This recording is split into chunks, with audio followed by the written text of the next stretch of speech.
whatever college, whatever university is there, see that all the college students are to be employed, whether employed as a freelancer or they get a job in India or outside the country, wherever it is. But jobs are going to be many. Every country requires new professionals with in-depth knowledge in the particular domain.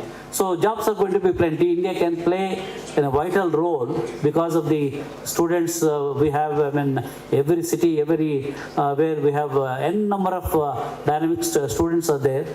It is not the mistake of the student, it is not the mistake of the universities, or not the mistake of the engineering college. It is the environment is changing. So with a changing environment, you also have to change. You have to bring the new innovations in your TPO model of providing the jobs. So you will be benefited, students will be benefited, colleges will be benefited, the whole ecosystem will be a positive ecosystem. The country of our population density, without jobs, the unemployment rate goes up, because there were some reports in Business Standard that 1 million IT jobs are going to be automated in the next 1.5 years. It came in one of the business papers about 6 months back. So that many lakhs of existing jobs in the IT services industry are taken off. And plus the new engineers who are coming out of the colleges and the universities, if they are not able to get into jobs, there will be a lot of dharnas everywhere. I mean, unemployment rate goes up, and some of the political leaders may take advantage of that. Rail Roko, Rasta Roko, and all those things will happen. Even the existing MNC companies also, why all these headaches? Go to Vietnam, go to some other country, then we will lose the biggest opportunity. So you have got a very, very important role in this new changing, ever-changing, dynamic, complex scenarios. You need to think through. It is just not a job. You have to innovate and bring all the components. See that boy or girl, wherever you are providing the services, they have to be placed. So come with such innovations. We are always there to help. In fact, the path which I have taken up, I thought, I mean, while service industry is getting automated, why can't we create jobs through the startup industry? Even in the startup industry, there is a big shortfall of, they are not getting the right kind of manpower. I was talking to a few startup companies in IIIT Hyderabad. They were telling, sir, though we are from IIIT Hyderabad, our own classmates are asking 50 lakhs or 1 crore salary. With the limited money what we have, we are not able to hire them. So they got a big shortage of manpower. All the, even IIT Madras, I went and saw the research park in IIT Madras. Since I am the alumni of IIT Madras, they're facing the same problem. Till they get the Series A funding, they have big constraint on hiring the people, right kind of people. I asked them, why didn't you hire the local engineering? No, sir, they are not suitable for us, because I have to train them, and they are not at all up to the mark and all that. So they are also facing the problem. If only you solve that, if you train those regular engineering colleges or university people, and I mean, there is startup companies, there are actually, already we have about 125,000 startups in India, registered startup.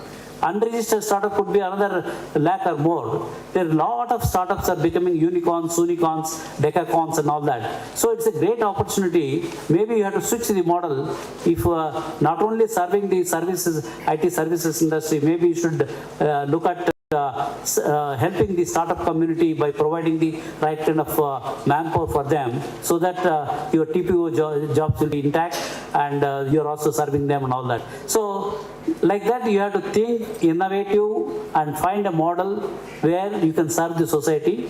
It's a great opportunity for you, and I'll be more than happy whatever way that our startup foundation can help the TPO associations, either in Telangana or AP or other states. Will be more than happy. We are taking this ISF conference all over the globe. Next conference is going to be Netherlands and Paris. We are also going to next ISF conference. We may have it in Gandhinagar in Gujarat. We are taking these startup conferences all over the globe. So because we see huge potential, we are having one conference on 19th of November in AAG Hospital. They have got a beautiful conference room only on the health tech. It is ISF Health Tech Conference. So we are going with the domain-specific conferences because that's where the traction is happening. So again, I'm telling you, there's a lot of requirement for the jobs in the startups. Startups are, particularly early stage startups, are struggling, not having the right kind of manpower. Some of them are getting closed because they're not able to hire good quality manpower. That's a great opportunity. Maybe you should look into that opportunity also, and we'll be more than happy to help you. So with this, I want to thank organizers for giving me this opportunity to come and interact with you. Wish you all the best. May I request Sri J. Chaudhary Garu to give us a minute more. It would be indeed an honor for the Telangana TPO Association and the team of Upadhay, powered by GradRight, to kind of express a token of gratitude and affection to Sri Chaudhary Garu. For this, may I now invite Srimati Anuradha Garu, Executive Partner and Hyderabad Location Leader, IBM, Mr. Gareth, the British Deputy High Commissioner from Hyderabad, Sri Ramesh Kannaganti Garu, Director Center of Excellence on AI, and Ramchandra Madala Garu, who is Group CHRO for Dhanush Group, President of Telangana TP Association, Sri Dr. Jairam Garu, and Mr. Lavish Tawal, founding member of GradRight, to do the honors for Sri J. Chaudhary Garu. May I request Ramesh Garu and Ramchandra Garu to kindly honor Chaudhary Garu with a shawl.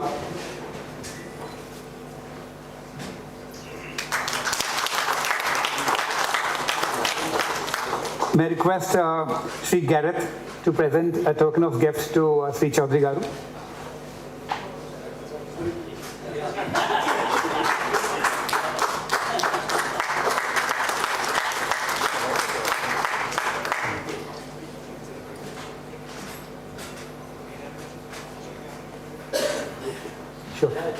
Sure. May I request for a group picture, please? Thank you. May I request all the state TPO presidents to kindly join this. Thank you so much.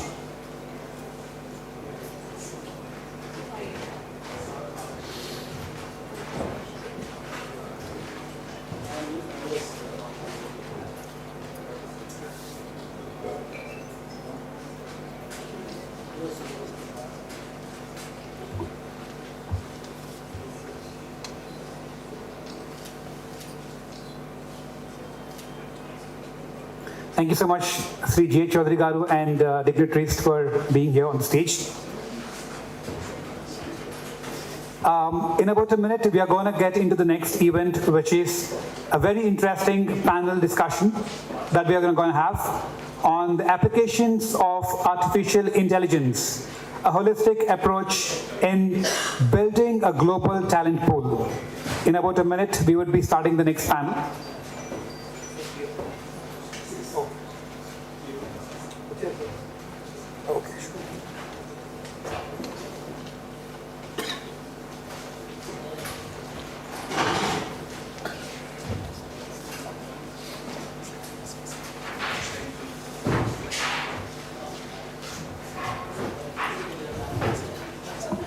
I'm now thrilled to announce this particular panel and give a brief about the panelists or the speakers here.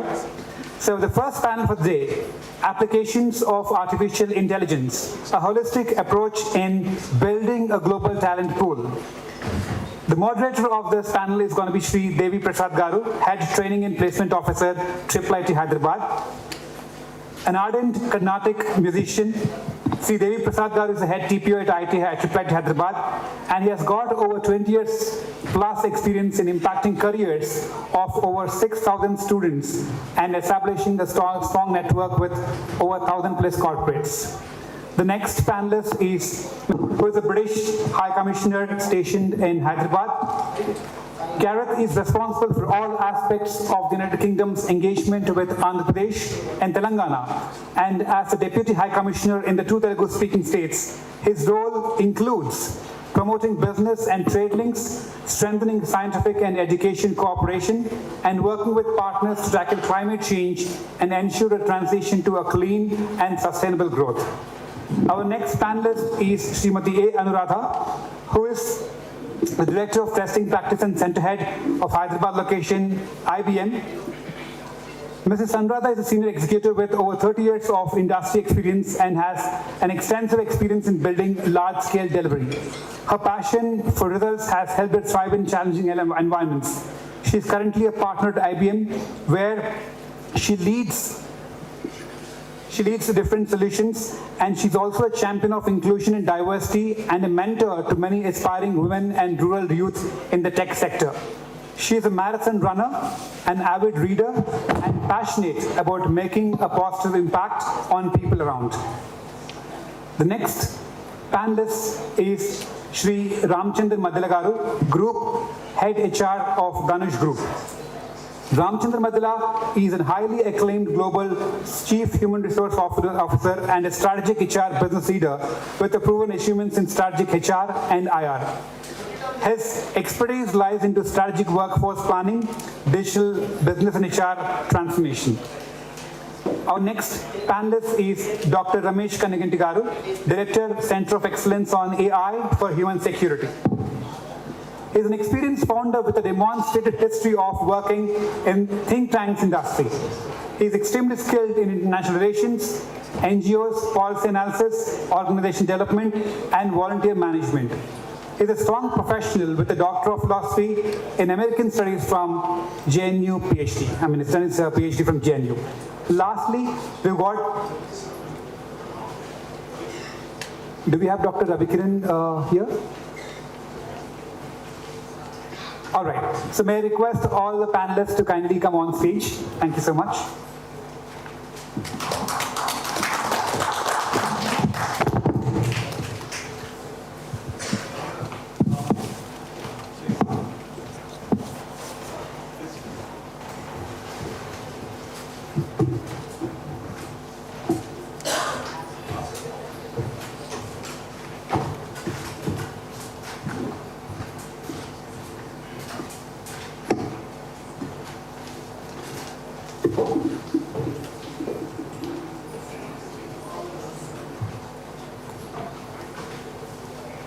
May I request the moderator and the panelists to note, this panel is going to be for the next 30 minutes.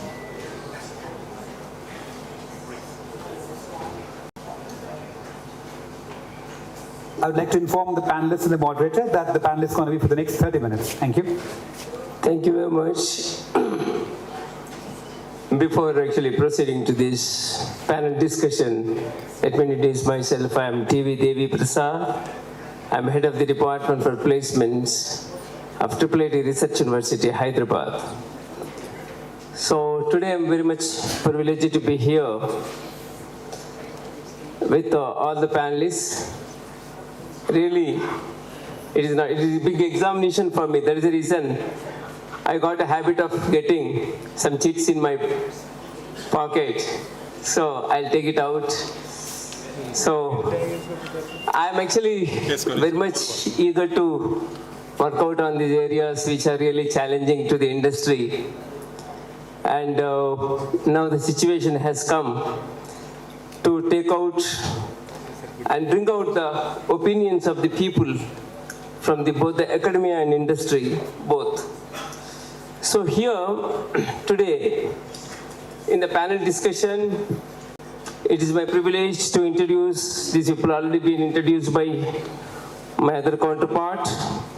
So, Mr. Gareth, he is a British Deputy High Commissioner.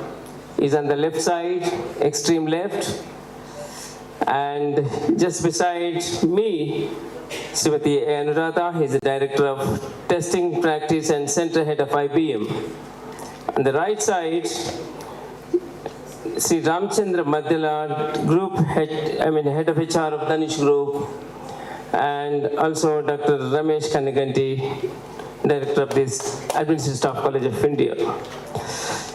It's a very interesting subject that the applications of artificial intelligence and the holistic approach in building a global talent pool.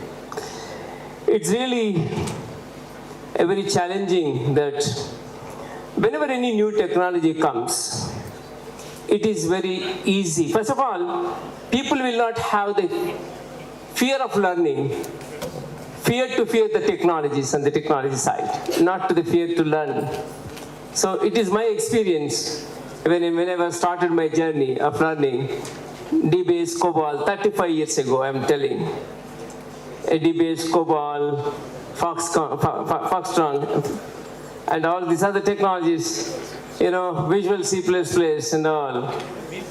So when we hear about actually Java and other things, suddenly we shocked how we could actually learn these new technologies. Maybe we lose the jobs or something. That kind of actually apprehension was there in those days. I'm not actually finding any kind of fear because I have been experienced for all through these years in my journey. So today, I'm asking a very interesting question to the extreme left, my counterpart here in the panel discussion, Mr. Gareth. So, what are the British government has come up with any kind of such policies or anything? Right, one is learning part, how it is actually improving in the British universities, and also collaborating and making others too more strong in learning of this AI. Second thing is, what are the challenges and the complaints is kind of a legislations your government is coming up nowadays? Could you please? Thank you very much. And again, thank you very much for inviting me today for such an important issue on what is the future technology that we all talk about. We are all trying to understand where it will take us. Maybe that's part of the excitement, because there's a lot that we can do on AI, and it seems to be that we're doing a lot in a rapid pace of time. It really does seem to be a technology that is changing our thinking at a pace we've never had before. Now, in terms of the UK and the UK approach to AI and AI education, for a long time we focused on ethical use of AI.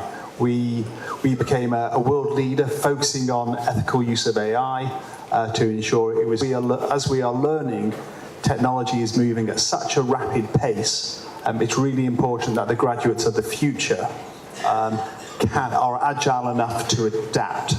So one of the areas where we are focusing on, we're putting a lot of investment into AI, from fellowships and PhDs, but also through some vocational training, and also helping people from a non-tech background to start looking at AI. And what we do have, we recently established something called a Responsible AI Centre. This is funded by by our research organisation. And that centre is going to hold the pen for working across all stakeholders: government, business, academia, civil society, and also our international partners, to ensure that all countries, we are ready for what we're going to face with AI. And only last week, the Responsible AI Centre had an event here in India, up in Delhi, as part of a responsible AI centre that we have between the UK and India. So it's not only are we focusing about what AI means for the UK and for the future of education in the UK, we're also working with our partners like India to help to ensure that we're all future-proofing together. Because AI is a global issue. Some people would say it's a global challenge, and therefore it's really important we all work together to help work on this global challenge. Oh, great, very nice. Great to hear about your inputs on this. Hoping that one kind of question is that on the negative side, that is actually on the positive side, fine. To cool down these GPUs, a lot of, I mean, you know, the climate also getting affected. What we are hearing in the recent times when I interacted with one of the editors of the Nature, the cooling down of these GPUs and all really is affecting the climate. So do you think that it could be a kind of a disaster in coming years? Forget about this employment, unemployment and all this, of course. New technologies, old technologies always be replaced with new technologies. That is fine. But what kind of actually, in the other perspective, that through environmentalist perspective, whether it could affect the climate also, for which any such kind of actually legislations are coming out by the British government? We've focused on the impact of climate change, both in the UK. This is a holistic piece in terms of looking at future technology, AI, etc. Very much in the case of, we're setting ourselves some goals. We want to be net zero by 2050. That will include many, many, many elements. We know we can achieve that without impacting our economic development. We know that we can continue to develop as a country whilst at the same time reducing our reliance on oil and gas. If anyone is aware, only yesterday, the UK, we closed our last coal-fired power station. But we are still a country where our economy is growing. So I would very much see the use of future technology, what possible impact it can have on climate change as part of that holistic picture where we all need to work together to reduce our greenhouse gases, adapt more use of renewable technologies, because with renewable technologies we can achieve a massive amount, and a lot of it is just having the desire and the ambition to move over to clean energy, to move over to renewable energies in a good time frame. Yeah, hoping for the best. Actually, let us actually switch over to Ms. Anuradha. So, Ms. Anuradha, could you please tell me, IBM is one of the pioneering organizations, is actually recruiting people across the country. So, as an organization, it could be really, as rightly said by Mr. J. Chaudhary, that it could be very tough to actually tap the right talent pool to overcome the challenges in the artificial intelligence, not only that, but also other emerging technologies as well in deep tech. We have to overcome some of the challenges. It is very tough.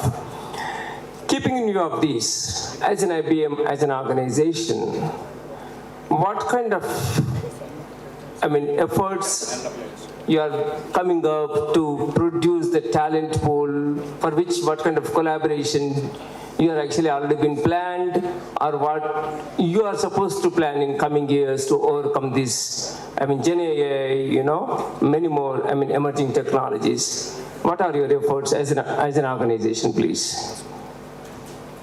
So I guess every organization is focusing on AI. It's not just IBM, I guess, right? So that's the future. But what I see is that AI as a technology is a level setter, because everybody is at the same level.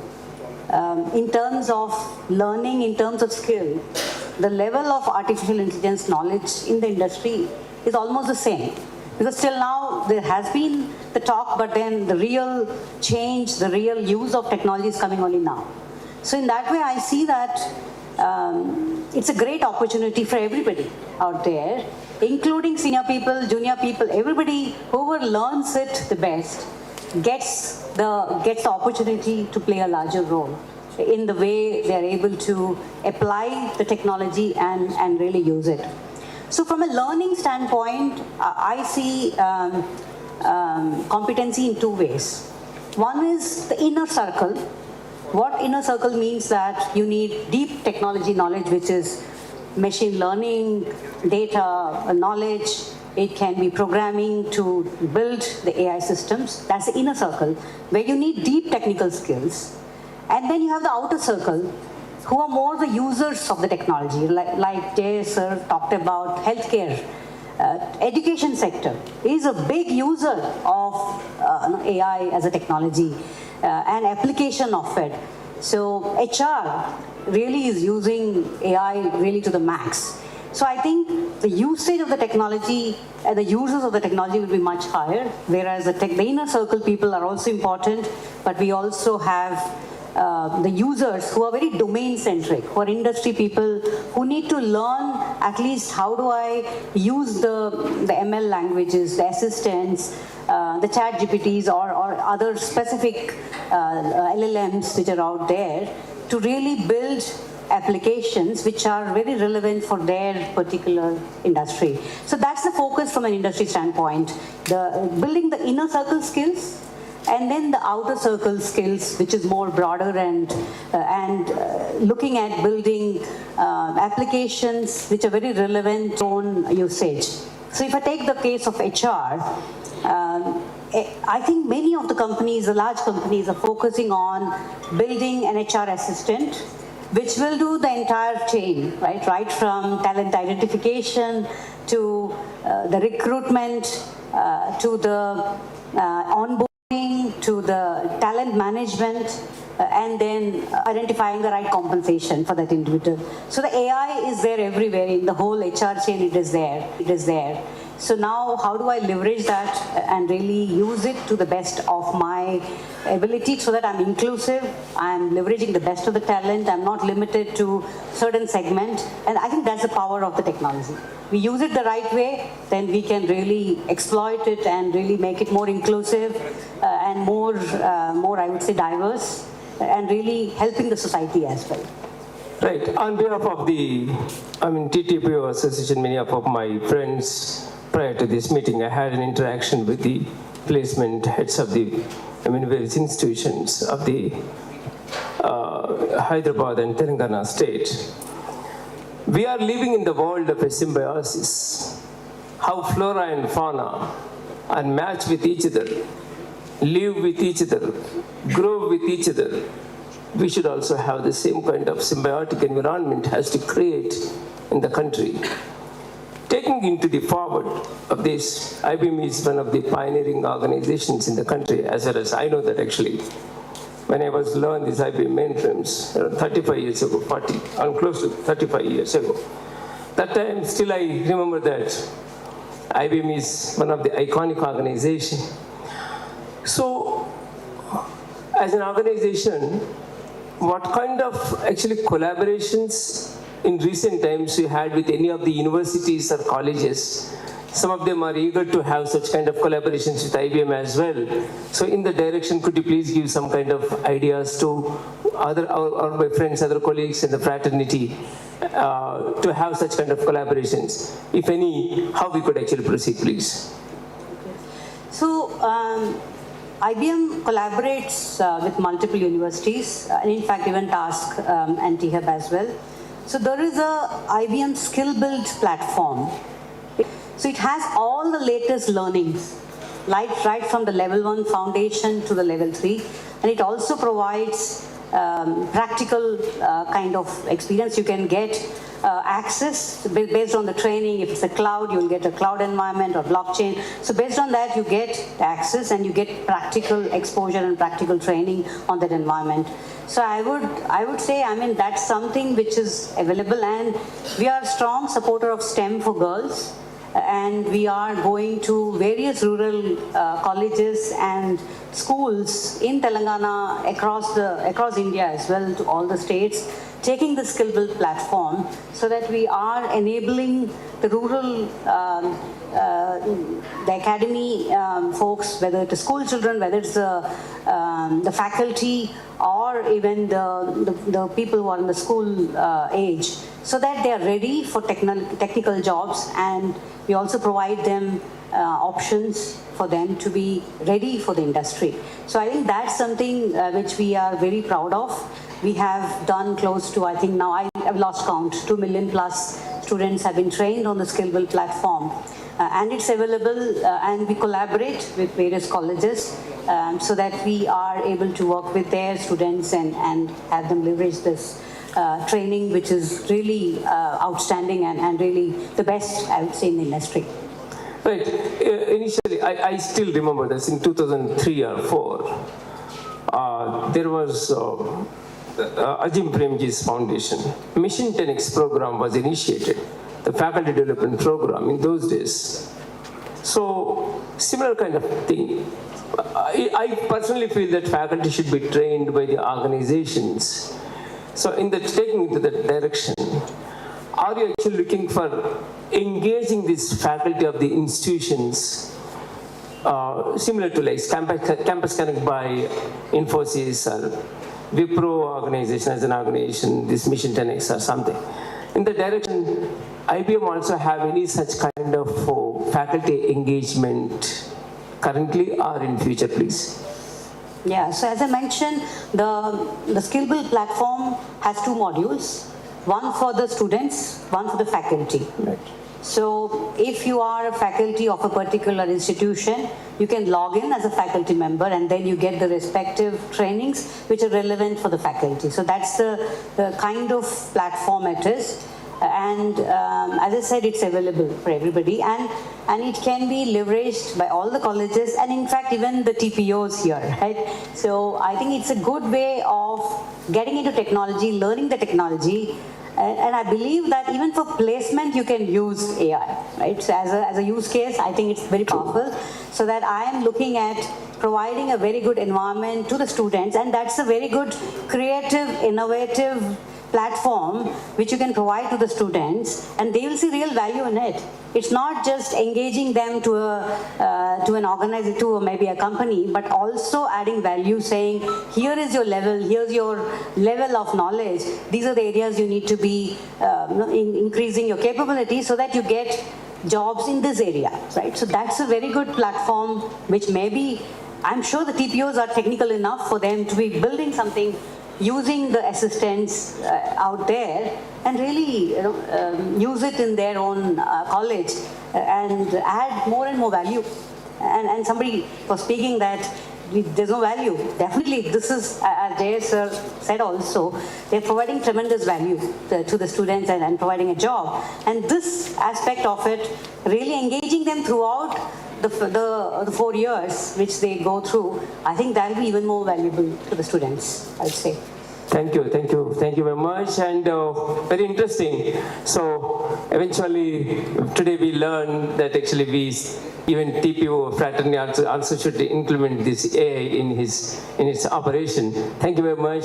And actually to continue the same, I'll ask Danish Group, Mr. Ramchandra. So Mr. Ramchandra, just I want to understand that in the HR's perspective, so what exactly cognitive behavior, if you take the cognitive behavior or the management or psychometric analysis of the, students, in the direction, in the evaluation, to understand the cognitive behavior of the incumbent, in the direction, actually, do you have any such plans to implement this AI in your HR operations, please?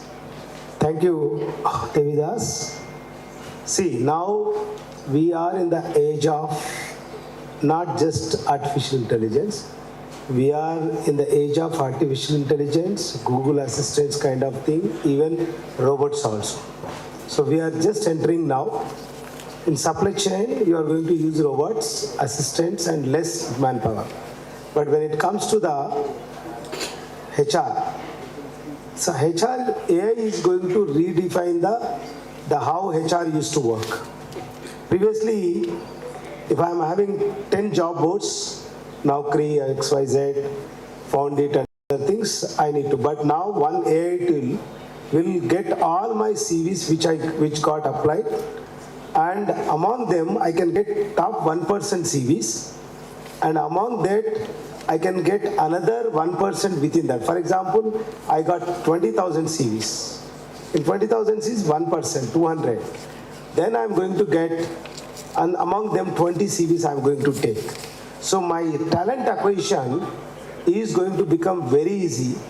If you unfortunately, last 20, 30 years, we have taken people more actually subjective, but when AI comes, the objectivity will improve like anything, one. Number two, recently I have taken one of the leading university graduates. After checking 600 students, I am telling you 1%. And because I have an existing practice of Java, full stack, and also .NET, but I am looking for Python for revolutionize healthcare. We have a product called Ayushman Bharat Digital Health Mission, where we want to predict based on our electronic health records. Server saying we can even predict the health problem that we are going to face next 5 years. Even doctors' jobs also going to be taken by AI. So we have taken these 6 students. I have taken one more student from University of Pennsylvania, one more student from University of Wisconsin-Madison. Top 3. I paid internship and I get it done 1 crore of worth. I just charged only 3 lakhs. So what I want to say is, even my tech leads, so I am looking for this kind of huge talent shift that required. My only question is, as a TPOs, are you ready to gear up this? And there's a lot of challenges are there. And as Anuradha was mentioning that, are you going to use AI to bring the AI careers into the careers of the students? One. Second is in fintech, agri-tech. I'm an advisor, strategic HR advisor for a company. In today, every politician, every guy wanted to give free of money to the farmers. Nothing wrong in that. But are you helping them to improve their production? Are you mitigating their losses during the disasters? Are you? Then AI comes into the picture. So I work for a firm called FinClose, where we give at 4% the loans to farmers. From soil testing to final product, every risk will be mitigated. So this is the power of AI. This is going to change the entire country in health. See, these are the 3 areas which you need to focus. One is health, as Sarva said, then education, then agriculture. Because India's culture is agriculture, which we were not focusing. It's a primary sector for us, Yeah. right? But still, are we bringing that AI into agriculture is a big thing. Right. There is a fintech, there are a lot of applications are coming. Fortunately, we are much behind, 20 years ahead of US in terms of fintech revolution. Whether you don't know or not, there's a global fintech festival is happened in Mumbai, around 80,000 visitors for 3 days. So what I want to say is, AI is going to change the way we are doing the business, where we are hiring the people, where we are managing the people, and the trends are changing a lot. So are we geared up as an education institute, as a TPOs? Are we creating an ecosystem to build the future AI-ready talent? That's a very, very critical thing to take it forward. So, in the process of this, adopting the technologies, like even you can use multiple technologies under the umbrella of the artificial intelligence, like natural language processing, robotics, and machine learning, whatnot, neural networks, and so on. Yeah. So, in this transition, technology people can adopt. Somehow we can actually give them good inputs and making them employable. What kind of such challenges you can find in 2 areas? One is management, the other one is product management, So in these 2 areas, have you experienced any time what kind of challenges you faced to make them to learn these technologies? What exactly your observation in that aspect? Very good question. Because most of the management, they think that, okay, my tech guy takes care of tech. No. Right. You should be being a MD of a company, you should define your product and understand your customer requirements. So one of my CEO who works in agri-tech is CA by this one, but to learn technology, he also did MCA. So it's an inevitable to adopt the technology. You can't say that I'm a management guy, need not. You are, see, today the situation, adapt or evaporate from the market. The moment you are not adapting, example, take the example Nokia, once upon a time market leader. They didn't sense the market change. They did not gone with the Android. They tried it. Today in the market they were nowhere. So please, we have to adapt. Whether you are a management guy, you are a product guy, you need to learn. Unlearn yourself a lot of times, which is painful, but reskill yourself to the next. My own example, I'll tell you. Once upon a time, Mukesh Ambani, when I was working with Reliance Industries, he used to takes big sheet. But today you will have his data sheet is more than this room. So he adapted and he made us to today using all the data which we are consuming every day. And he was telling in 2016, I'm telling 2007 and 8, and 2016 he's saying data is my new oil. Okay? Right. So mind shift happens everywhere where you think into the future, when you actually probably, that's where today, when his mind shifted, when NCA is over with his brother, he got into the Geo and he made it happen. Today he's a market leader.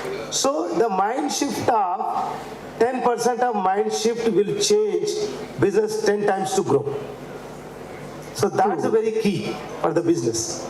Yeah, I mean, in fact, what we understood that adopting these kind of technologies is inevitable situation has come up now to learn for everyone, even for the faculty and also for the students. And here, as the Administrative Staff College of India's Director's position, Mr. Ramesh is actually just beside me on the right side. So I'm asking that actually, you are actually getting trained some of these bureaucrats and, and some of the, technocrats also sometimes they get trained in your organization. What are the recent challenges you found that, I'm not speaking about Gen Zs, actually, I'm speaking about the recent times, actually get this, when you hire some of these people for getting them trained in the organization, what kind of challenges you observe that, whether they are really ready-made or you making them ready? Thank you, sir. Firstly, I would like to heartfully congratulate the organizers for putting such a wonderful panel discussion and all the important people. That too, amidst talking in front of a pioneer, J. Chaudhary sir, for bringing the technology to Hyderabad city and changing the contours of the thing. And also would like to thank my moderator and experienced Devi Prasad sir for giving opportunity. And I will make only 3 important observations. Observation number 1. Data sets are aplenty. Do we have the right kind of mindset to apply the data sets? Number 1 observation.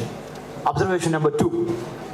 Knowledge, skill and attitude, KSA, is the most important component in hiring a person, or all the placement officers must look into the knowledge aspect, the skill aspect and the attitude of that particular thing. So KSA, number 2. Observation number 2. Observation number 3.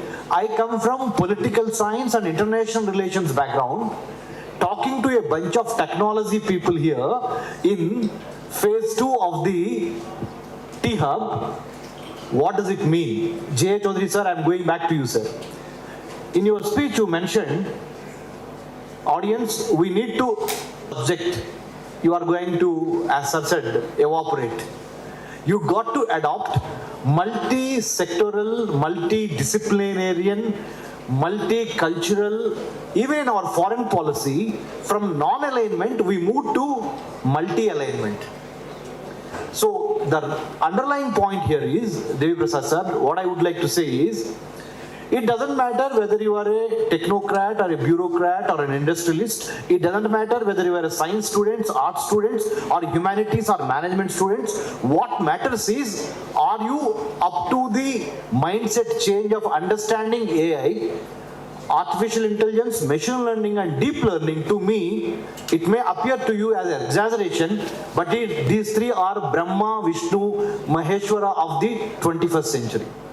Trust me, as we are talking, if you look at the geopolitics of the current global order, Russia-Ukraine conflict on one hand, China-Taiwan, Israel-Palestine, India, and with other multi-alignment, many things are happening.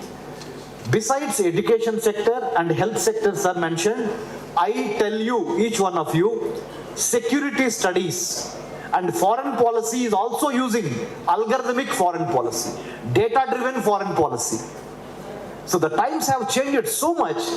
Data is not only the new oil, it is the newest form of the most lethal weapon that any country could have. And in the geopolitics of artificial intelligence, trust me, China is actually there, putting a lot of R&D money into it, trying to understand what you and me are doing in T-Hub too.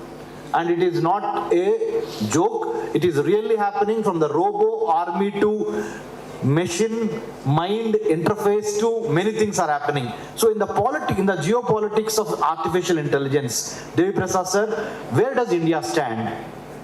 Question number one, my answer to that, as you asked me, what kind of qualities that you look in or you wanted to impart in a bureaucrat? Because sometime back J. Chaudhary sir knows, Center for Good Governance is there. Now, AI for smart governance. Artificial intelligence for smart governance, Government of Telangana has taken initiative to infuse artificial intelligence, data-driven decision making in from water to food to health to education to transportation. In the recent past, we have done artificial intelligence for smart policy. Artificial intelligence and other emerging technologies in the seaport security management, because ports are the gateways to the country. Gareth sir is here. It is through the naval power, naval trade, British could went on to the overall world. What I am trying to say is, we look into the administrative officer, whoever is coming to us. He could be a IAS, IPS, IFS, or he could be a state level group 1, group 2 officer. It doesn't matter which background, that academic background you come from, but it is a must to understand the value of data. How are you preserving it? How are you putting it to the best use to do the last mile delivery?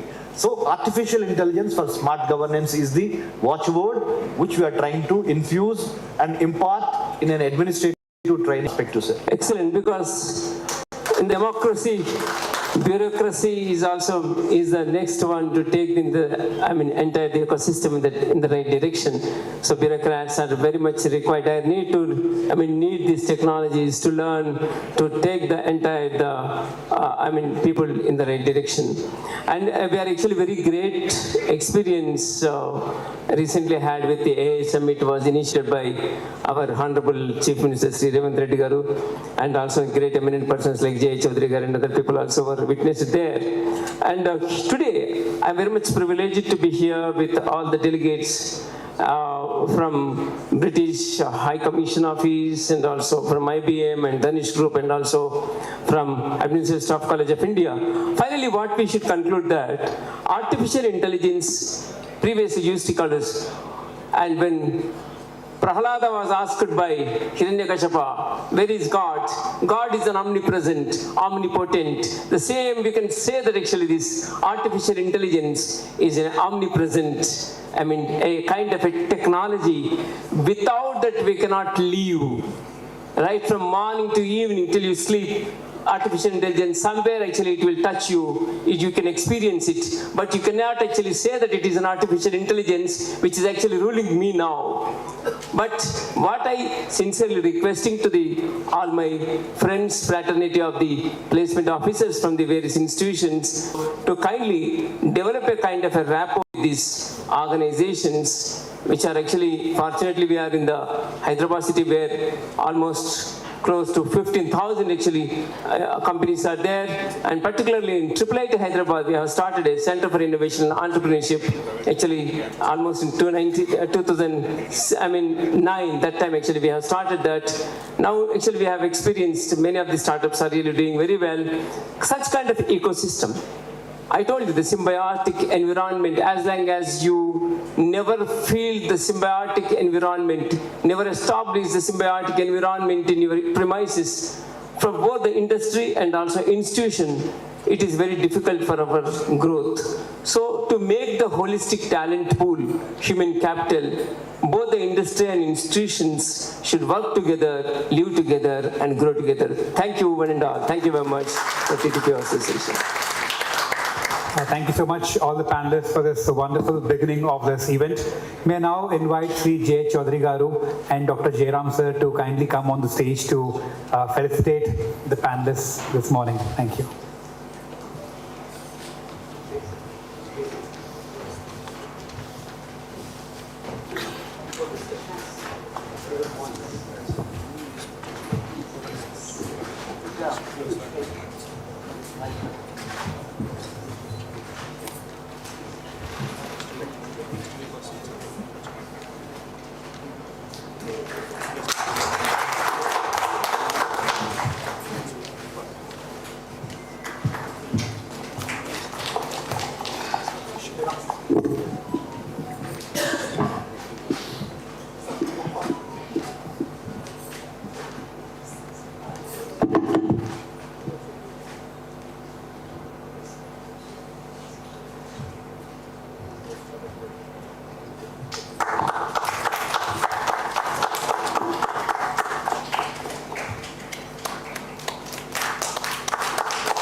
Jairam sir.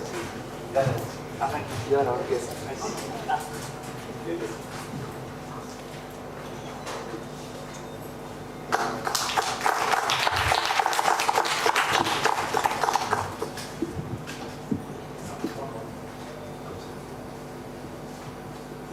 If you clap more, you will get more healthier.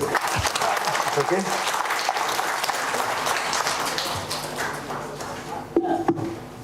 And finally, to our moderator, Sri Devi Prasad sir from Upadhay.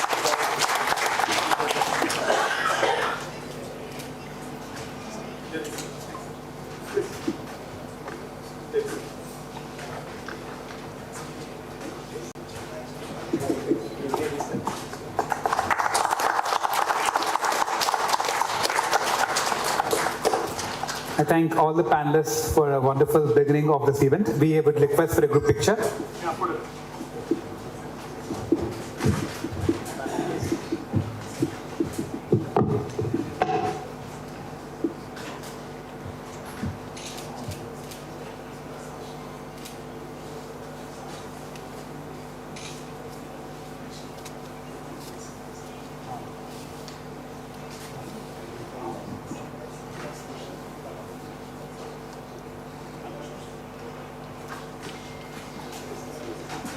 Sure. Thank you. My request, Jay sir, to be on the stage for a few more moments. Thank you.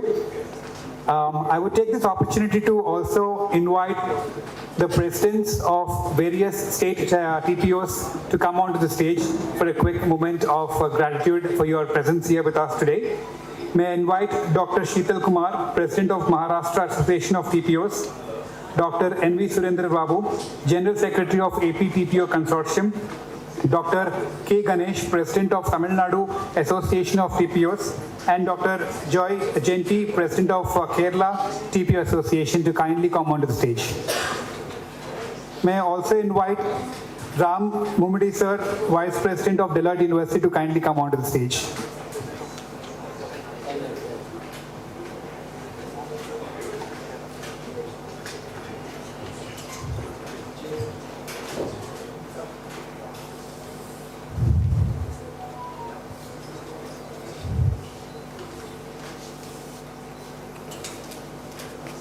A request for a group picture first, please.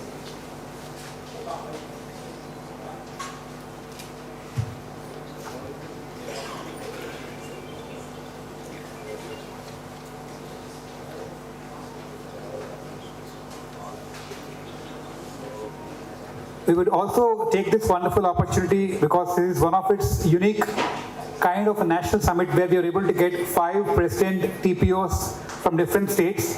So we want to make sure that we would take this opportunity to, welcome you all and also set a wonderful beginning or an expectation of how we can really move forward. And we will also want to felicitate the 5 TPO presidents from different states on this occasion. Kindly give us a moment, sir.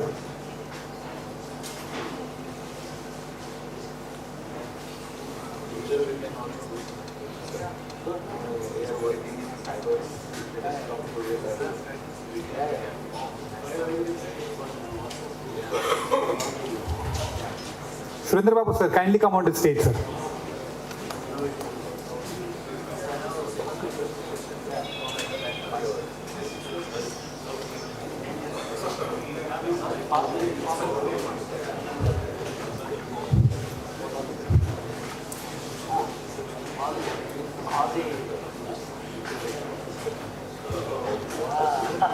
Yes, sir. No problem. We can go from right to left or left to right. Whichever is fine. We can start with Dr. Surendra Babu, sir, from APTP Association, General Secretary.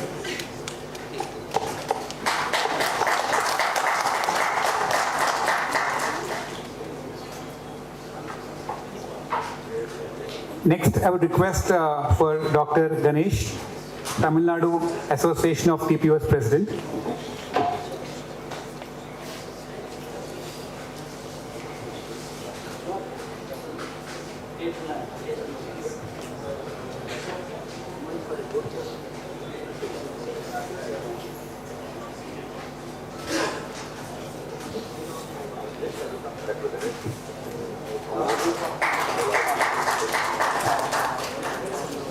The request felicitation for Dr. Sheetal Kumar, President of Maharashtra Association of TPOs.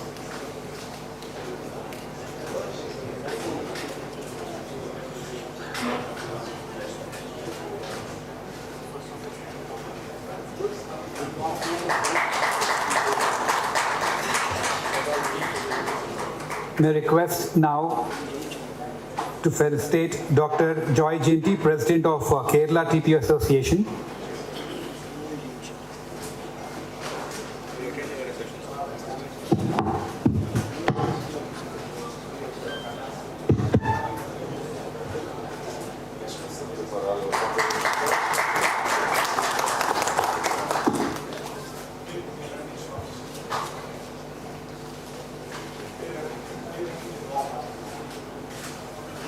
One moment. Dr. Jairam. Dr. Jairam, of course. Dr. Jairam from Telangana TPO Association. And the convener of Upadhay, the first national summit of TPOs.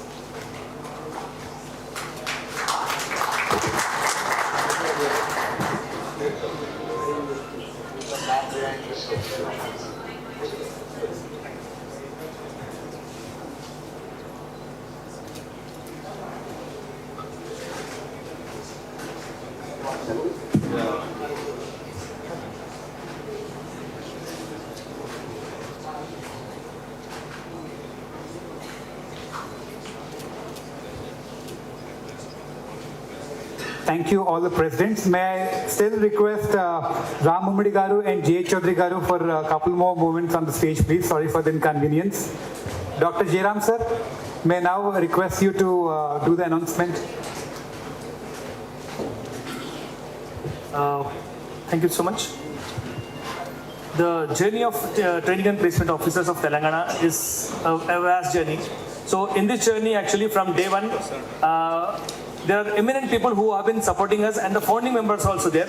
We want to felicitate them because of this. We are here today. They are all eminent and wonderful people. Their journey is amazing actually. I request Devi Prasad Garu to please come down. Devi Prasad Garu from IIIT Hyderabad. Thank you so much for your support from day one, from 2017 onwards till date. Your support has been amazing. It's all because of you. You are here, sir. Thank you so much for that one. Please.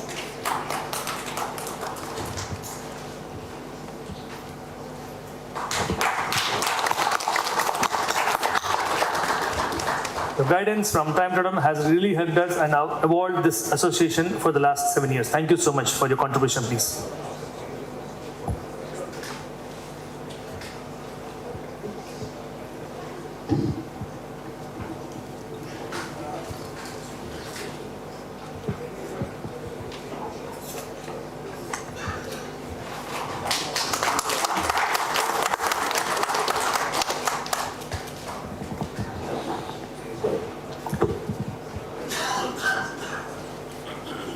Please contributing to student community, sir. Thank you so much. I request Dr. Parthasarathi Garu, an eminent person in our association, a very experienced person who has been guiding us from time to time, from day one. Thank you so much for your guidance, sir. You have been an amazing person, very simple, down-to-earth person. Thank you so much, please. I request Ram sir to please finish.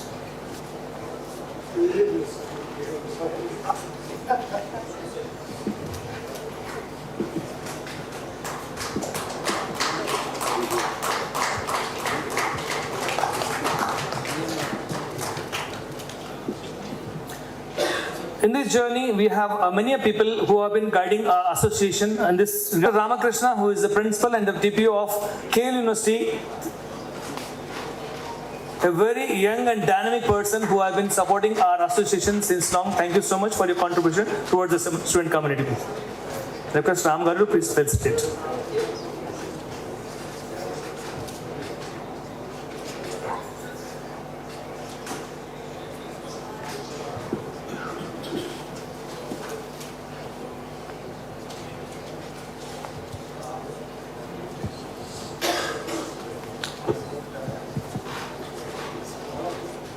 Thank you so much, Ramakrishna Garu, for your support towards the student community and keep inspiring everybody.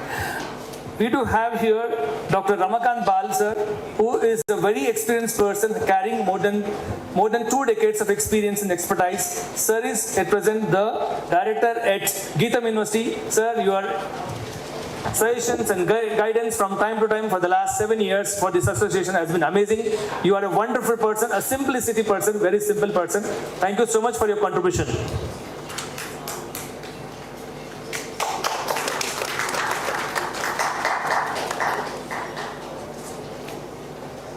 We also have some wonderful people who have been supporting us. I told you in the initial my speech itself that we are all a bonding itself. We don't call by names, we call by sister, Anna, Tammudu, Akka, Chelle. I do have one sister here, Sridevi Akka, who have been here from day one, the founding member of TTPO, who has been giving us guidance from time to time, very experienced, seasoned person. Thank you so much for your contribution, Sridevi Madam. Madam is at Oxford University as a director. Thank you so much for your contribution, Akka.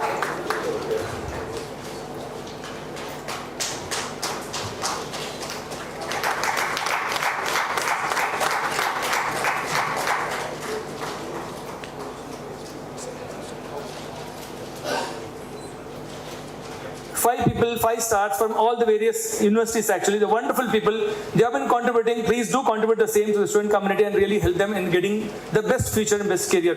On this note, thank you so much coming here, sir.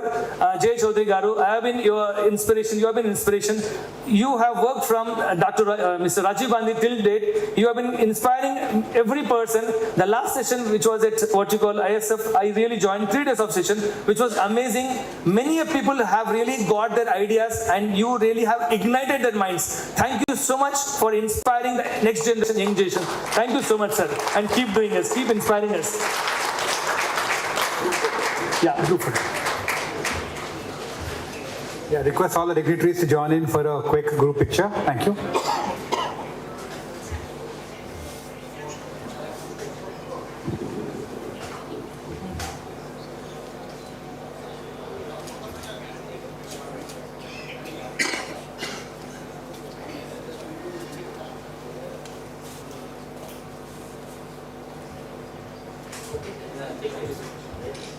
Thank you so much, Chaudhary sir, for your presence here today with us.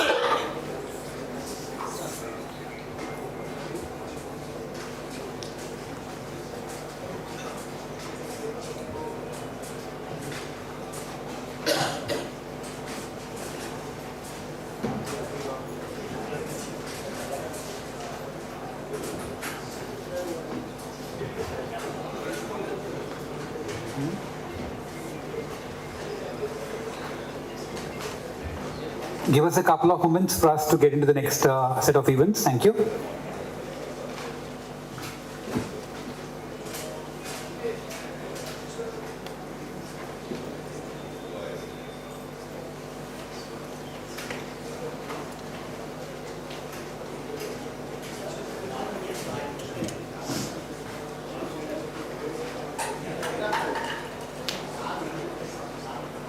Maybe all take a 15 minutes break for a quick session of tea. Thank you so much. And I would request you all to come back into the hall in 15 minutes. Thank you so much.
Lunch కండి double committee ఉంది ఇక్కడ tea ఉందో తెలియదు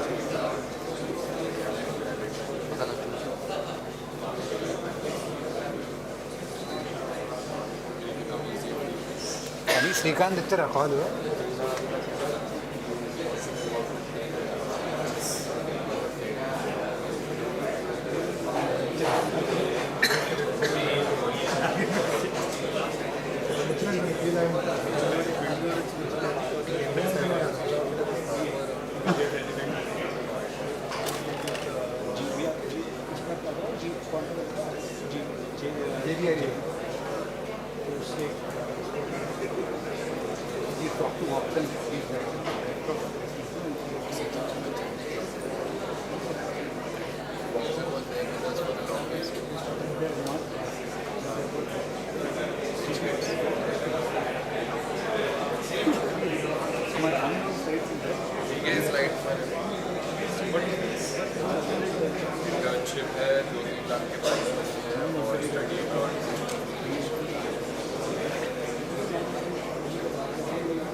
Please note the tea is being served back end of the hall on the left hand side. You need to exit from the back end of this particular hall. Thank you.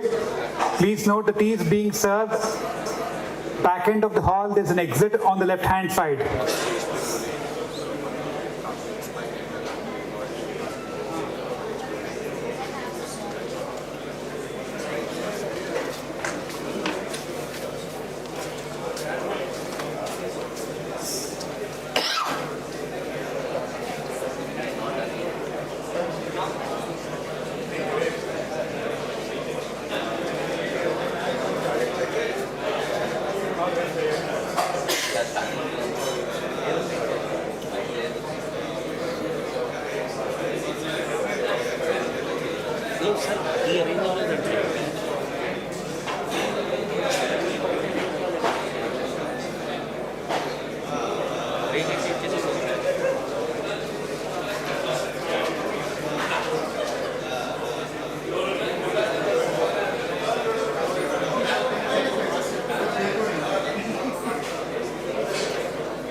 Hello. Yeah, already we are at 1:15 past 1, 12:45. So what we'll do is we'll break for lunch and again come back at 2 o'clock. That's better because now it's not the time for having tea, right? So 1 to 2 is lunch. We'll all come back here by 1:45. Please, over to lunch. Thank you. Yes, sir.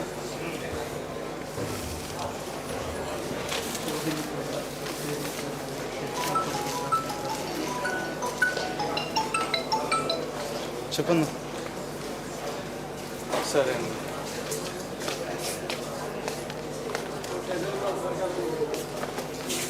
A line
Very good afternoon. A small announcement. Sorry for the confusion.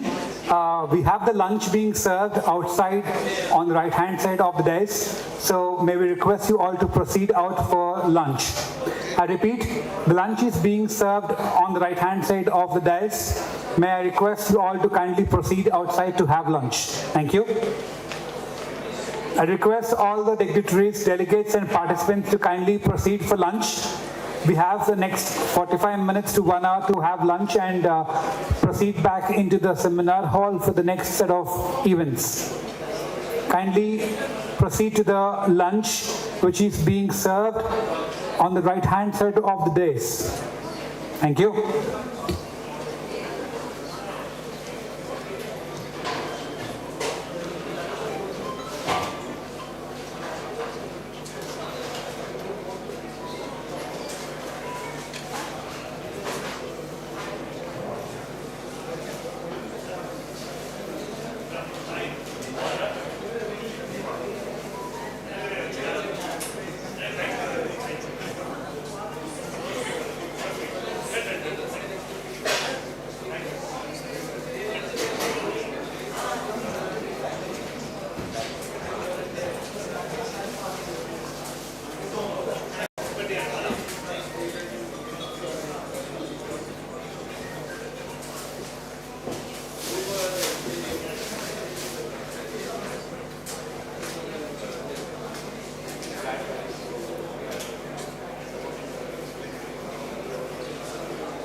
first thing which we did, and we have also kind of a special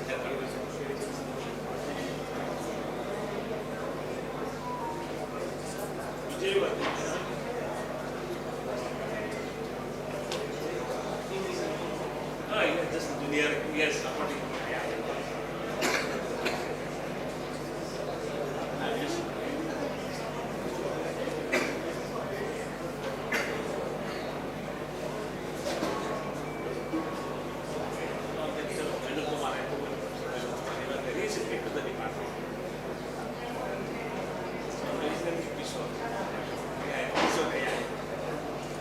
Then again we went to the department. So no more.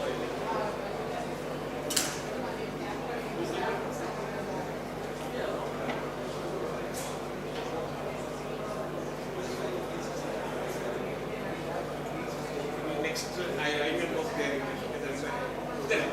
The plan. We come out to our again there.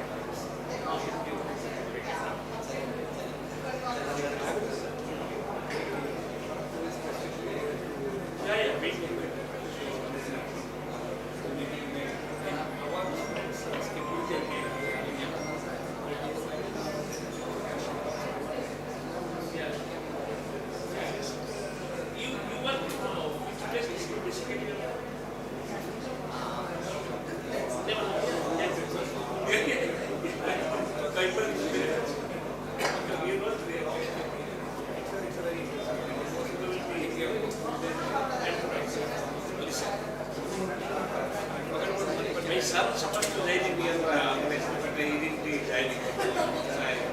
He joined in right.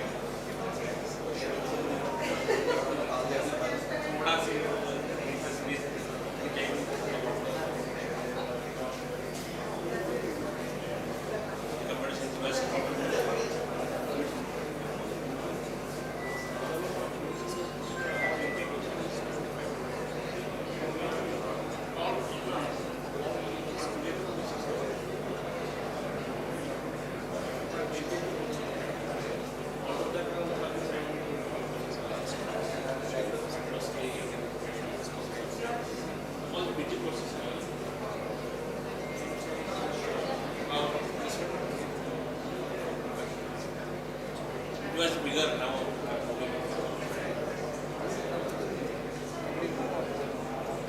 He's taken a leave with him. He likes carpet.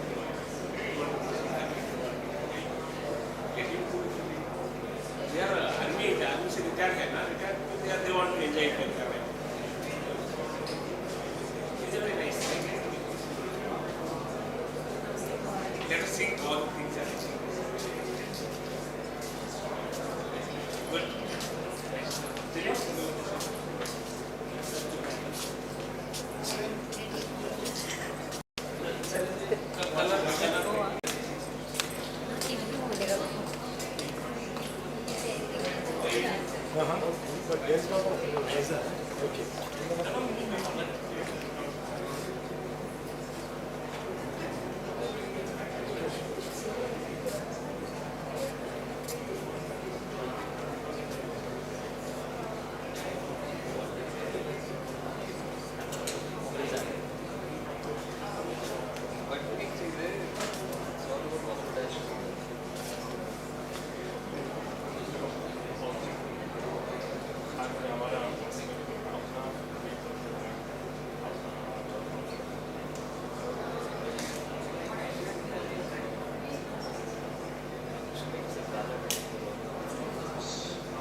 Running sir అంటే ఈ పేరు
in the next 5 to 7 minutes. So I would request you all to kindly be seated, and we will be commencing the next two events. Thank you.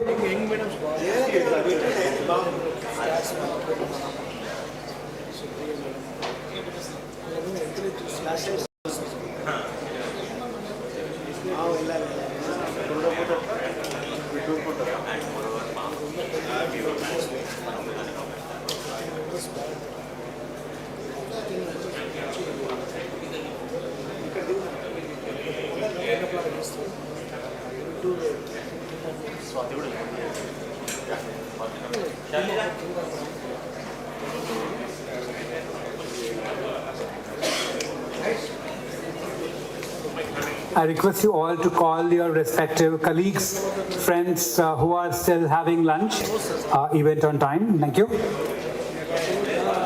We have a couple of very interesting sessions lined up in the next few minutes, so I would request you all to kindly be seated.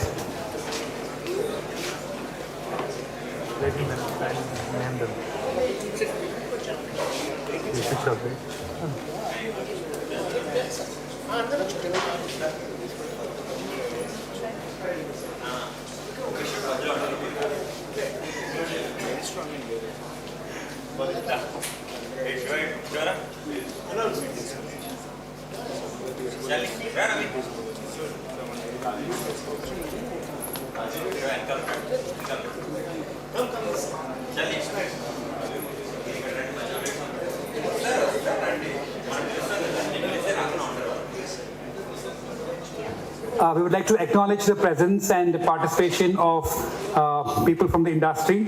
Swati, Sandeep, Yogita, Anuhya, Bhanuprakash, and Swapna. Thank you so much for gracing your presence with us.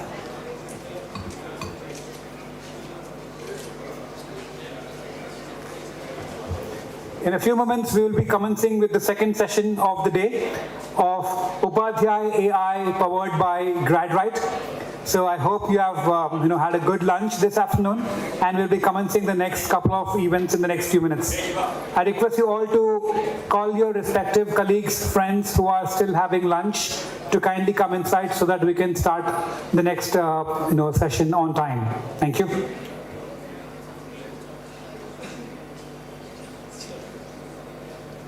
Thank you so much. Please join in the evening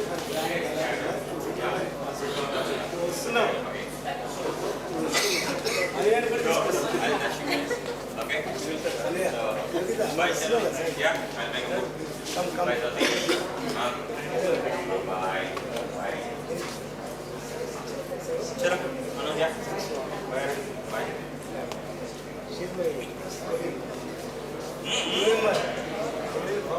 Okay. Sir, that's the bracket is automotive. Easy way.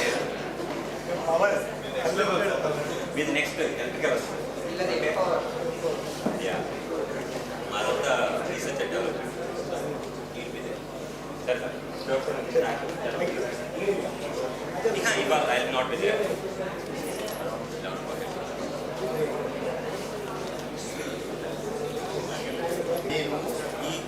ఇది పెట్టారని చెప్పేసి నేను 2 hours తీసుకునేసి పట్టుబడి వచ్చాను.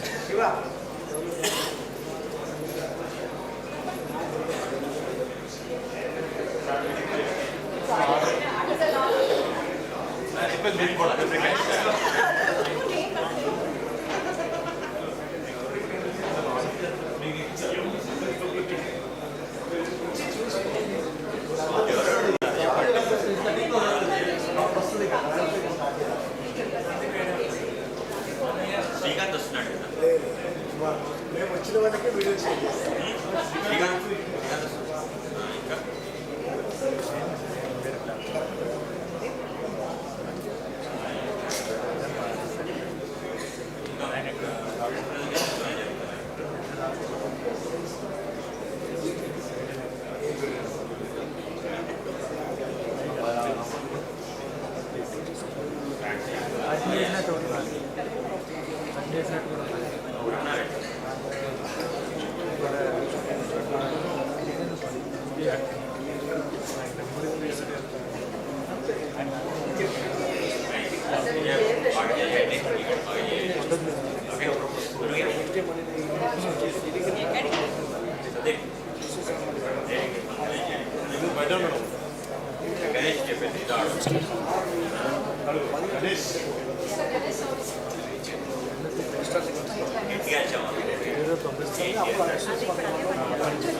Good afternoon, everybody.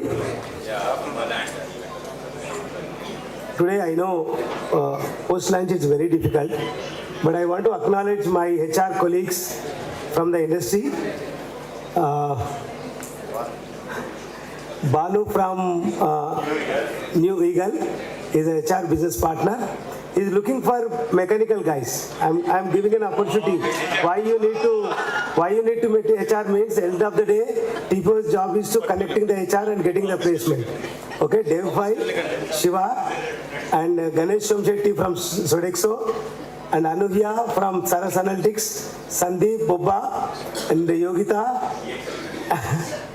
Swati from VXI. So there is a 10-15 HR people are this side, but overall, the Rajiv is Offerex, okay, from that side, and there is so many. Yes, Charlie from HD Global. So Bharti from she is actually employee engagement and talent acquisition specialist. So please connect with HR people. See, supporting this.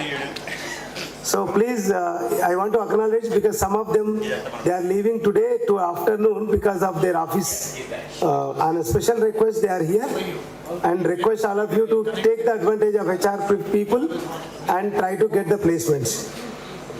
Yeah. You're part of my master class, I guess. Yeah. Bharti Indaganti from Critical Rescue Mission.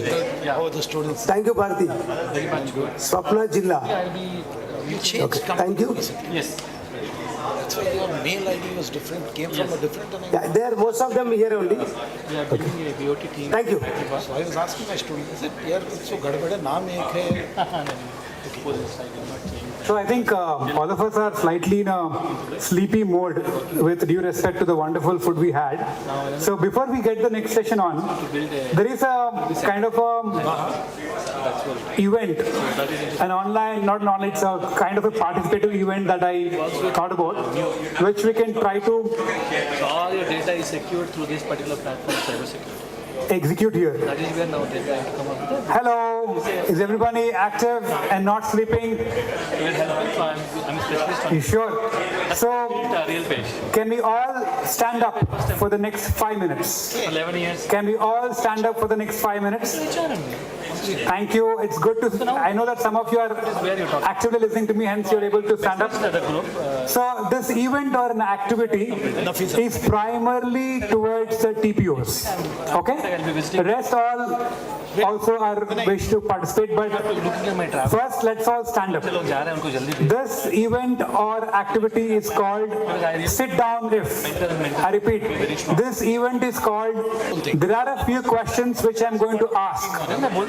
There are a few questions which I'm going to ask, which I would request you to pay attention very carefully.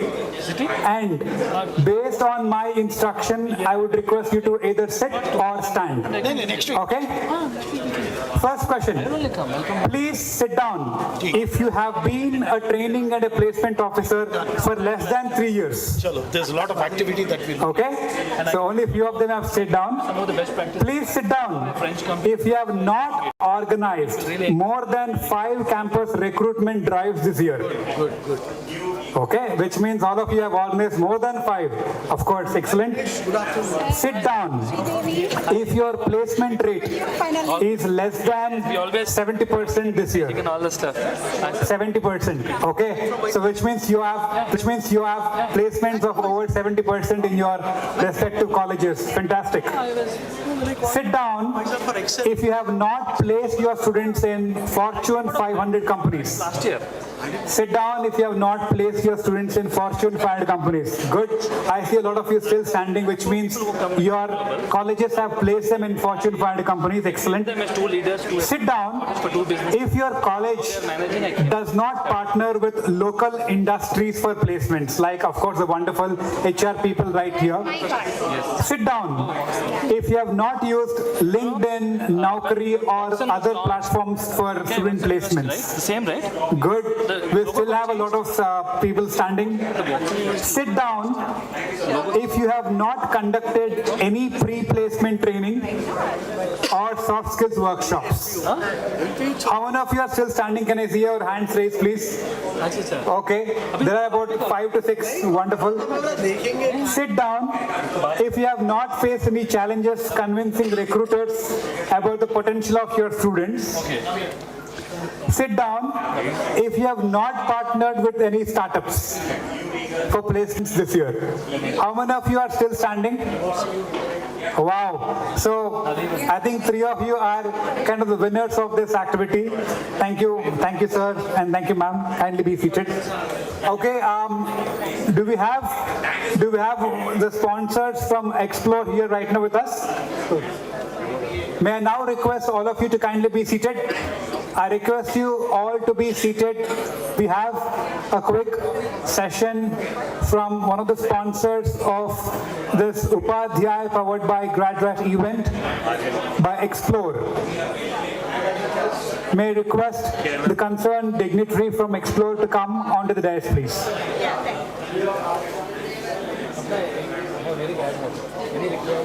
May I request all of you to be seated?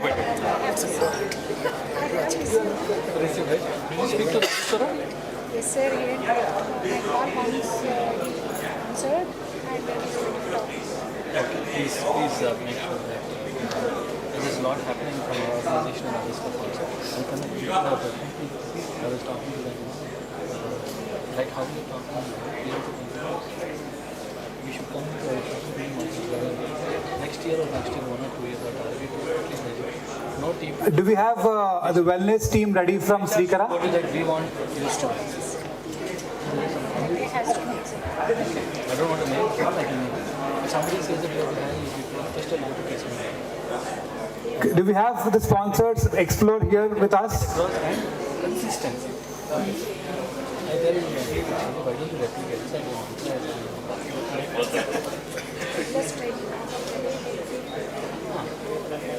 sometimes I can is it an engineering version of Covid exam or practically he seems and then he came from campus and very strict. He understood what is it? How my students will be benefited? I didn't know. One more.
Can we have the audio-visual team here to be present? We need to present a slide on the screen.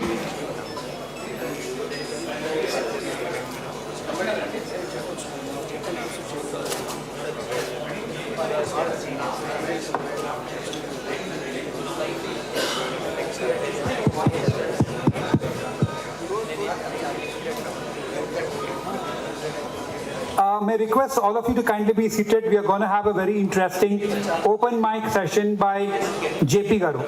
Jayaprakash Namboru Garu has a session. It's called the open mic, the laughter session, who is known for his yoga and wellness consulting.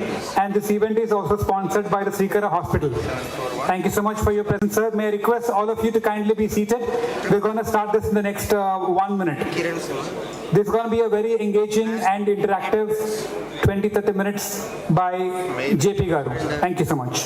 Yeah, you can KK at MASS Infosys. MASS Infosys. Max Infosys. MASS Infosys. INFO.SYS.co.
I request you all to be seated. We are going to have the next event by JP Garu, an open mic, a laughter session by JP Garu, a very prominent wellness and health coach.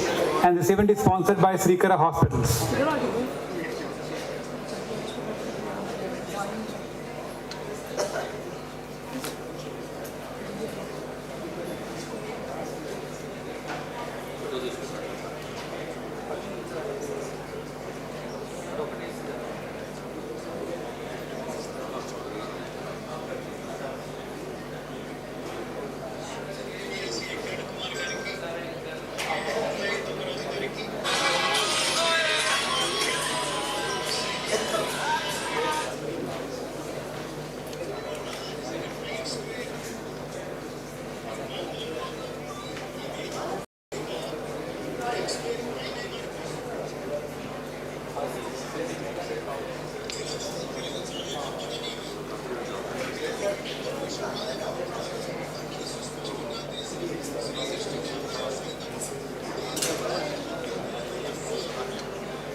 Very good afternoon to all of you. How are you doing after this lunch? How is the lunch? Heavy? Okay. So before you get into that little deep sleep state, we are here to make you laugh and have some fun. Okay. I'm Jaiprakash Nambaru from JP Yoga Wellness Consulting. I'm a corporate high performance coach. Wellness without counseling is my specialty. Okay. As part of this wellness without counseling, today I bring to you the laughter session where we are all going to laugh without a joke and comedy. Okay, there are places where I did the session. One lady came and said, laughing after 4 months, JP, thank you. So, you know, I carry that kind of satisfaction every time I come and go. So, I'm really happy and honored to be on this podium, and I thank Jairam Garu and every single person involved in this place. And some of you know me. I want to tell you that laughter is the best medicine. We heard this proverb. Second thing I want to bring to your notice that prevention is better than painful cure. We know prevention is better than cure, but prevention is better than painful cure. So I thank Srikara Hospital for making it a priority to bring this well-being into the forefront and sponsoring the health checkup worth 4,000 rupees to everybody free of cost. So make sure your card is utilized and then people get it. Because I get to this kind of information every time. Yesterday I saw a 24-year-old boy. He got little fever, little cough, and while coughing, he got heart attack and he passed away. At 24 years. So please believe me, we all talk about business stability, contingency, all these big things, right? Data centers, alternate data centers. So please look at your human resources. Is there anybody you are talking is like a bubble? You don't know when they burst. That uncertainties, burnouts, breakouts, all these things are on the edge of the mind. So please help people to have more fun, more physical activity, more morning routine. So with that, let me invite all of you to please stand up. This is time to give little movement to your body. A simple movement of the body also adds to your emotional strength. And I request you to please see some comfortable space there. So if the chair is light, push it a little backside and create some space. Use all this space. Whoever is there in the last rows or front, completely occupy this place, and the table may be pushed to close to the sofa. I have only 20 minutes. Okay, I do an hour session. Okay, we laugh without joke and comedy. Because we are doing in 20 minutes. We just have to be super quick. That's the only thing you have to help me. Are you with me? Yes. Okay. Now, there is no joke and comedy, so you just have to clap. Maybe you have to look into the eyes of the people around you. That's the only thing required. But let me tell you, we all have fun.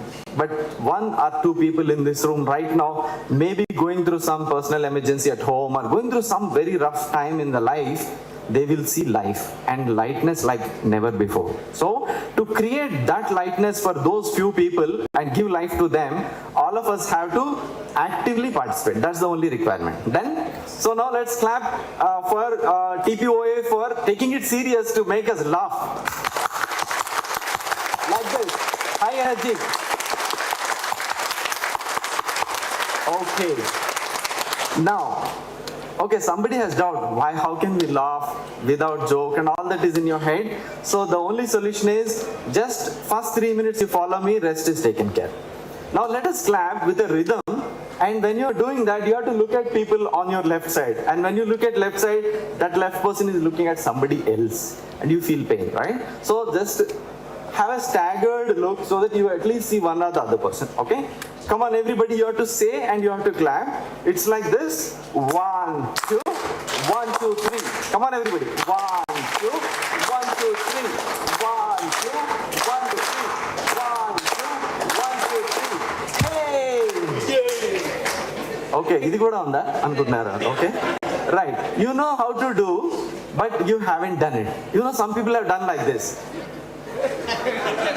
One, no sound. Second, they're looking at me. At 52, I'm looking cute. Maybe you like to see me, but please look at your neighbor. They want you to see. That is how we generate laughter, okay? So this time, we will again repeat, okay? 1, 2, 1, 2, 3. Okay? So now, we'll clap again, but with a laughter chanting. This time, full energy, everybody, the hey also have to come, okay? It's like this, not 1, 2. Ho, ho, ha, ha, ha. Okay? 2 times we'll say, third time we'll say hi. Come on, everybody, you have to say ho, ho, ho, ho, yay! Now you see laughter muscle started. So once it gets activated, you are ready. Now we all know to laugh, we need a gush of air to throw, right? So for that you need to fill the air in the stomach and throw. So we are practicing it as an exercise. This is a beautiful practice done in some major cancer hospitals in US, okay, where our celebrity politicians go. So it's up to you to get into the floor, these kind of beautiful things. So now stretch your hands forward. Just blindly do what I say and you are going to rock. Breathe in, hold, fill the stomach as much as possible. Breathe in, breathe in.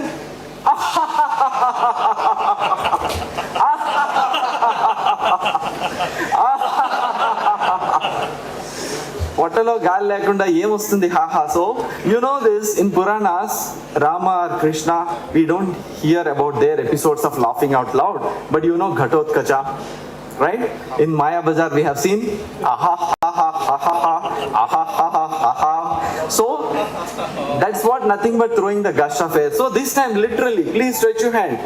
There are 2 ways, being a spectator, being an experienced person. Okay, experience yourself. Stretch your hand forward. Breathe in, hold, hold, hold.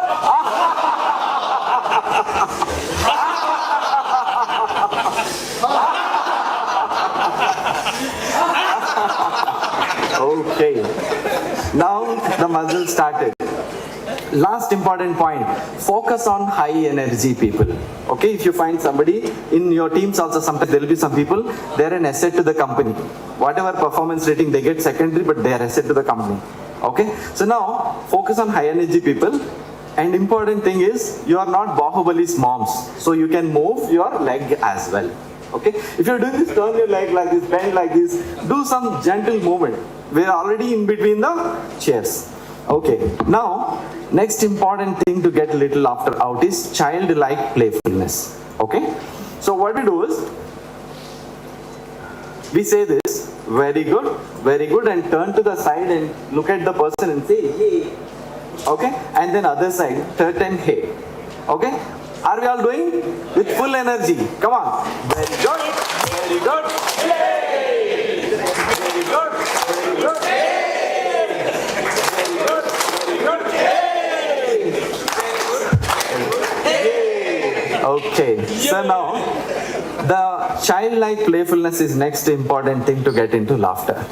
I don't want to know who's going through at what level of phase in life. Emotional weathers are already changing.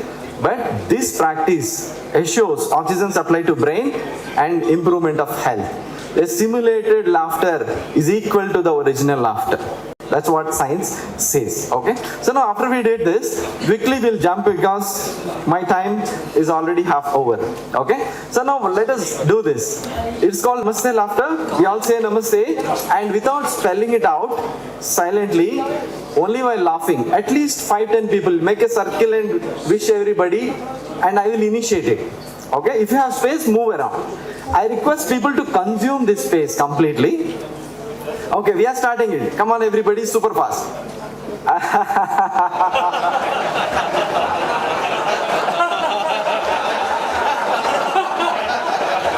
Turn around, wish people, wish people.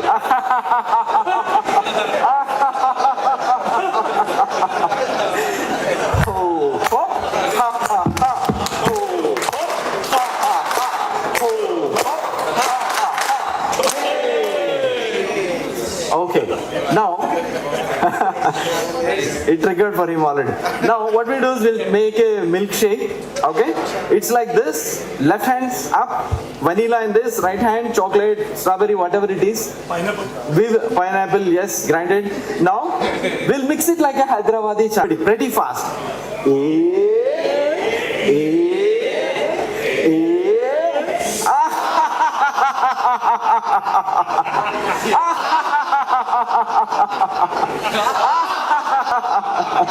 Very tasty. Very tasty, okay.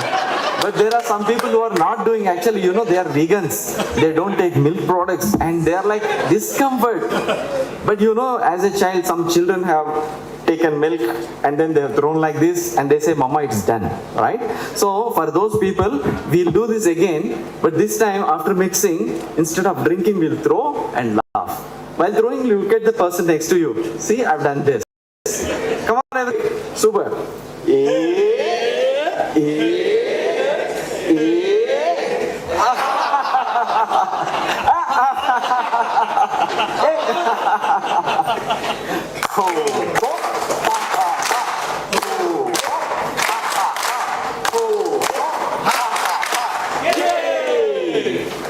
Okay, next important thing, this is cell phone laughter. It's a simulated one, so everybody participate. Keep your left hand like this as if you are receiving a phone call. And this is a typical call from spouse, and she is asking for a diamond necklace, and then this man doesn't want to buy. Okay, that is a laughter. So just look at me on and off and then keep looking at other friends and repeat the same. Okay, act and take it forward. It's like this, call is coming, everybody, darling, buy me a diamond necklace.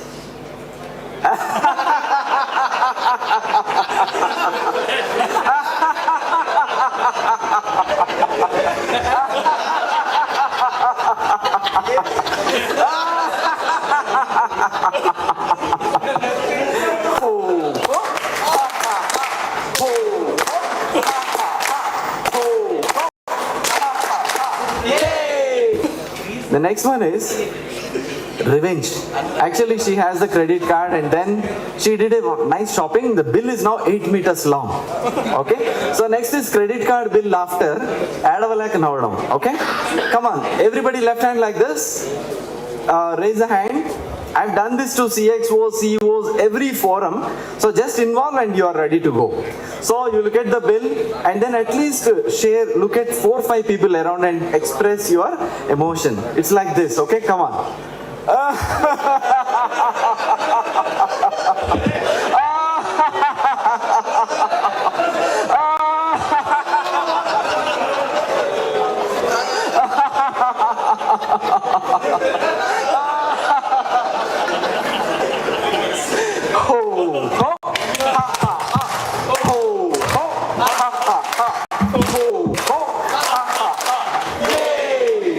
Okay, the next one is electric shake hand. Okay, so everybody make sure you have a partner. Just look at the next person from one corner. If somebody is alone, maybe find one person. Whoever is not having partner, raise hand. Just partner means not other partner, just partner for this activity, okay? Right, just find a person. Now, it's like this. I need a volunteer. Sir, Miro, sir. Anybody, just volunteer. Okay. So what we do is, we approach them to give a shake hand, and the moment we touch, we get electric shock, and then we do like this 2 times. Third time, whatever we both do, you have to do. Okay?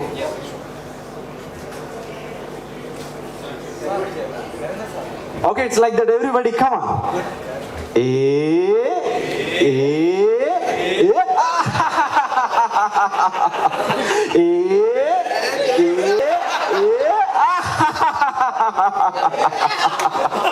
Okay, now last time. You have to do what we are doing, okay? Come on, everybody.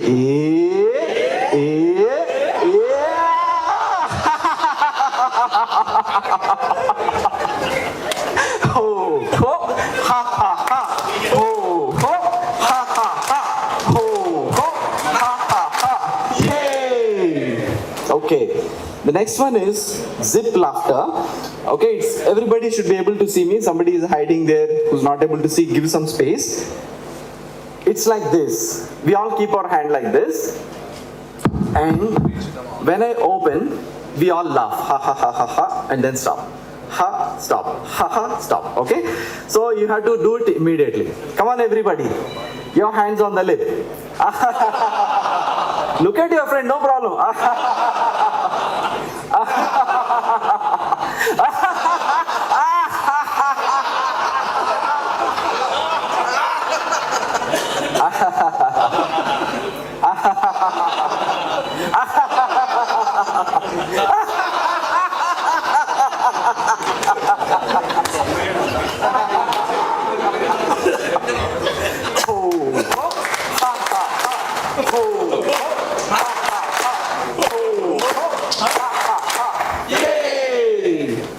Okay, next one is difficult actually. Sometimes what happens is you are getting laughter and then you can't laugh, it's an insult. Maybe some mother-in-law did something and something messed up, you are not able to stop. So this is silent laughter. Imagine such situation where you are really getting laughter but you are not allowed. Okay, it's like this, but you can look at other friends and express. And I will kick off.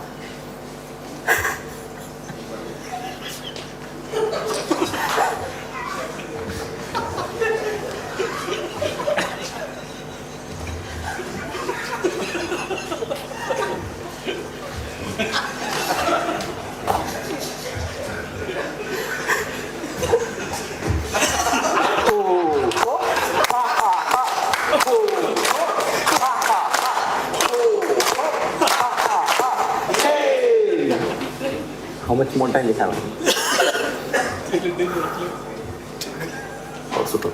Okay, the next one, we all know, we go to villages for weddings and all. There'll be one guy, okay? He'll be like on the phone, okay? Bolo, our bolo, bolte raho. And then this person doesn't move from there because there is no signal. The signal comes only there and rest of the places you don't get signal. So we can say wherever you are, the corner pocket is having the Wi-Fi signal. Center, wherever you are standing, there is no signal. So please try to move. It's like this. You have your hands like this. This is your router. we are searching for the signal, and once we get the signal, we laugh. Okay, so try to move one side and then get to the place and then laugh.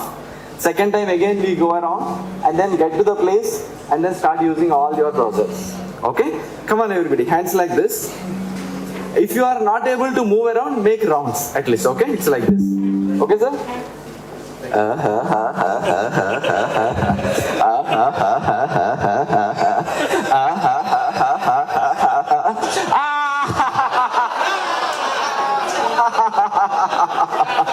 Again, one more time, move again.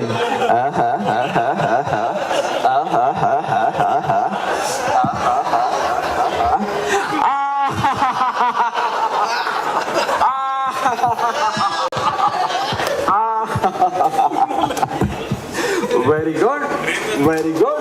Yay! Very good, very good. Yay! Third time, very good, very good. Yay! With high energy. Now, post-corona, lot of stress, lot of parameters changed. Okay, the challenges of HR are not normal.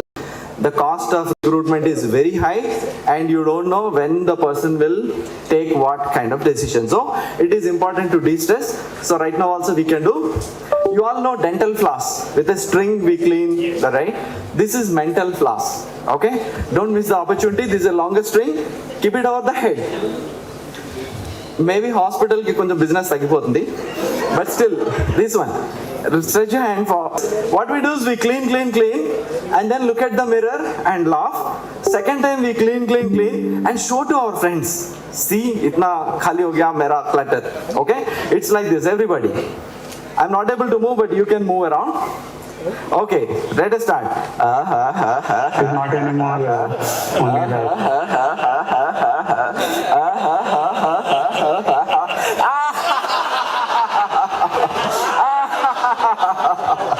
Again, do it.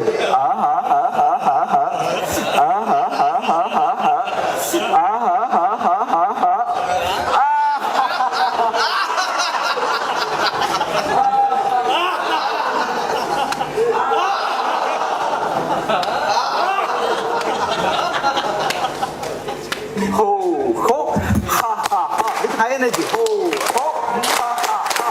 Ho, ho, ha, ha, ha. Yay! Okay, we do one last exercise and after that we'll just sit down.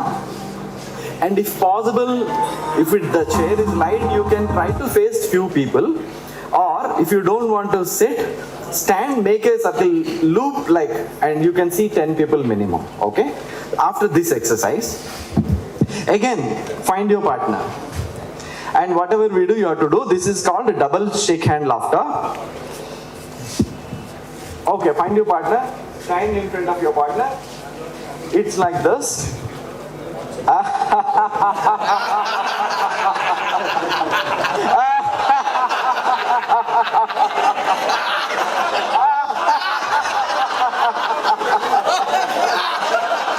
Change hands and wish other people. Just keep changing hands and do the same, okay?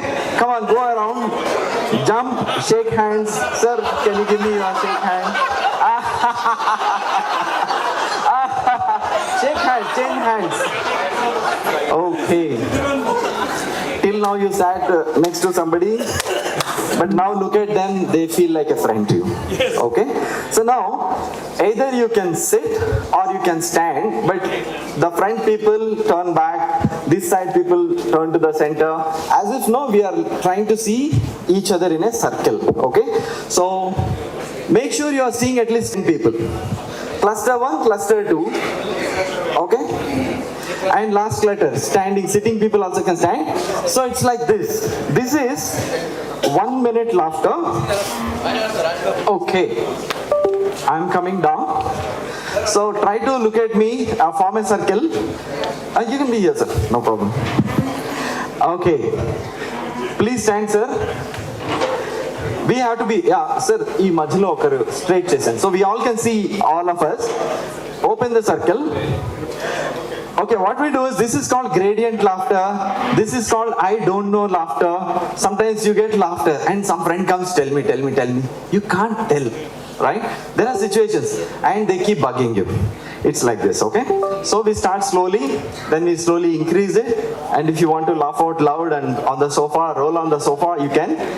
And after 1 minute, we'll get into absolute silence. That time I don't want anybody to speak, okay? So now, as usual, I am starting the timer. This is a kind of a small demo session. So I'm starting and I will, sir, up is taraf aa jaiye, so that include me. So I start. You have to look at your neighbors first, then look at the next person, then look at everybody possible, and then laugh. Okay, I'm starting.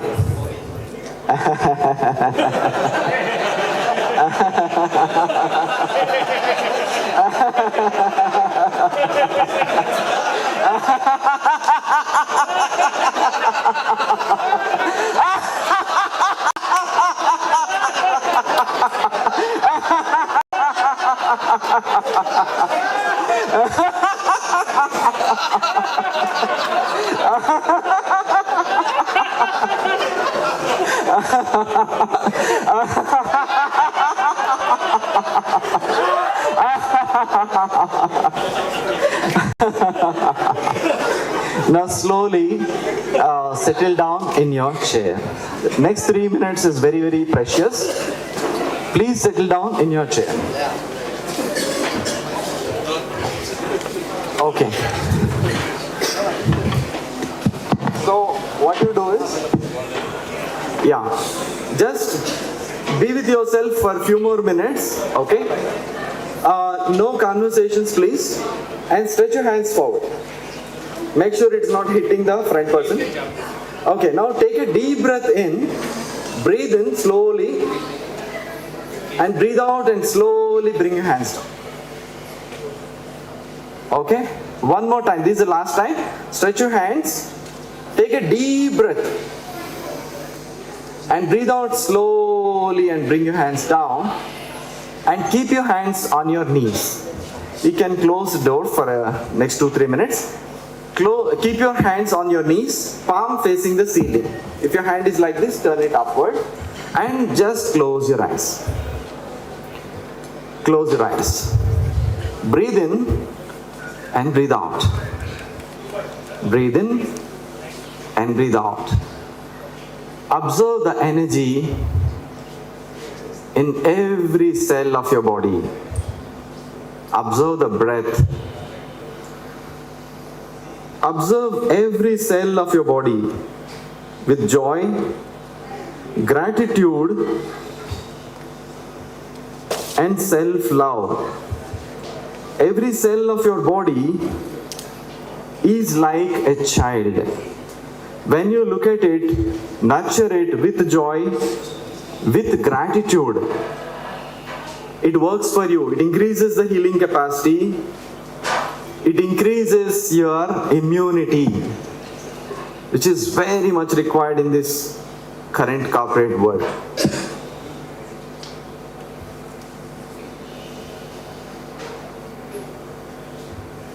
Breathe in and relax. Breathe in and relax. Take your attention to the top of your head. Feel the energy of divine relaxation like a silver light entering your scalp, entering your face,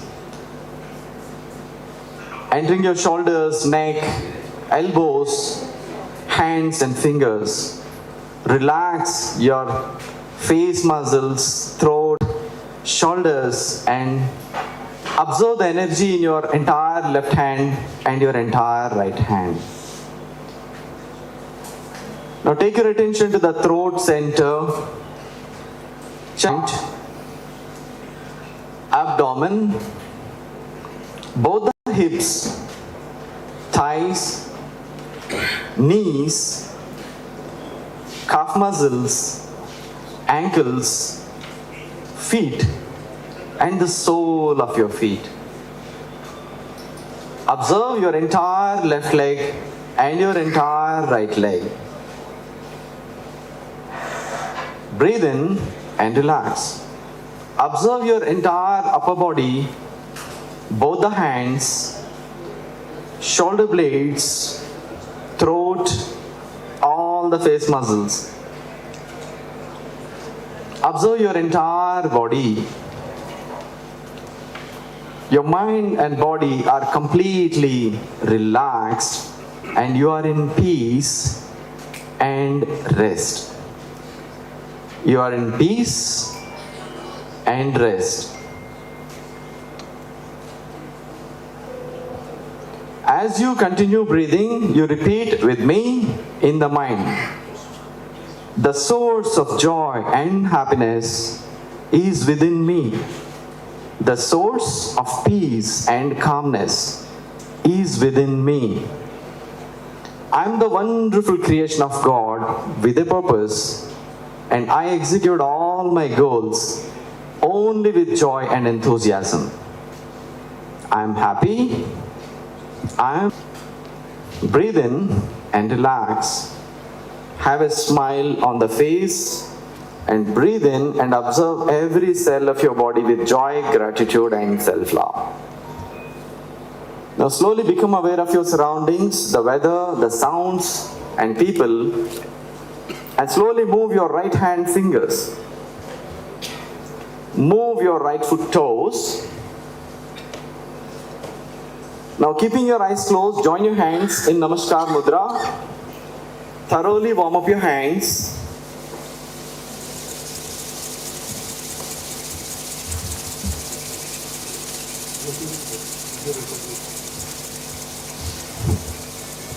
Now cover your eyes, slowly blink your eyes and gradually through the gaps in the fingers you can see the light. Okay. Now, in that calmness, just let me know how many of you are feeling light right now. Raise your left hand, whatever hand. And how many of you are feeling super good? This is really wonderful and I am enjoying this. Okay. Thank you so much. This is JP, signing off from JP Yoga Wellness Consulting. As a close note, I want to tell, I worked in IT industry for 15 years and I'm in this line for 14 years now, only to help the leadership team and the other resources. Without counseling, we can bring lightness. If you have experienced lightness, I didn't ask what's going on in your life. A teenager bothering, we don't know. Whatever is happening, we don't know. But you experience lightness. So, just decide if you have 3 minutes, you can detox your brain at alpha level and beta level with a specific breathing. If you have 15 minutes with Yoga Nidra, you can get 3 hours worth of rest. And with a half an hour, you can get sound healing and the vibration can be bone deep relaxation. When I say this, I've done it in all CXO level platforms and I'm coming with confidence and the passion attached. 30 minutes or 15 minutes and then see a different you. You can live in a different body and different mind if you choose. Thank you so much. Thank you, Jaran. Thank you so much, JP Garu. I'm sure collectively you have contributed to increase the lifespan by a few hours, minutes or days for some of us with your wonderful session. May I now take this opportunity to next invite a couple of very important sessions before we get into the next panel. Upadhay AI, the national TPO event organized by the Telangana TPO Association, is powered by GradRight EdFintech platform. And I'm happy to invite my colleague from the founding team, Lovish Rawal, who has come down from Gurgaon to introduce the idea of GradRight and what impact we are creating to the students of this wonderful country. Thank you.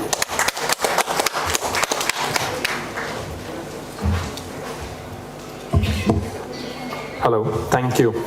A very good afternoon. I think the session was rather refreshing for all of us and we feel re-energized, so thank you, sir, for putting it together. To start with, I think I would like to first thank all the organizers, Jairam sir, for putting this together.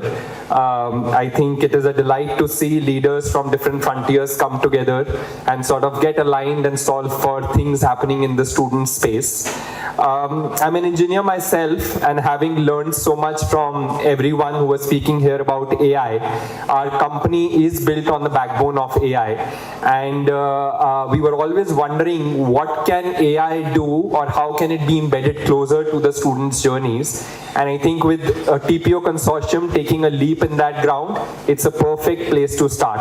So we're very delighted to be a part of this event, and we are grateful for this opportunity.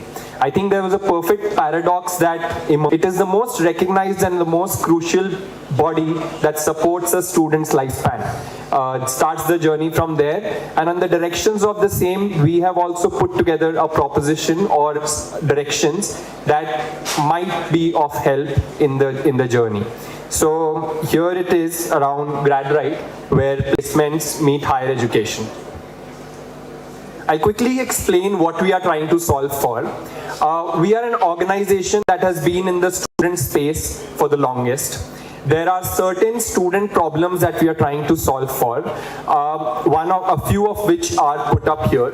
If you look at the student vertical, right now, the students who try and pursue their masters overseas or education overseas, close to 60% of them drop their plans purely due to financial constraints. They don't get access to the right financials, or they don't get access to the right information to gain students for international universities. They don't get the right kind of network, or they don't get the right kind of leeway for their students to be able to experience how the international environment could be.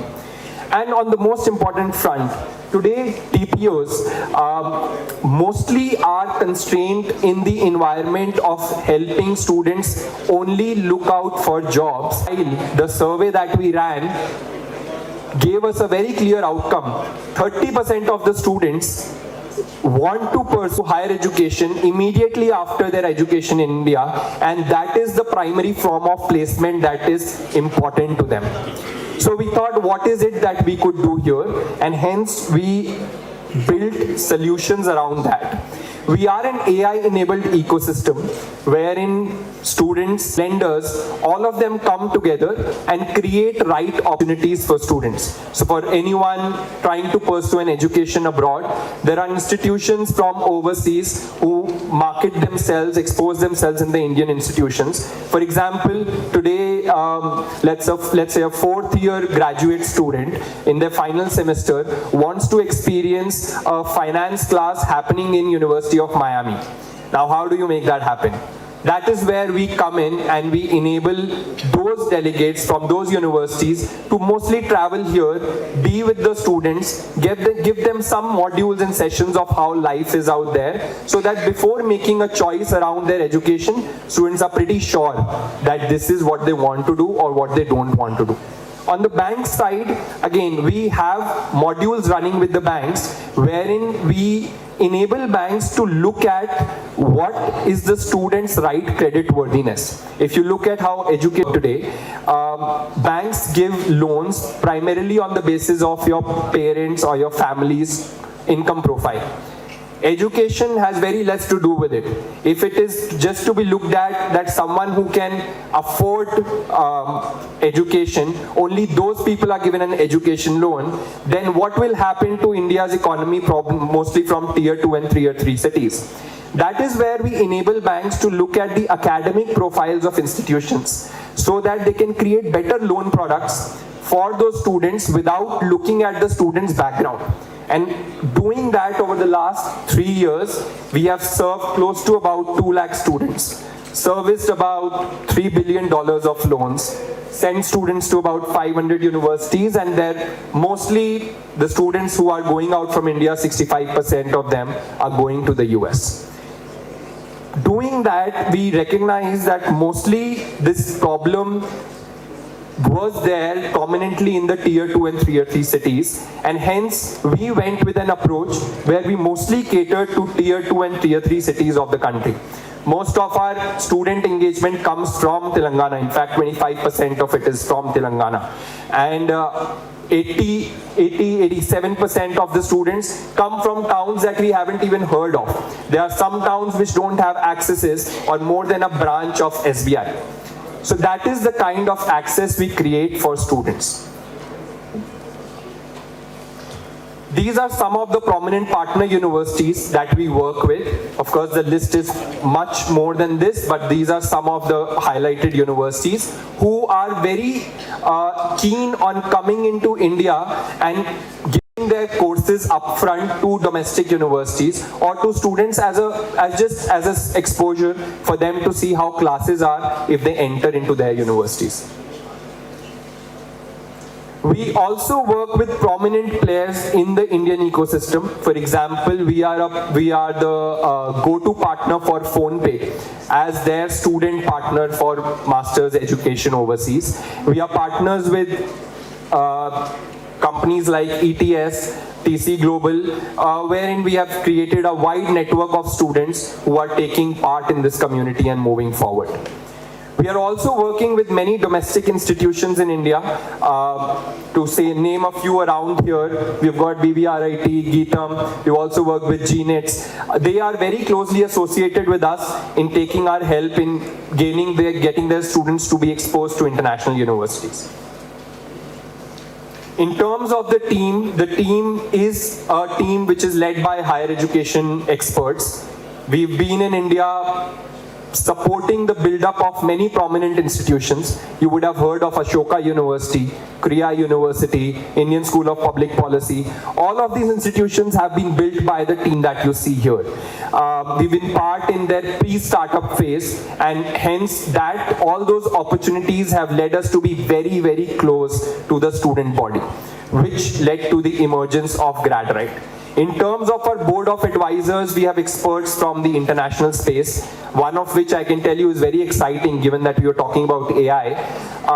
We have an expert by the name of Mr. Anshuman. He leads a company called Rhombus Power, and Rhombus Power in his organization gives services to US defense. And it's an AI-based organization that predicts the next war in the world. So where the next attack is going to happen is predicted by that company. And the company's founder is on our board leading the AI of GradRight. So we have some prominent names who have done significant things in the industry in different verticals. Now they are coming together to create an impact in the space of higher education. I'll very quickly wrap up with the opportunities to collaborate. If this excites you any bit and you actually see higher education placements as a placement in itself, then we will be open to discussion today and tomorrow, and extending an expression of interest if that is of relevance. There are also two big announcements upcoming for this year itself. And using this event as an opportunity, we would like to open it up and invite participation from any one of you that you see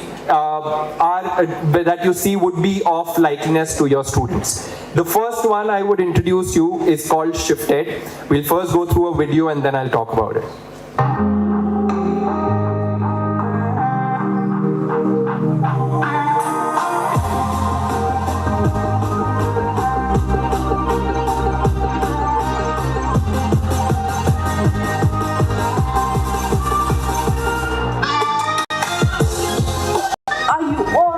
To kickstart Shifted 2023.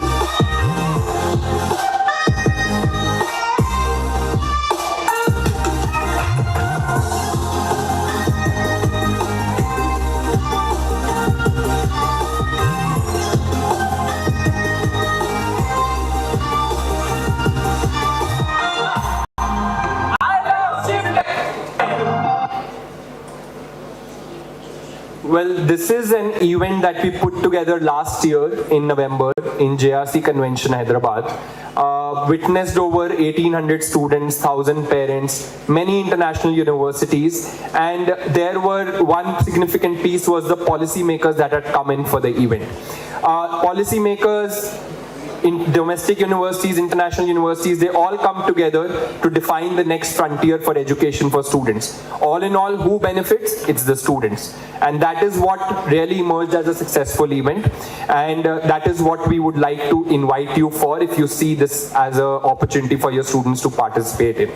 The second one, which is very closer, is a Next in Tech. For Next in Tech, we have collaborated with a university called Lehigh University. We are getting them here to conduct a tech fest in association with BVRIT. Students will be participating, winning prizes up to 2 lakhs, getting internships in startups as some of the outcomes. In a nutshell, you see that these are the kind of events that we put together for students to be able to benefit and get exposure of the international universities while they are sitting in their Indian classrooms. That's about it. That is what GradRight is for you. Thank you so much for your patience and time. Have a good day. Thank you, Lavish. In fact, happy to share that some of the wonderful colleagues sitting in this audience were a part of the Shifted last year. I see Dr. Ganesh from the president of Tamil Nadu TPO Association. Sir was there at the Shifted event last year with us in GradRight in Hyderabad. So it'll be wonderful to see representation from Telangana TPO team and other states. And of course, next in Gen Tech event, which we have scheduled on 18th of October. Thank you. And next, may I now invite Mr. Kunal Shah, who is the CEO of Learn Overseas, one of the learning sponsors of this event, to address the audience. Thank you.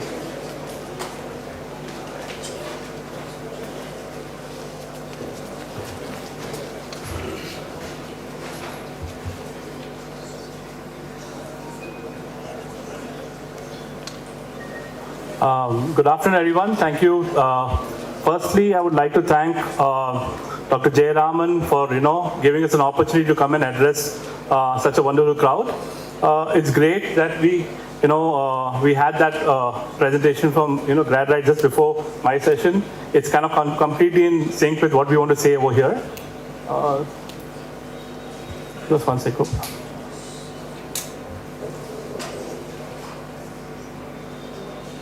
All right, so I will quickly introduce who we are and why we are here today and how we could help your students. Learn Overseas is an education space for the last 15 odd years. We have assisted about 25,000 odd students to study in some of the best schools, universities globally. So we have placed our students in every top school you can imagine. For the last 15 odd years, we've been working very closely with colleges, universities, schools, and helping and assisting the students get into the top schools around the world. Like I said, I have been in the overseas education space myself for about, I would say about 22 odd years now. I've studied, lived, worked myself in the US. So the challenges that we see every student goes through, right? Could be from getting the right university, getting funded, getting scholarships, getting your visas, getting your relocation, your accommodation, your living. Everything that a student goes through and faces challenges with is something that we identified. And as an organization, we are helping students go through that transformation without any issues.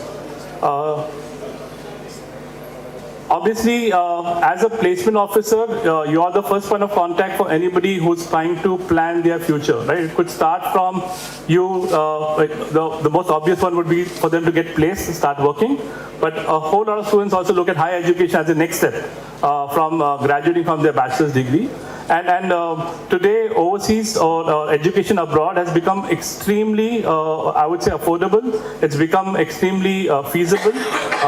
Wasn't that 15 years back, but today, if you look at the way things have panned out, we have seen countries which have emerged in the last 5 years that have started coming to India, inviting students to come abroad. For example, all of East Europe, you see a lot of countries like Europe, Poland, Georgia, we're seeing Brazil, we're seeing South Korea, China coming in and asking for students to come in for their higher education.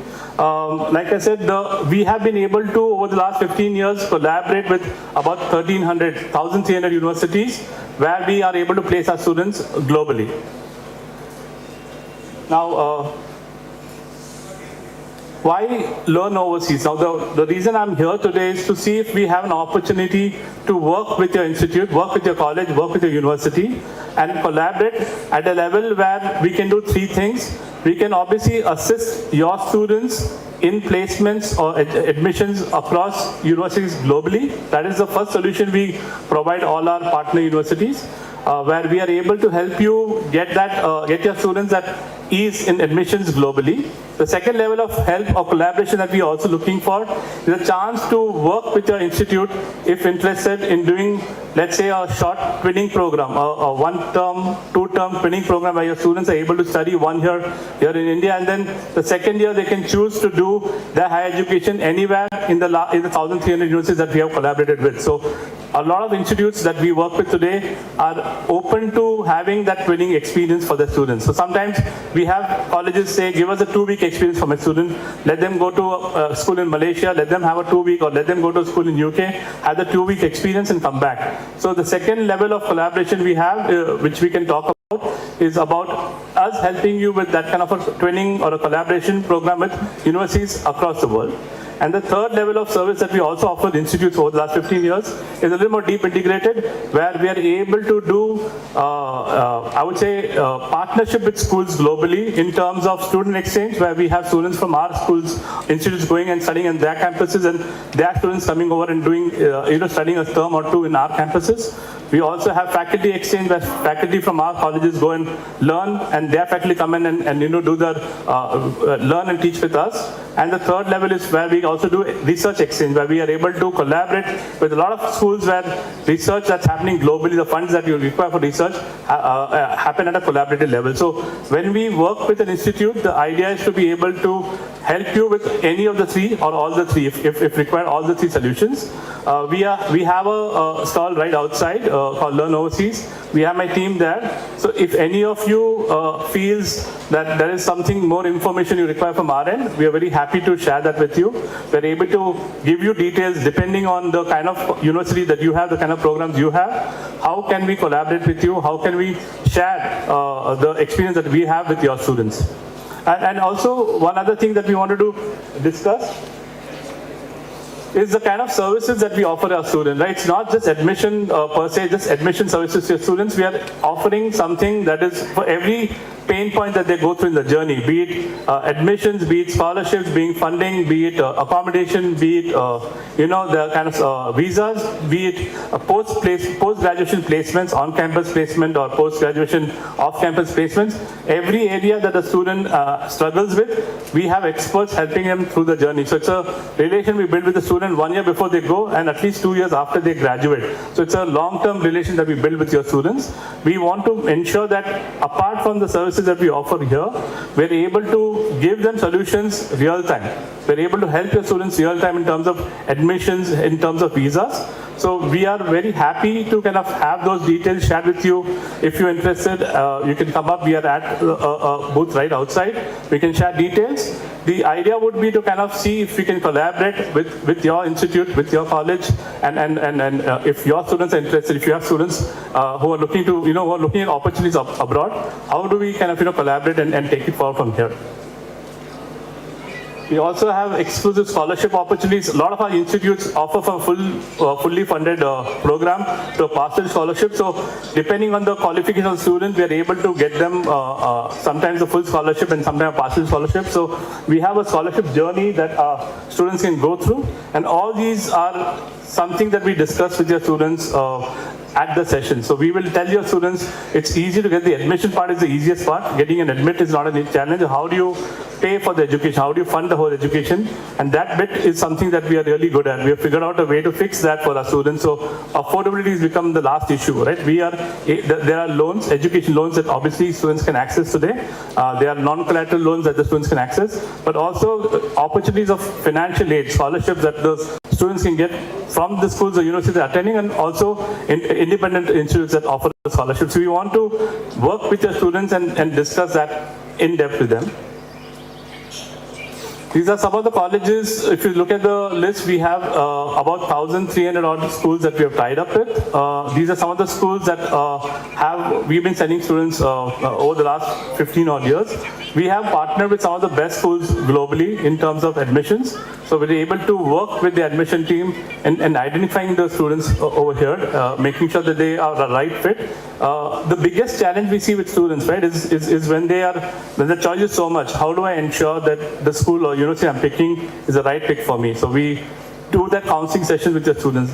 The best part is the whole journey for the student with us is absolutely free. We don't charge a single rupee to a student because we partner, the partner schools pay us for the admissions that we do for them. So there is no charge. Your students will pay nothing for our services. And the services, like I said, are elaborate. It starts 1 year before they actually go abroad to the time they kind of graduate. So we stay with them through and through. So our next step, like I said, is for you to maybe come in and talk to us a little bit about what we do, a little more in depth, depending on the college or university that you come from, and how do we, work with your institute, how do we work with your college, your university, how will I be able to partner with you? If you say, yes, we have students who are looking to go abroad, we have all these options, opportunities for them, but we are generally not able to identify the right partner or right program. So, like I said, like Learn Overseas, there are multiple options, opportunities that you guys can work with. So 2-3 things that we can tell you directly and definitely is that at the end of the day, we have the student at the center of the journey. We ensure the student gets the best advice, gets the best counseling sessions. We make sure they go to the right schools, the right fit. Their journey is as seamless and as effortless as possible. The support that we want to give them is through and through, not just getting them the admit, but also ensuring that while they are in the university, how do we support them through and through? Because the challenge, like I keep telling my India, when they get to a country abroad, because here we have fantastic, I would say, support system. Like for example, placement officers and placement services. I don't think any other country offers this kind of support or services in terms of placement. I mean, we have a whole team that works with the students in ensuring they get placed, but that's not there anywhere else, right? So the students are not really used to that. And the idea is to prepare them. It's like, but once you are there, how do you network? How do you start talking to companies for placements, for your internships and for placements? That kind of education happens with our team while they are going through the process. And the non-academic part, I'm talking about living, cooking, driving, the cultural shift that happens while they leave from here. We sometimes see the students are not prepared or not groomed before they leave from here, and that's time when they start feeling it's difficult. So our team also involves the students in all of these things while they go through the session. So today, talk to you, get an opportunity to talk to you and request you to come into our booth once and get some details. We have some literature on what we do, so we can share that with you. If you want to have a little more, little more information about how we will plan this out for you guys, we will be very happy to have my team connect with you and share the details with you. And if you feel it, or if your institute feels this is the right step for you guys, we are currently working with almost 400 odd universities and colleges in India. We have partnered with about 400 universities in India, and we are successfully working with the students for the last 15 years in placing them in some of the best schools. So if your university or school or college is interested in something like that, we'll be very glad to partner with you. And towards the very end, I also want to announce that we do have a incentive plan we have for our TPO officers. We have a nominal incentive that we offer the students, offer our TPO partners while they get on board with us, so which we can discuss when you come to our booth. We'll discuss that because that's something we, as a token of appreciation, we feel that the idea is to kind of get that support from everybody in the system. So again, we are very happy to be here. We'll love to meet you at our booth. We would love to give you, answer all your questions. We are here today and tomorrow. So at any point you have a chance, please come and drop in. Understand exactly what we do. See if we are the right fit for your campuses. Like I said, it's not just placing your students abroad. We can do something more meaningful in terms of long-term training programs for all your students. We can give them a foreign experience. So anything that has to do with students' experience abroad in terms of education, we've done it. We have been able to successfully help. Even a 1 week experience exposure for your students could mean a whole world of difference in their learning experiences, with something that we offer. And most of these short programs that we offer to our students, the students don't pay anything at all. These are we do it in line with our partner schools, so the student doesn't end up paying anything. It's just a flavor for them to get an experience how this works. So we would love to meet you guys, have the discussion with you, and see how we can take it forward. With that, again, thank you. Thanks a lot for your time, and thank you again.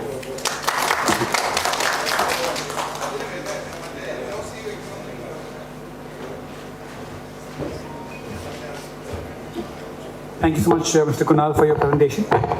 Now we are waiting for the confirmation of the next event. It could be a panel, or we are waiting for one of the key eminent speakers to also join in. So give us a couple of minutes and we will commence back the session. Thank you so much.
before we commence into the next session, we have a quick breather from Sri JP Garu once again for all of us. Thank you, sir.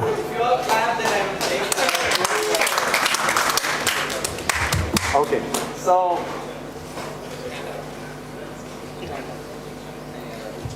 thank you. And are you ready to laugh? But not laughing, okay? We are settled already. We'll do a little different activity. For that, I need at least 6-7 volunteers. Yeah, 6 volunteers who want to raise hand and come. We'll not make you to do dance and all that, okay? Please come forward. Yes, please come forward. Visibility gives you more opportunities. Okay? So please make use of it. Super fast. Last, మీరు ఇందాక participate చేయలేదు కాబట్టి you can have the fun advantage. Another 4 people. Anybody can come, men, women. Please, please. Tell them one HR contact will give. Okay. Can I invite all of you to stand up, please? And few people can walk onto the stage. It is a subtle thing, okay? Don't worry about, oh my God, I have to laugh. See, for example, if you really want to laugh and you go to a park and you laugh, right, like this, people will think you are mad, okay? In this group setting only you can laugh. So, quick volunteers, 1, 2, are you ready? Please come. Yourself only. You have been helping all of us with your volunteering, so it's fun time for you. Okay.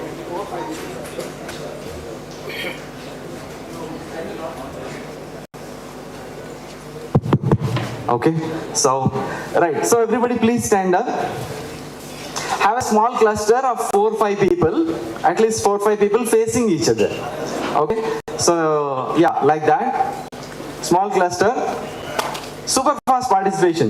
Whatever comes out, okay? It's all to deal with a lot of emotional strength.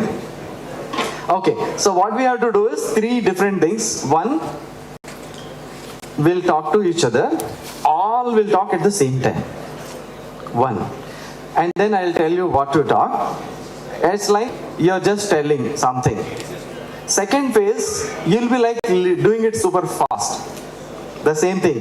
Third time, it's like you're telling somebody a very happy thing. Do you know what happened? That day I went to this place, no? Hyderabad. Amazing place. Like so cool and expressing that way. That is the third thing. Okay? So the first thing, all of you ready within your group. It is called gibberish language. So there is no words. It's like this. So these are the words you are going to use, and just stand in it. Come here, come here, come here. We start here and you start in your group. Just give energy to the room, okay? But everybody have to talk. Look at each other and keep talking. Whatever you want to tell, whatever you want to shout out, mother-in-law pe gussa utarna hai to abhi. Come on, start. Okay?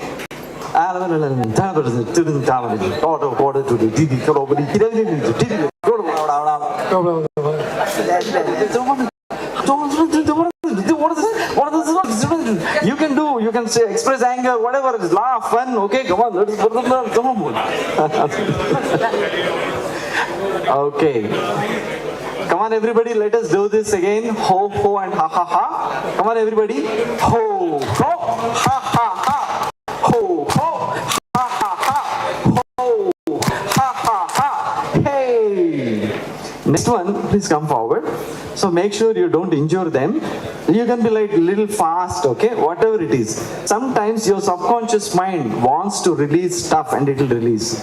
And when we do it in a special setting as an activity, people cry, people laugh, people release a lot of toxins for years together, whatever they are holding in the head, okay? So don't underestimate this simple activity, but just be fast. Be fast in whatever you're doing. Look at your group. Vibrate, okay, with languages, okay? Super fast.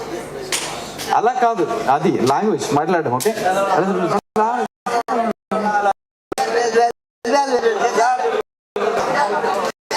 Use the space, take a picture, let them take a picture.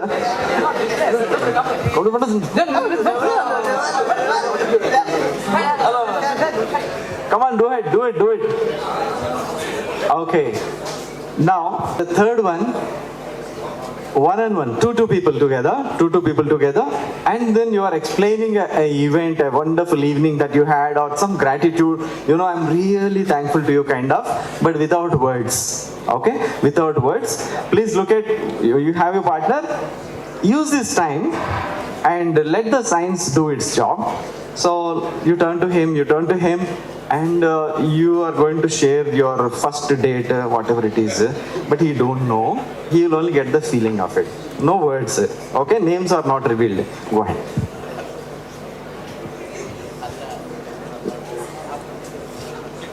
You have to spell out, okay? And then that, like,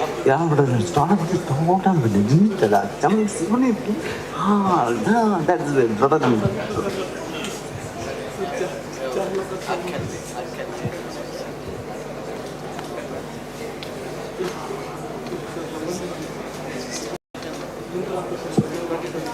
Okay, now let us clap for all of us, and again ho and ha ha ha, ho ha ha ha, ho ha ha ha, ho ha ha ha. Hey! Finally, I want to tell you, laugh at least 5 minutes every day while cutting vegetables, no problem. So find whatever way, spend 5 minutes laughing with your team and see the magic. Thank you so much. Thank you so much.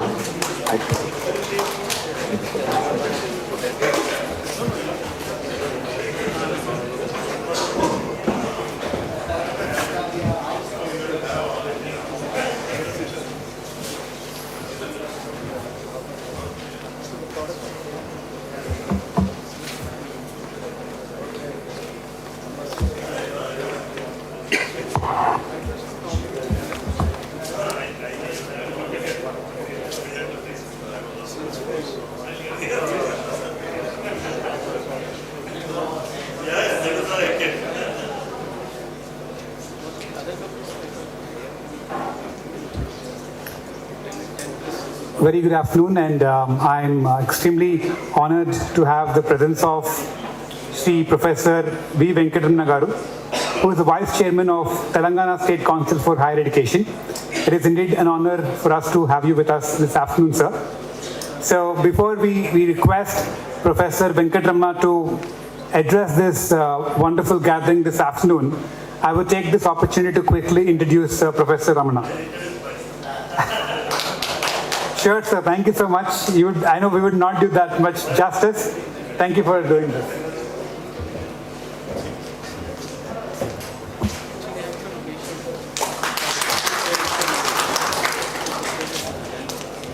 Very good afternoon to all the placement fraternity, I must say, because I also belong to your fraternity. I just told my colleagues, Jairam and others, all the organizing committee, that many years back, maybe if I recall, it must be around 1993 or 94, I used to be the placement officer of the university, Osmania University. And I'm very proud to say that Jairam is our student, my direct student Jairam. So I can see in him the energy which we had, the toil we went through, the successes, the criticisms, so many expectations. And then the placement officer is somebody is like as a doctor. A doctor never expects anything other than the patient's health and happiness. And I think and many times I used to think, I will come back to my brief introduction a little later, I didn't want to lose much time. Because when people please sit down here. When people introduce, it is usually the biodata which you get from the internet. But I thought, I'll tell you my own journey and want to relate to you so that, you in the field will get more kind of excited to do better things, not that you're not doing now. So when I quit my job in the industry, I had a management degree, and I worked with industry for some time, 5 years. And then I came to academics because I was interested to do my PhD. Very surprisingly, I quit industry and came to academics. Many reasons are there for that. No, nothing about a cozy job, but it's more about academic excellence. And I realized much early in my life that your degrees are not very much in tune with what you really want to do. They can get you degree, you can get your marks, you can get your grades, you can get distinctions and gold medals. But what you want to do in your life, you can do only when you reach a certain stage and start thinking, where am I and what do I want to do? So that was the situation I came to academics. And soon after I came to academics, my heads of department, my principal, etc. said, you have come from industry, so you should help us out. And it was quite easy for me because I could relate to the industry very quickly. And I had a hands-on experience, so to speak. Today when you go to students and say, you should be future ready, they say, what is future ready? You should be industry ready. They think, it's something which we just think that it is like a packaged commodity. No, it means that preparedness, it means the attitude, and it also needs the discipline to work in industry. Same thing holds for academics also. So I think I'm seeing Reena ji, L&T, right? Wonderful, wonderful. And I know, very, very good afternoon. They're all our, in our path of, in the life, in our career, we come across, and I was very impressed by their HR and other activities which they do. In fact, I wanted to call her one of these days. So coming back to this very interesting game of matching students' careers, matching and batching, it's very challenging. So sometimes, I must say, I must speak my heart and mind when I come to places like this, because you're all people of a level where you can understand. I used to go back many times and think, isn't it a thankless job to be a placement officer, because neither the employer nor my student is happy. The student wants more package, the employer wants more better resources. But when I saw getting into higher level responsibilities and then meet me after a couple of years, all that dissatisfaction would vanish. Somebody met me in JF Kennedy Airport. She came running, and then she said, "Sir, do you remember me?" And in so many years of our association with universities and our careers, we forget sometimes. I have a sharp memory about names and number plates especially.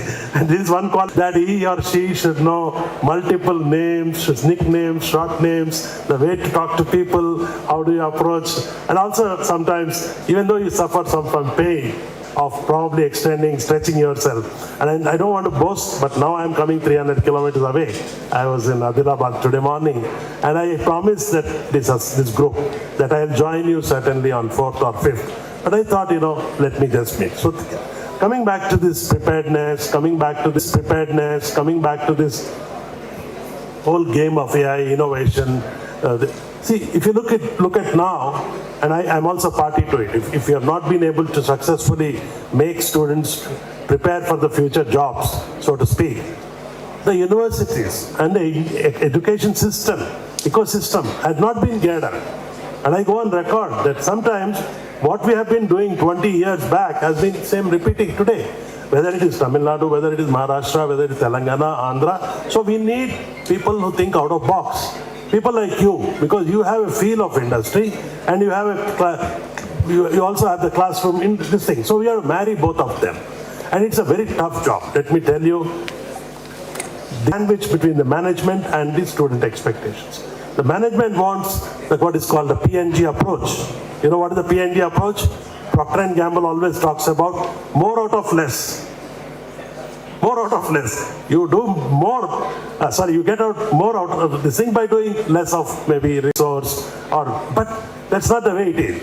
So that's why way back, 20 years back, I had advocated this model where every school, every university, every board, every department should have industry experts. I had started this. In fact, when I was dean at the Central University in 2005, I is presently very active in the women, IWN and all bigger things. I had invited point that I had a lady on the board, a senior person, because she would also get the perspective of a senior executive. Then we had bank managing directors, we had general managers, procurement managers, like in turns, so that they would tell us, how do we prepare the students for the future? First of all, the trends in the market. Second, preparedness. Third, the strategy, how do we go about. So it was a very, very long and very interesting experience for me, but later on, as I moved from organizations, I came to the university. And again, this, see, once, like they say, you're a khaki. Once you're a placement officer, you're a placement officer. Whether you like it or not. Either you become placement director or you become director, but you also handle placement because that's your passion. So at University of Hyderabad, first time I went there, I saw placement department. I said, let's remove this placement department and let's make it, what is that, PGAB? I think Guidance and Placement Guidance and Advisory Bureau. Because I first made it very clear that the placement officer is not a job recruiting agency. He is a facilitator. He is not a person who will assure you jobs. Unfortunately, the market thinks that a placement officer should be everything. Being psychologist, being counselor, being this thing, being the magic wand with every company should come. No, companies will be they have a personal, they like you because of professionalism, but the student, the resource has to be good. So I named it PGAB, and for several years again, I was director of that. So what happens is you go and you try to do, and then later on now, in fact, our job is now a little bit complex because amongst the student groups, if I remember, around 90 to 95% would go to careers, predictable careers earlier, 10, 15 years back. If you are a mechanical engineer, you look at somebody. Now you find people moving their radar and picking up subjects, courses, and again expecting us to get into that fitment. So anyway, these are the challenges. I don't want to bore you post-tea, but I thought I really enjoyed my career being in the placement. And then I moved to, I had very good opportunities to work in industry again. As they say again, if you were in industry, you'll again go back to that. So I served on the board of State Bank. I also served on the board of India Infrastructure Finance Company, Government of India, the largest public sector infra company. Then again I discovered that my resource in the company should come from best institution. Best doesn't mean only the top 3, 4. I don't want to mention. But I got rural talent. I got the best talent from smaller universities, rural universities. In fact, now I am also heading a university in Telangana, which has 9,000 students. We have our own issues, but these are bright students who come from rural areas, and their brightest innovations come into place. So I always supported this concept of, and I started a technology business incubator at the University of Hyderabad. The reason being, I said, if US produces more products from the campuses, and India should not have only job seekers, it should also have job providers, job creators. So the technology business incubator was a joint venture between us and the Government of India. We got substantial funding, and we we created a platform where ideas work. People can test their ideas. In those days, in 2008, the word plug and play was not heard. So we picked it up somewhere and said, we'll give you plug and play. Simple plug and play would mean lab facility, not this IT I'm talking. So then we had a couple of students making it very big. And the feeling that you can innovate, you can fail, and the feeling that people also respect you when you fail. Because having seen the United States and India, in US, if you fail, the bankers give you more money. Because you have seen the world and you can tackle the issues. And when I used to sit in the board of the bank, I used to get proposals. I was an independent director, so I used to evaluate proposals, because basically being from the management side, I used to see young people from IITs or even Gindi, Anna University, Usmania, JNTU submit proposals 5 years after they have done something. They want to become something. And the board would say, no, they don't have experience. If somebody is more educated, they would say he's more he doesn't have the industry oriented. I used to say that you have to support these young people and let them try it out and let them celebrate failure. And I think as long as we don't do it in our culture, in campuses, in colleges, as a government also. So let me come back to my role as in the government, and I'll end. So we in the government of Telangana are very clear that we should become the source and ignite campuses and students. Towards this, many efforts have been done. This is one of the efforts. It will continue. Because innovation and incubation do not have any boundary. It can be anywhere. For example, somebody told me during the Honorable CM's visit to the United States, there has been a discussion with the World Bank on skilling in Telangana. And quickly we picked it up, and there is the Telangana Skill University which has been formed. As I am speaking today, the Telangana Sports University, Young India, we picked up this concept called Young India. We didn't want to put any other name. So in lot of deliberation, I was also there, we said Young India, this is the future. This is going to where we bet across India we'll get students in skilling. So now the concept is skill, train, give the market, become the global supplier. If China could make it nuts and bolts and become the supplier for the world, we will not get into it, we will not replicate. Those sometimes people say it is good to be a copycat. The Chinese are not great innovators, but they are very hardworking, and they're, if I am permitted, they're very committed to the country. They go back and plow back their money, they work hard. And I was going to the classes, I used to say the last person to leave the campus in the United States is the Chinese. So that is a competitor. So we thought the talent is there, Telangana for talent, Telangana for not only talent, training, Telangana for future transformation. This is the motto. Talent, training, transformation. We have to become transformative. We cannot just become people who will just do some things because, so with these things, I think we are all set. In fact, the ecosystem is now very good here. I invite all of you, in fact, from friends from Tamil Nadu, Maharashtra, I'm seeing, I met. I think you should take a tour. I'm sure the organizers must have given you, even next door is Tea Works. So I think with these words, I will conclude. I wish I could join you more time, but certainly any of your events, next time we do, we'll partner with the TPOBA and the government of Telangana. I am also hopeful that one of these days tomorrow we'll have more speakers. Thank you very much, and thank you again for seeing old friends and rediscovering our roots and committing ourselves to the best in our profession. Let us become best in breed and support each other across the country, across borders. Thank you very much. Professor Ramana Garu, may I request for a quick moment for a small token of gratitude from our end. So on behalf of the Telangana TPO Association, I would firstly invite Dr. Jairam, President of Telangana TPO, and all the presidents of respective states, Tamil Nadu, Maharashtra, Kerala.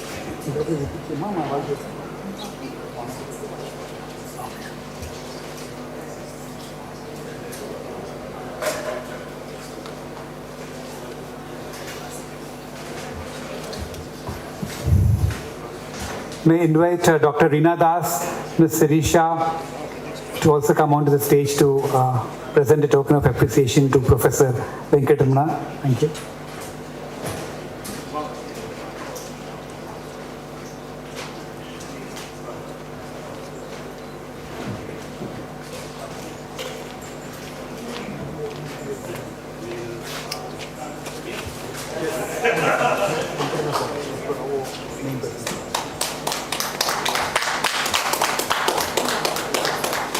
I request Lavish to join the presentation. A small token of appreciation from GradRight.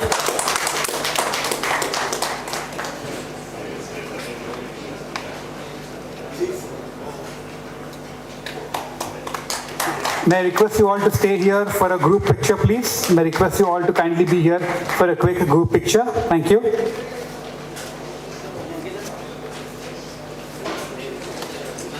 Thank you, Professor Venkatamana, for joining us this afternoon.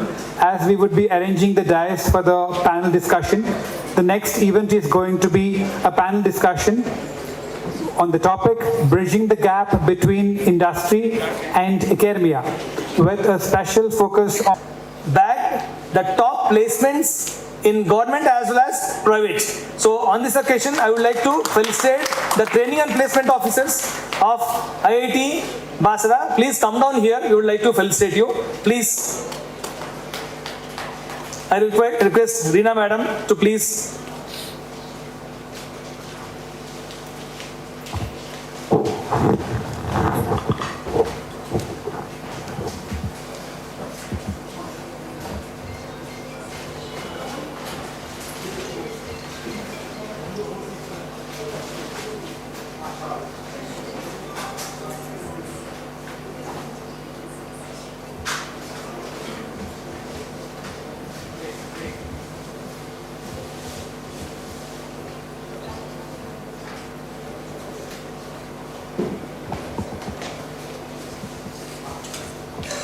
top, the best in the terms of in Telangana, in terms of government and private jobs. Really appreciated the efforts of the placement officer as well as the team.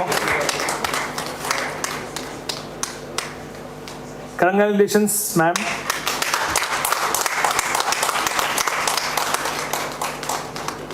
Keep inspiring and keep doing, madam. All the best wishes to you, ma'am. Thank you so much, ma'am. Yeah. A very good evening, one and all. This was a great opportunity for us, becoming blooming from the. Sir was like a friend to me when I was a student. Actually, I still remember the kind of moments I had.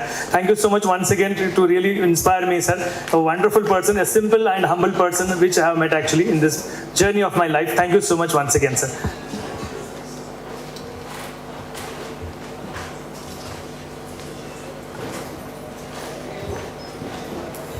Thank you so much. As we move on to the next very interesting panel, the second panel for the day, on the title or topic, Bridging the Gap Between Industry and Academia, a special focus on artificial intelligence. May I now invite the moderator and the panelists onto the dais. Firstly, the moderator, Shri Ganesh Somshetty Garu, Head HR from Sodexo. Next, we have Dr. Biju Rajan, the Head Placement from BITS Hyderabad campus. Then we have got Dr. Reena Das, Chief Human Resource Officer from Keolis Hyderabad. And finally, we have got Ms. Sirisha Komireddy, who is the Head of Talent and Development and Engagement of Signity.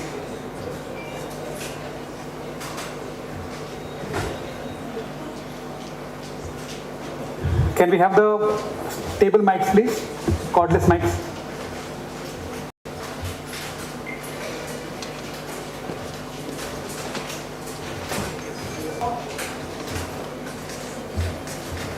Good afternoon. Good afternoon. Good afternoon. Some said good evening.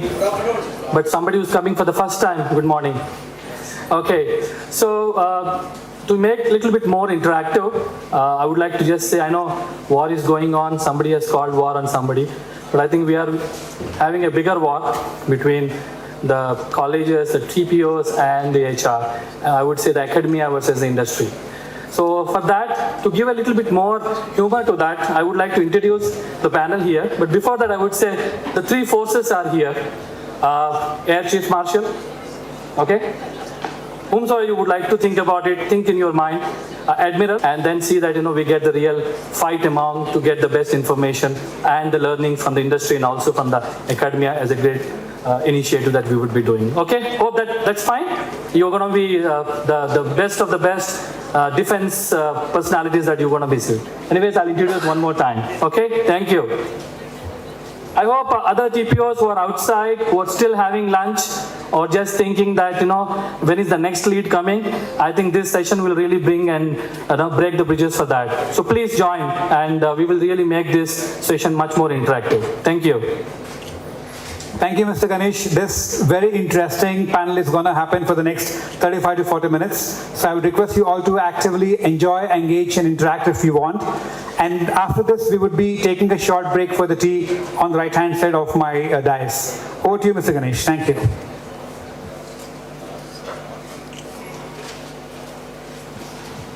Thank you so much.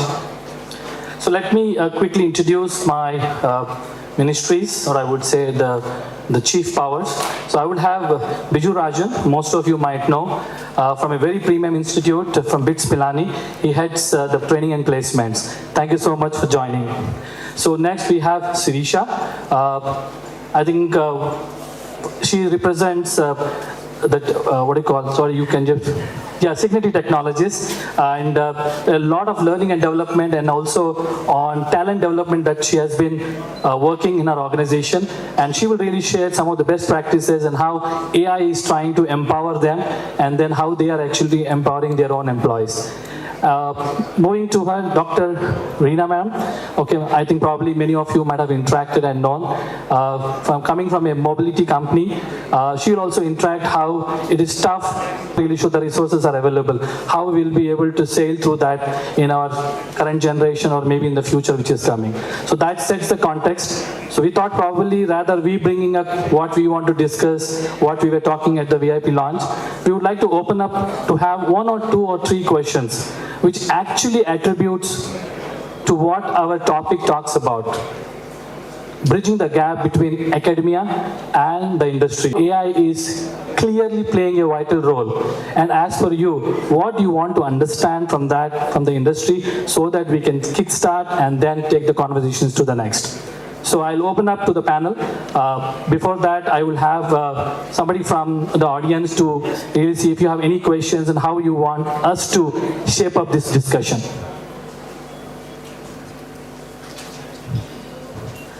So anybody has any questions that you would like to kickstart first, and then probably we can take it from the panel? Yes, somebody can please help with the mic. You may want to be specific to anybody, or it's a generic to all of them. We'll be more than happy to answer.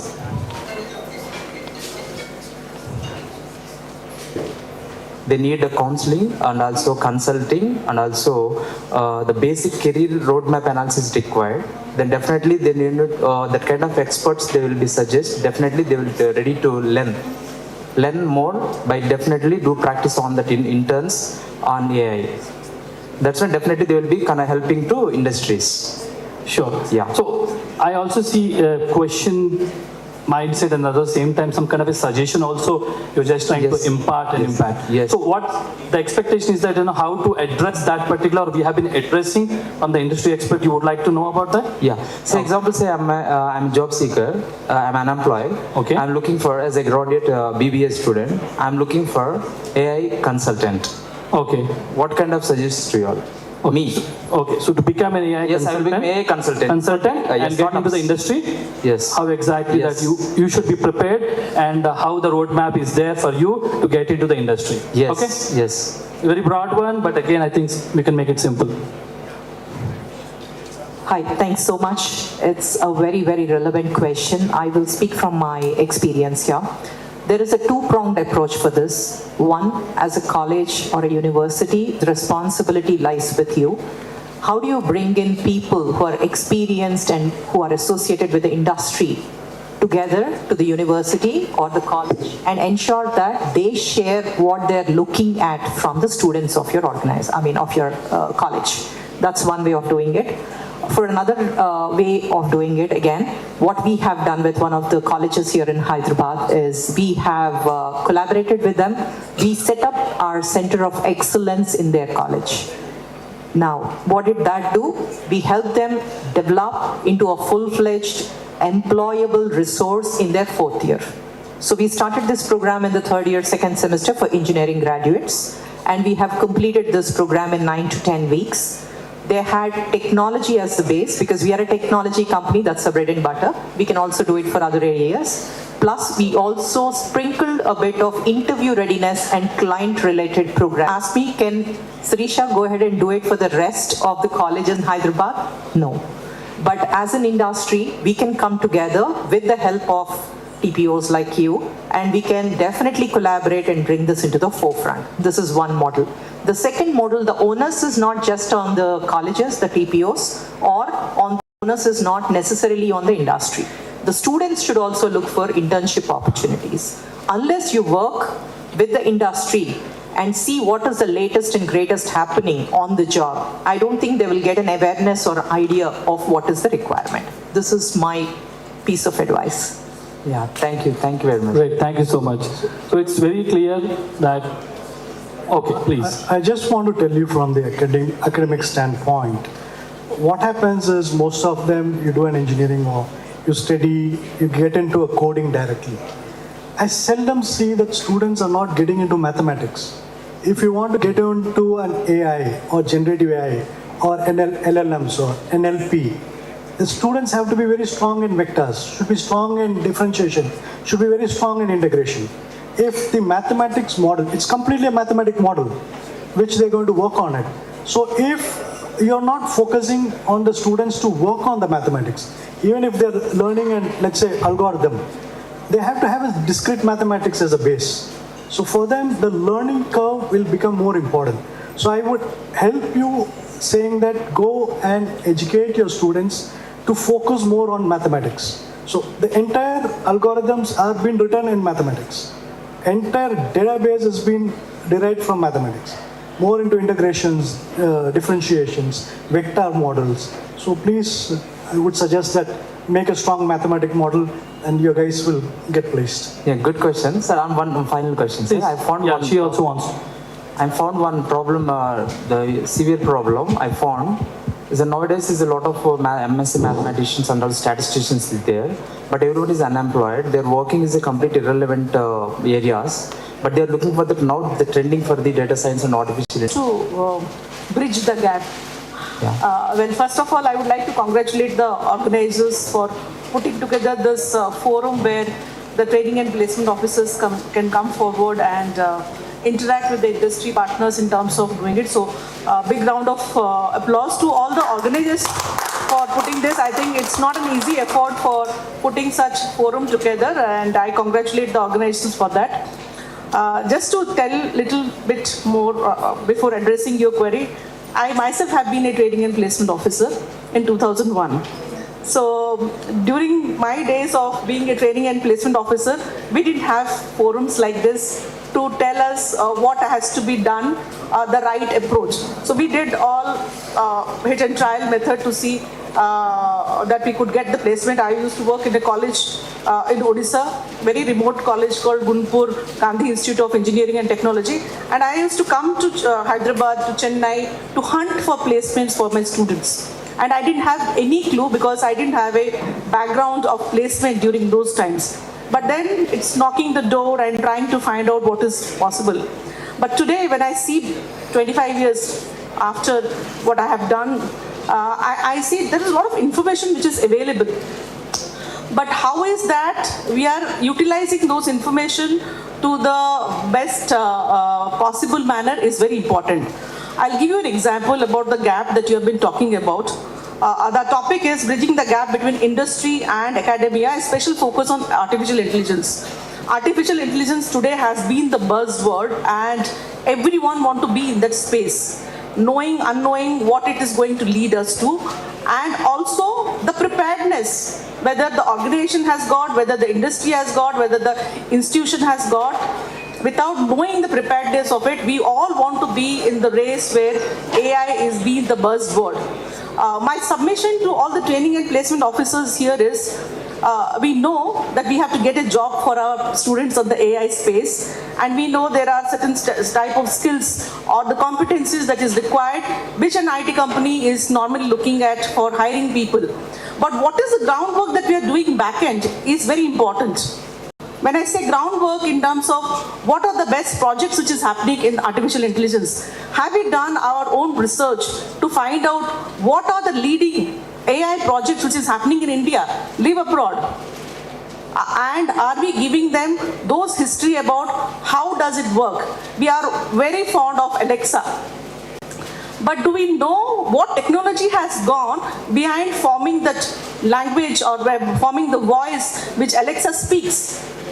So those type of research, I think we need to evolve also as a training and placement community in terms of giving the guidelines and inputs to the students in terms of do little more research. And it is okay to fail when they are when they are actually in the college, when they are doing certain projects, because that also will become a credibility when they are presenting an IT profile for them in the space of AI. Because today, if I look at somebody in the space of AI, I would like to hire for my organization, I would not like to know what are the skills and competencies or the certifications that he or she has put it in the resume. I would like to know what projects the person has actually undergone, how many he has tried to attempt, how many he has failed, but still progressing in a positive mindset that yes, I would like to do, because these are, they doesn't have much of repository which we can look up to. But then is the intention behind doing those projects is in the right intent or not matters a lot. So my advice here to the training and placement officers would be, please do those groundwork. And also I think it's been very nice, we being in the HR fraternity, we like to come and interact. But more than HR, I feel the technical expertise, they take a final call on whom to hire apart from HR being the facilitator for the selection process, I think it's important for you guys to also touch base. You might have your own alumni, those are 4 years, 5 years in the organization, those are working in different companies. So touch base with those alumni and try and find out what type of AI projects that you're working, what is the skill set that it is required, whether it will work or not, because this is such a new subject, AI, and we are all trying to explore, and we do not know where we are going to lead. But at least getting to get those technical expertise to talk to you, maybe they could be 4, 5, 10 years doing this work, but it would help you give those guidelines and help in terms of giving you some base where you can guide your students, those who are aspiring to take up jobs in artificial intelligence. Okay, thank you very much. There are a lot of questions, but there are some opportunities to Sure. Thank you. I think most of your questions and also is like, it might be maturing in the minds of many of the TPOs. I think you might have led and then asked about that. But anybody else from a different perspective, that how from an AI standpoint, AI is just artificial intelligence, or when exactly the evolution has happened?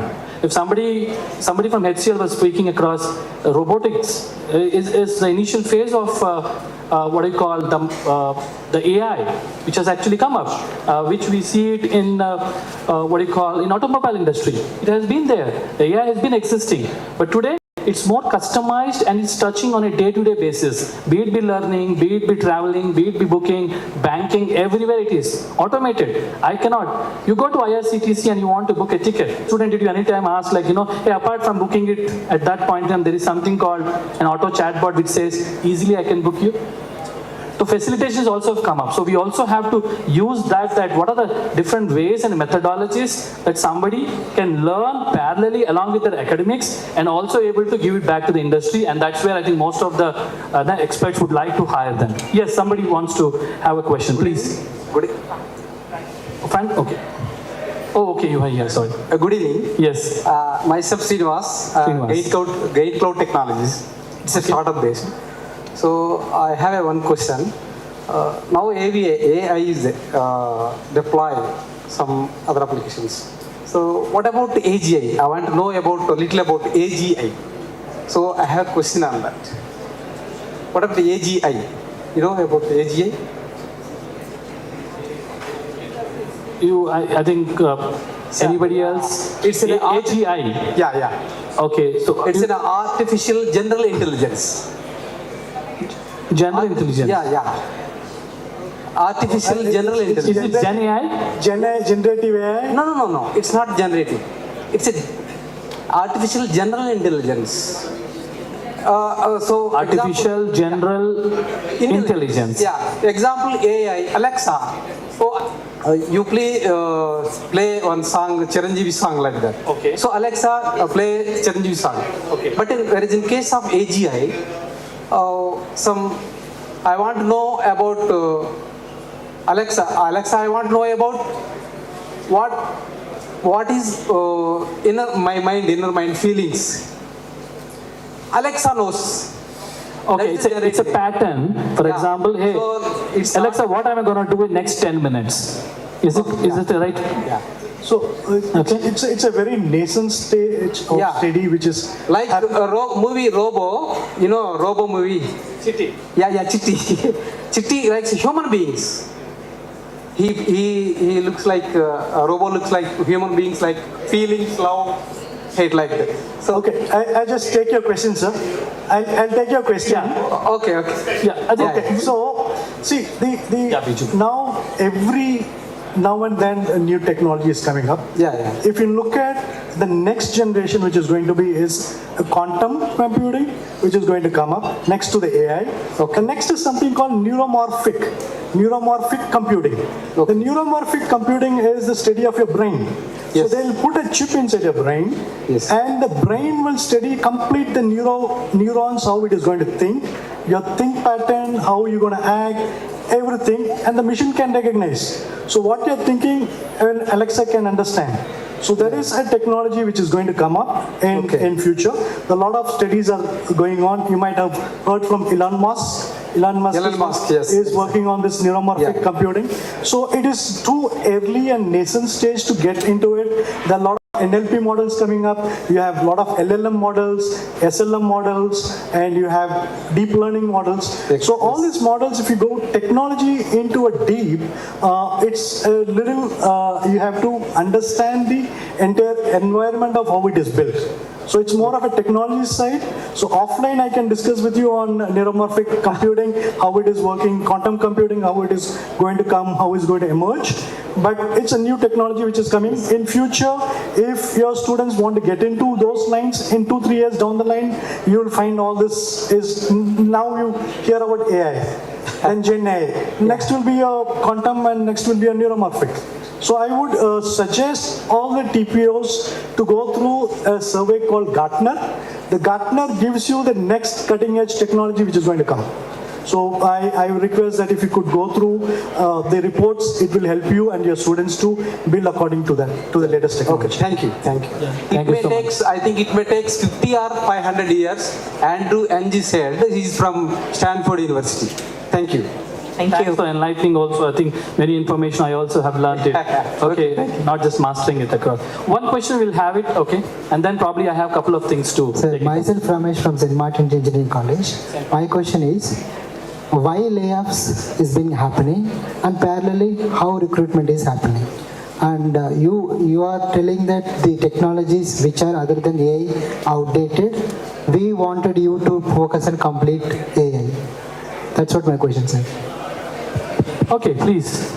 So now you're saying that the industry is complaining, saying that we don't have enough technologists coming out of the colleges. Is that what you're saying?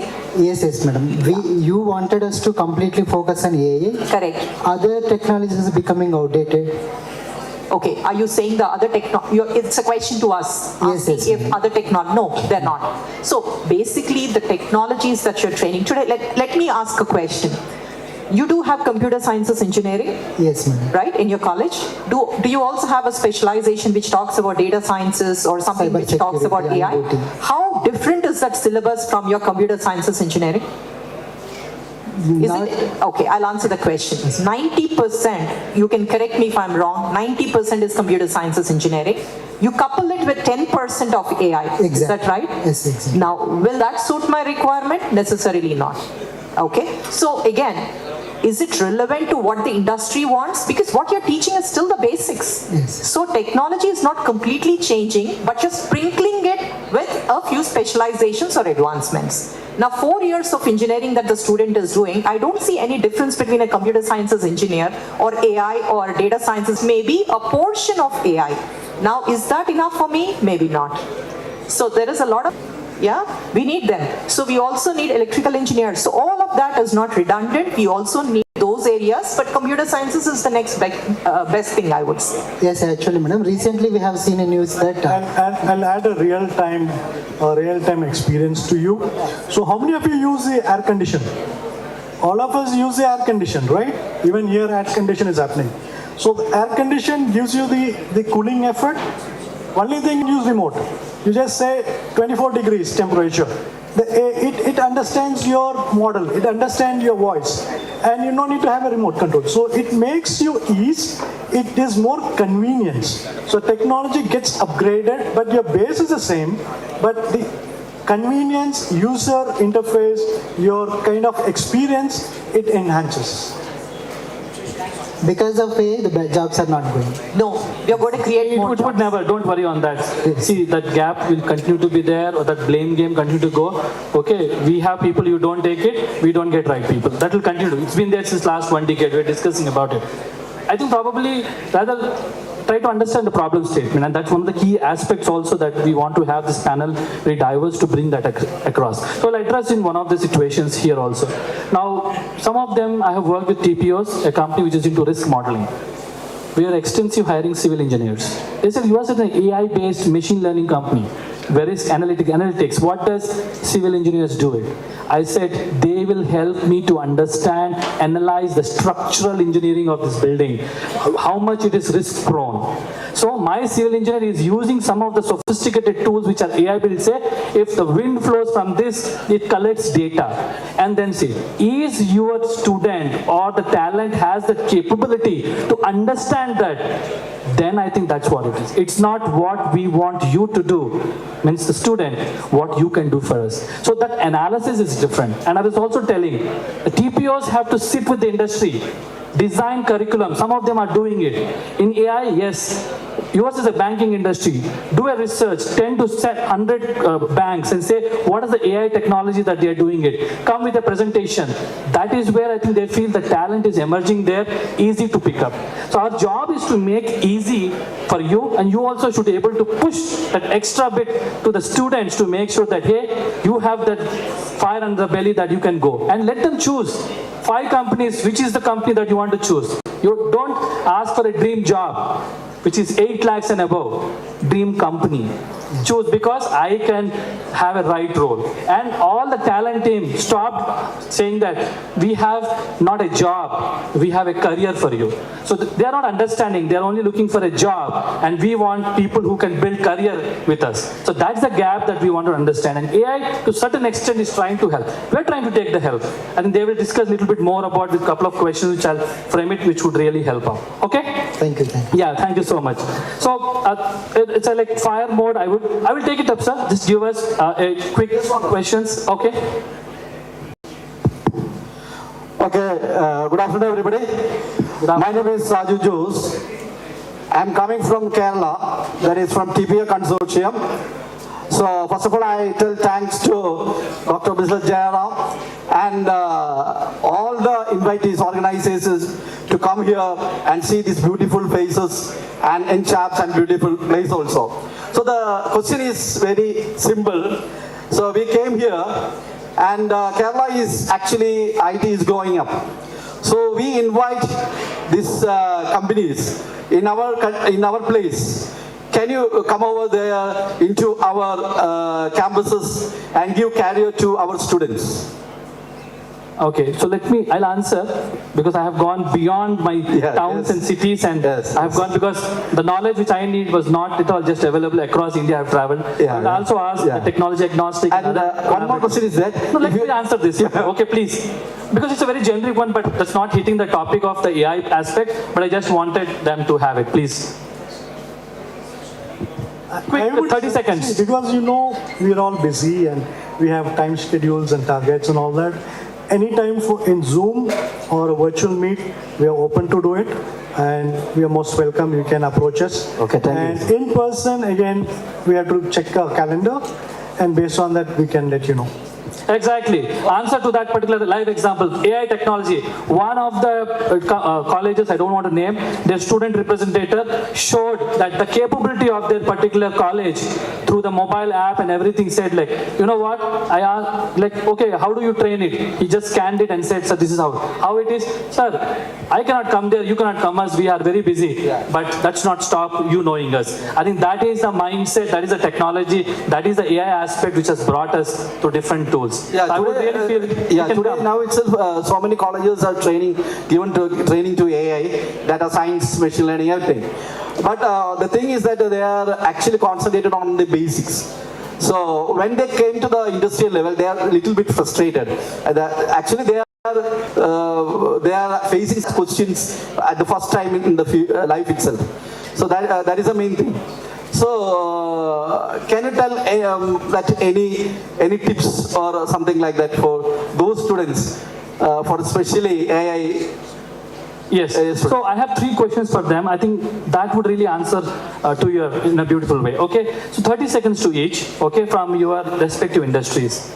In academic, how does the artificial intelligence has been coming up, erupting, and it is compelling you that you have to gift it back. So how it's actually revolving in the academic side, which the students should really, or the academics should really learn from that.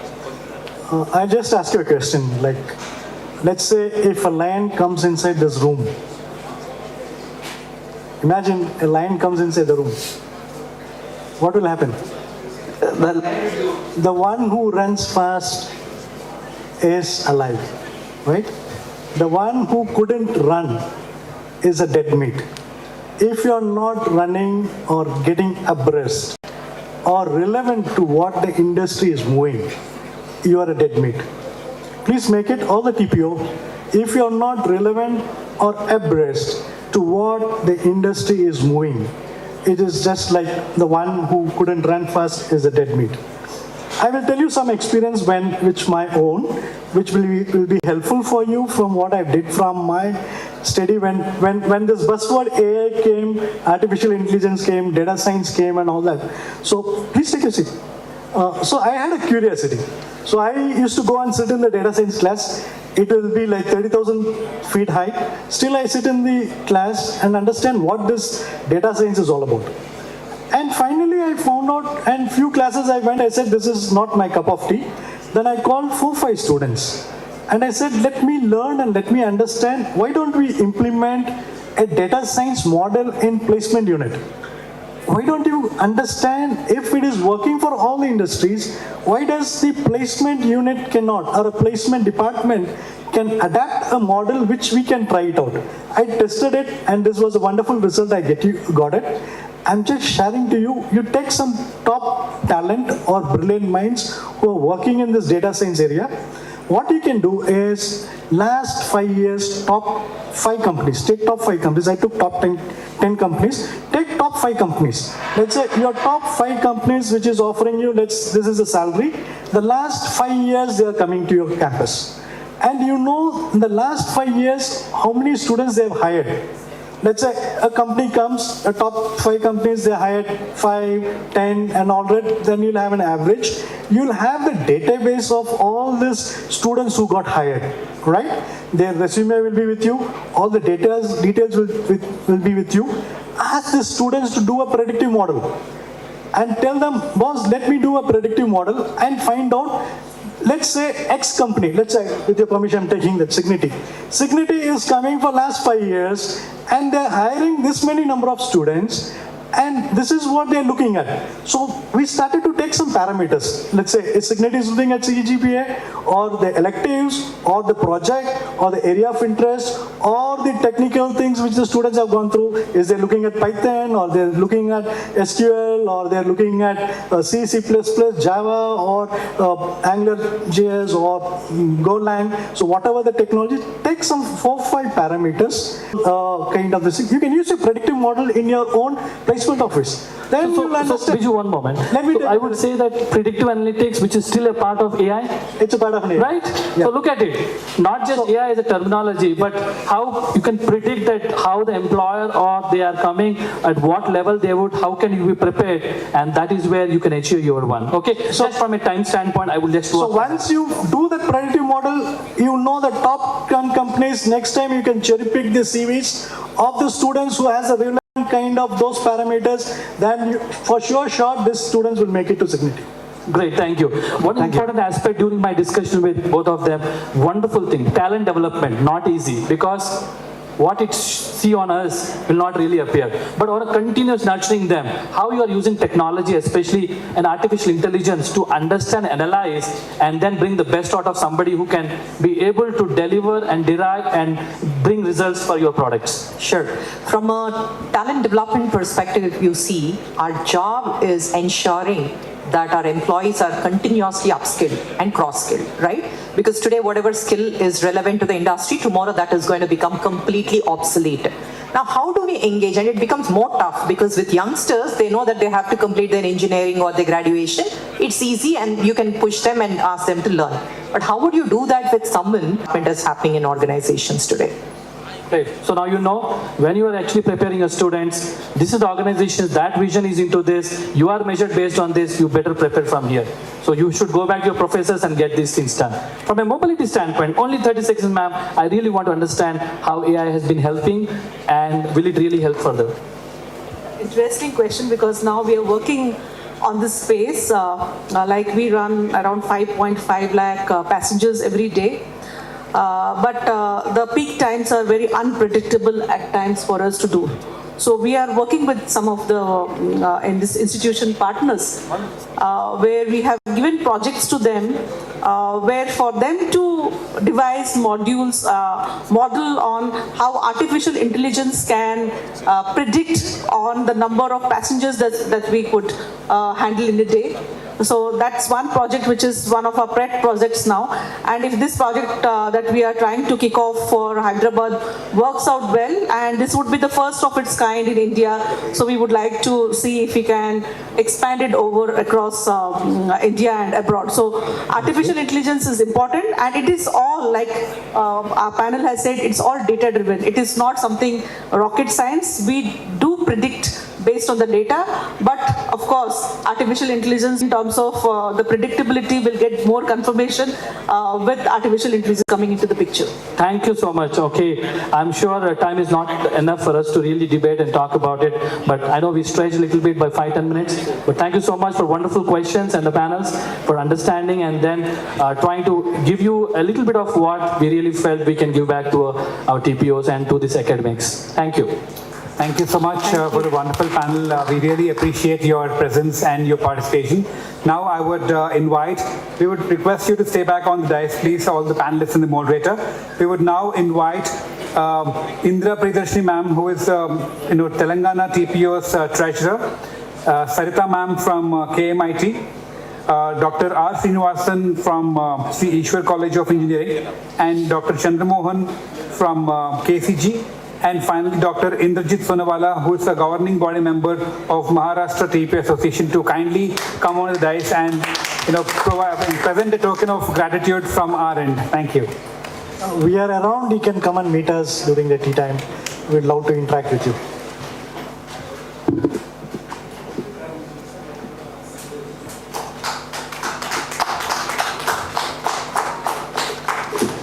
Next time you travel in LIT, remember that. And especially the companies where they will work, I know that is where your people should get placed and then they can help them.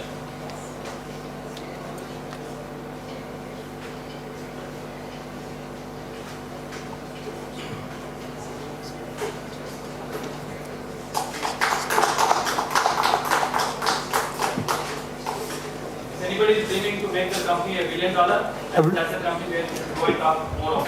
We are already 1.2 billion. I know, I was talking about the CPT itself. Now you are the big company.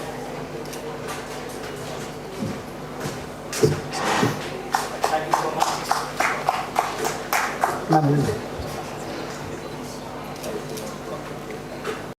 I request the dignitaries to kindly stay back on the dais for a group picture.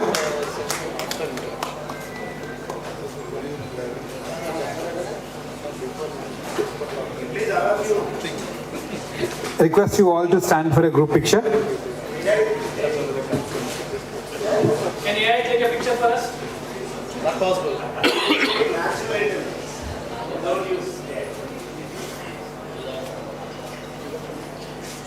Thank you, Upadhay. Thank you so much. I would now hand over the proceedings for the next couple of minutes to Dr. Jairam. We will be felicitating the eminent personalities from the TTPO Association who have been the founding members as well as the eminent persons here. So I request all the, ma'am, Rina ma'am, please stay back, ma'am. Rina ma'am, please stay back, please, please. I request all the heads of all the states of Maharashtra, Dr. Sital sir as well as Dr. Ganesh sir, Surendra Babu Garu as well as Jenti sir, yeah. And Ramana Garu, please, on the desk, please. Felicitating the eminent personalities of TPO Association who have been founding members as well as they are eminent with their inspiring to the student community. So I request first of all Mr. Sudhir Garu, Director Training and Placement from KMIT, Hyderabad. A wonderful person who has been shaping the children's education career with the best placements actually. Every year they have been topping the placement activities. Congratulations, Sudhir Garu. Wonderful.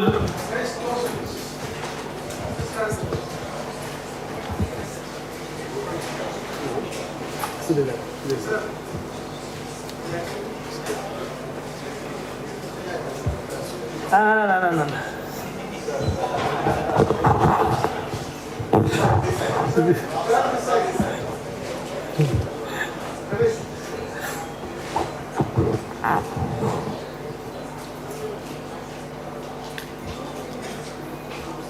doing good things, brother. Congratulations. Thank you so much. Thank you so much. I request Praful Bhai from Malaradi group of institutions, a person who is having more than 3 decades of experience and expertise, a wonderful human being actually, always helping the student community, one of the pioneers in the starting our association, one of the founding members of our association. Thank you so much, Praful Bhai. Mere bade bhai.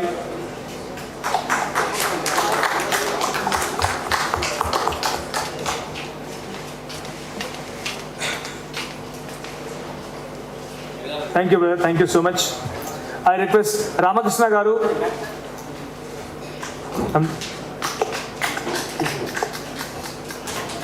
Yeah.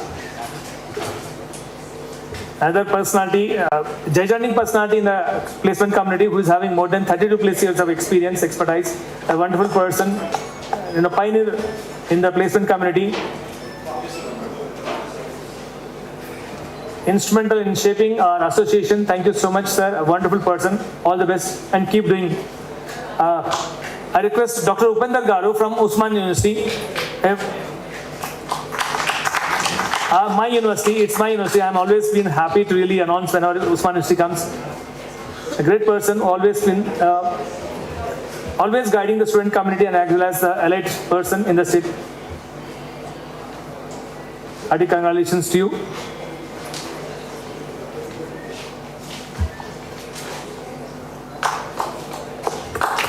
Adi, congratulations, sir. Thank you so much. I request all come for a group photograph, please. Praful bhai.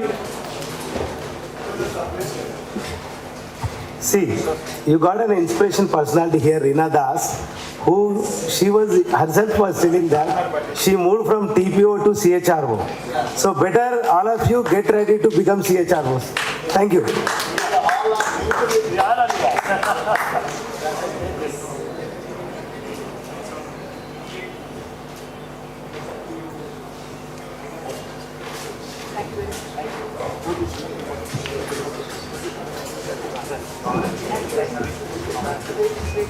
Thank you so much, everyone. With this particular proceeding, we are concluding day 1. So in the next couple of things, please note the tea is being served right outside on the right-hand side of the dais. Kindly follow into that. Okay, another announcement. The next couple of hours is open for all of you to network and kind of meet different people from the industry and academia. And we will officially start the dinner from 6:30 p.m.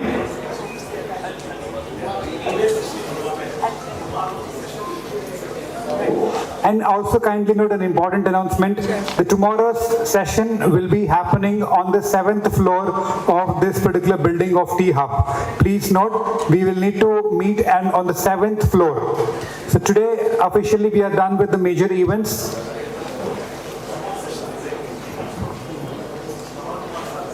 Oh, we have another kind of a speaker coming in for a quick session. So we would request you to kindly proceed and have tea and come back. Thank you so much. Please be back in about 20 minutes. And we have the gala dinner which is PM onwards today evening. With a wonderful DJ and sound is what I get to learn. Thank you.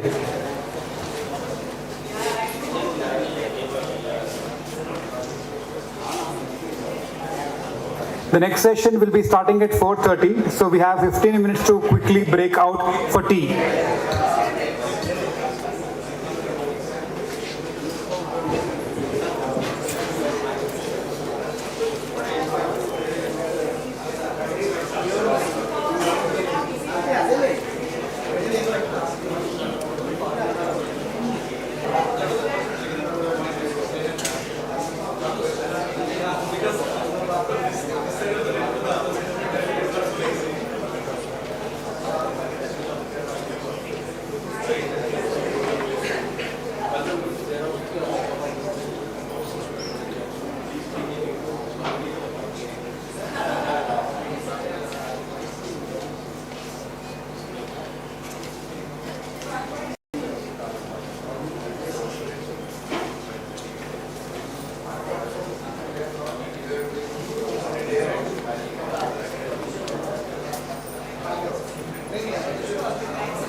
ఇమీడియట్గా చేస్తాను అందులో నేను మాట చెప్పాను.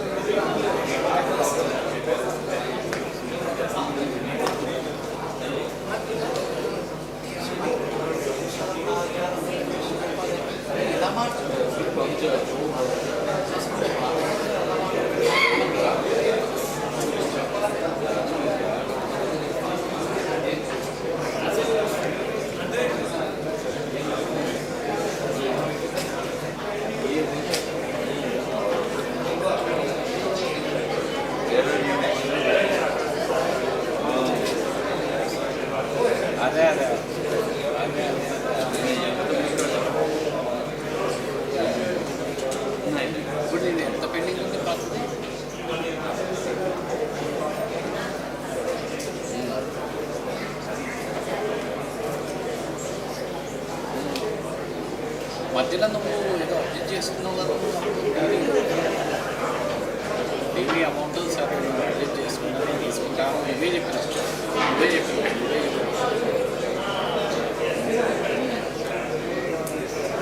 అదే ఇది కౌన్సిలింగ్లో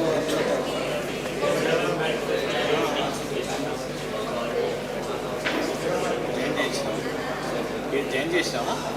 చేద్దాను, నేను అందులో చేస్తాను, ఏముందని 5 అట్లా చేస్తాను. అదే నా చేతిలో చేస్తాను.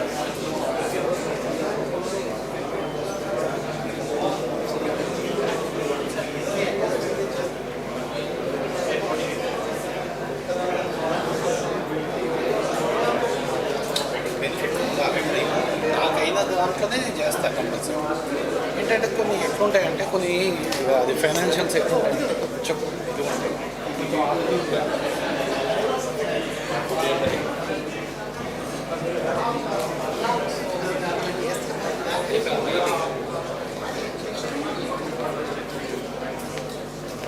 ఇప్పుడు అడుగు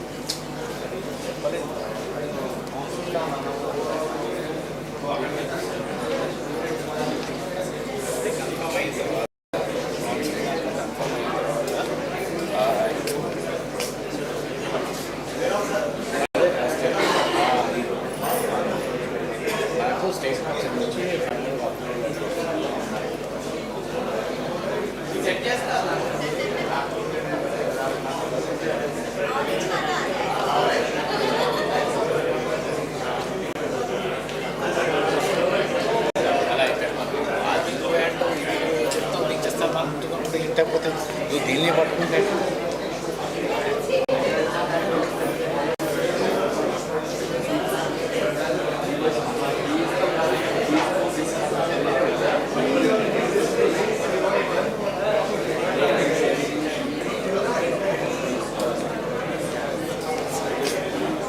నేను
చెప్పు, ఎందుకంటే నువ్వు ఆల్రెడీ ఒరిజినల్గా తీసుకున్నదే కదా, ఏంది కాదు.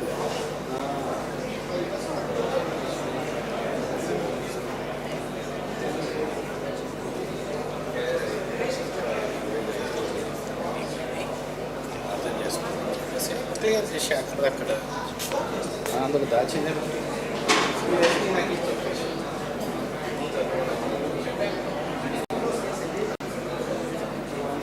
ఇవన్నీ అయిన తర్వాత ఫ్రీ అయిన తర్వాత ఫ్రీగా మాట్లాడు నువ్వు ప్రతి వచ్చాయి.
Ion ANC from Upadhay.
Strong coffee తాగాలని ఉంది. ఇదిగో కాఫీ పౌడర్ తీసుకో. సన్ రైజ్ కాఫీ తీసుకో. స్టవ్ ముట్టించు. వెలిగించు.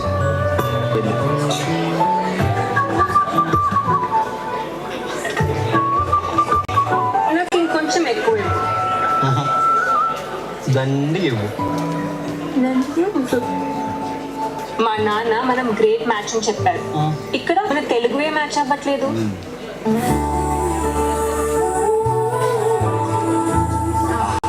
భలే strong.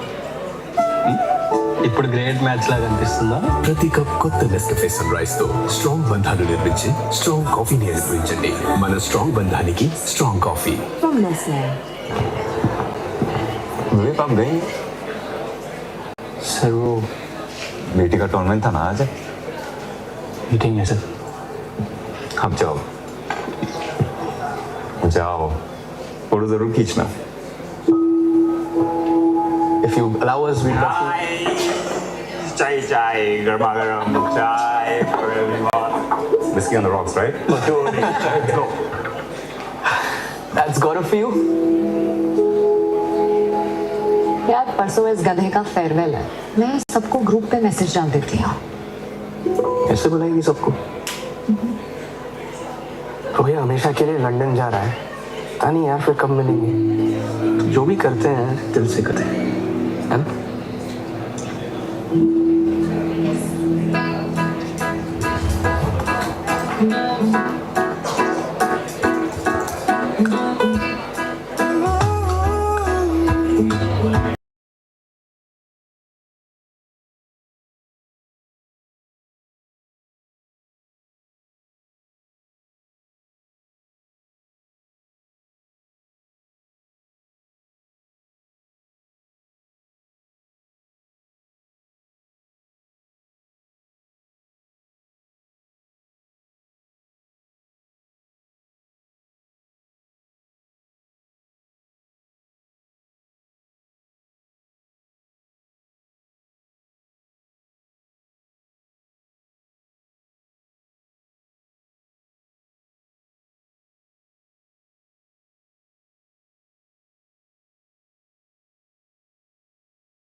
May I request all of you to kindly move forward into the front seats so that it will be more welcoming to the speakers. And may I also request you to kindly call your friends, colleagues or extended folks to kindly join back into the session. The sooner we begin, the sooner we will be able to really conclude and get to the next set of things.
You all to kindly move forward, please. That will be really helpful. Thank you. We are expecting a few more to join in the next minute. So just let's wait for a minute more. Thank you.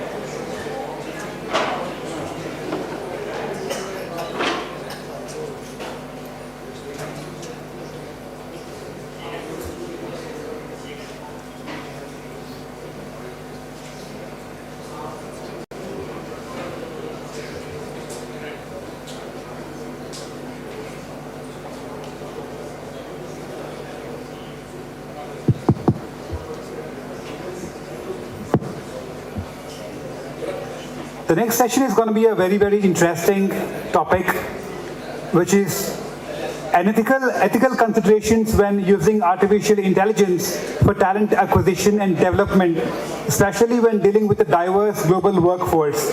And we've got Shri Ramana Badavalli, former President of Randstad Global Capacity Center, to come and address this. So before I introduce and invite Mr. Ramana, I request you all to kindly be seated so that we can get the session going on. Thank you.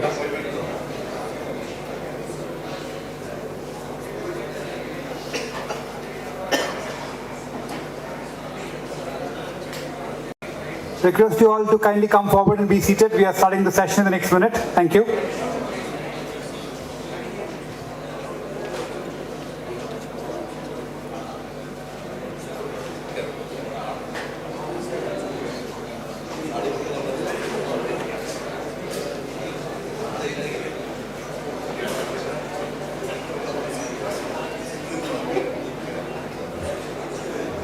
Good evening, one and all, and I welcome you all to the post-tea session of Upadhay powered by GradRight, a national level TPO consortium event organized by Telangana Training and Placement Office here in Hyderabad today and tomorrow.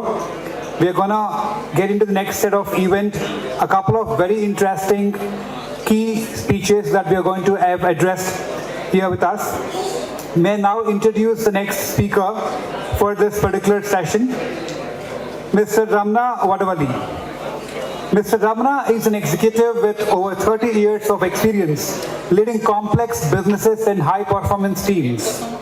A strategic thinker with a passion for new ideas and a reputation for being highly innovative and result-oriented. He has an innate ability to interpret industry trends, realign businesses to benefit from those opportunities, and create immense value by driving operation excellence and strategy growth. An effective leader with a strong commitment and drive for incubating, scaling, and transforming global delivery centers and global capacity centers. Mr. Ramana brings extensive experience and expertise in transitioning work from international locations to India. He has a proven capability to cultivate deeply collaborative and highly strategic relationships globally. A trusted coach known for strong interpersonal skills, a natural talent for fostering team cohesion, and an unwavering commitment to nurture promising leaders within the organization and the industry at large. He holds a remarkable track record of leading initiatives that empower unrepresented groups to drive meaningful organizational change, enhance employee experience, and positively impact the society. With this, may I welcome Sri Ramana to address ethical considerations when using artificial intelligence for talent acquisition and development, especially when dealing with a diverse global workforce. He is a former president at Randstad Global Capacity Center, and may I now request President of Telangana Association, Dr. Jairam, to welcome Mr. Ramana and present a bouquet. Thank you.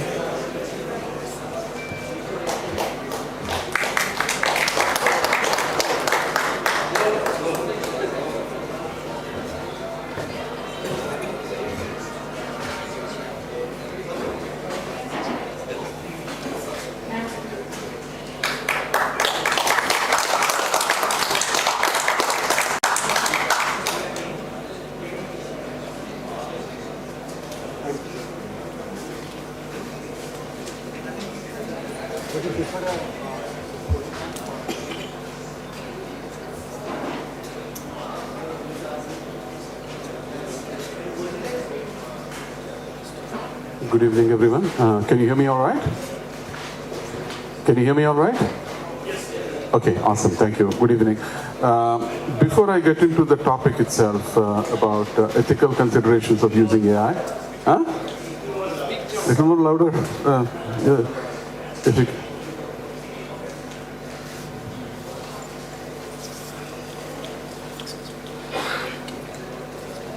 is that better? Is this good? Okay, awesome. Thank you. So before I get into the topic, I wanted to spend a few minutes, establishing some context and let's say some ground rules, right? So, how many of you are all TPOs and raise of hands? And how many are in HR? Okay, all right. See, when we are dealing with TPOs and HR, is anybody else from any other field? IT, anything like that? Okay. Normally when I'm with a HR group, there was never a controversy. We all very firmly believe. Huh? Media is also there. Okay. All right, so I have to probably... The examples I use are in academic interest, so media folks, please take the client names away when I'm talking. That if I don't give it truly as is. All right, so when we're trying to establish the ground rules, let's be clear. We firmly believe that talent is at the heart of everything that we do. Right? I mean, HR folks don't have a controversy with that. IT people may say technology is at the heart of everything. People are there. But what's important is that we all believe that talent is at the heart of everything. And when we're talking of people running organizations, it's critical to activity. What we also need to acknowledge is India is soon becoming the talent capital for the world. All these companies that you see are coming to India. At one point of time, when I had black hair here, used to come here for cost saving. Right? I mean, there was cost arbitrage was the primary driver, but these days it's not the cost. The people are coming here for talent. We have more young, talented professionals in this country than anywhere else in the world, and the rate with which we are adding these the talented young professionals on the professional side is what's bringing everybody in. Do you agree? Yeah? So, India is becoming a talent capital for the world, and all these guys coming in and investing more and growing each passing year is also creating a talent shortage. There is a severe talent scarcity. Now, all the placement officers will probably disagree. They'll say, hey, if you have a talent shortage, I've got a lot of people graduating from my college, why are you not hiring them? So there is that gap between industry claiming that there is talent scarcity and employability of the fresh college grads that are coming out, regardless of whichever institute we speak about. So that's one topic which is critically important, but let's understand, regardless of what is the reason, talent scarcity exists, correct? Do we agree? So that's an established fact. Now, when we're talking about talent scarcity and everybody wants more people, there is war for talent. Everyone's fighting for the same set of smart people available in the market. They all want them. So when you're talking about the fact, India is becoming the talent capital, there is talent scarcity, hence there is competition, and that's where AI comes in.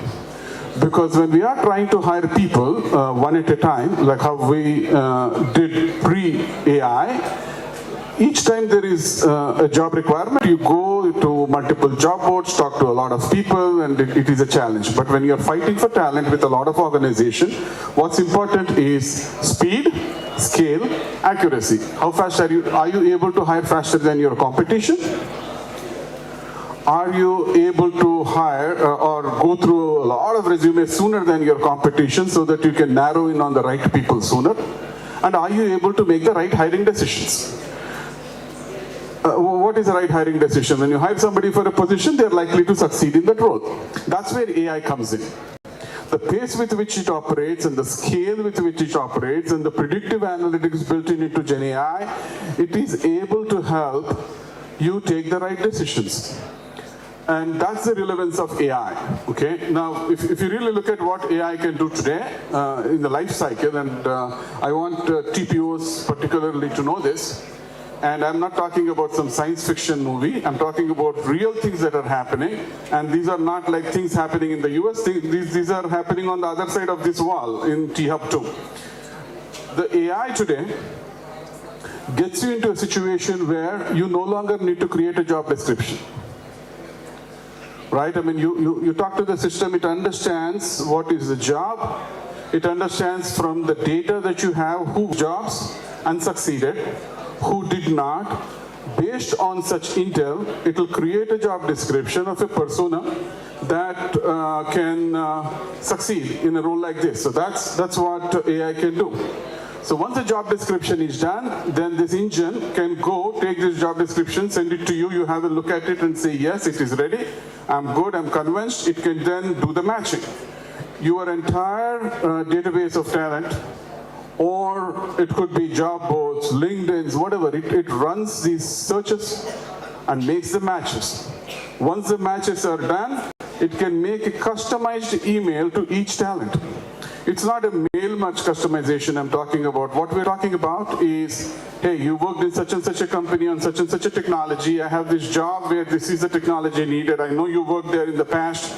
Would you be interested in interviewing for this position? And if the person is interested, the first level of interview AI can handle.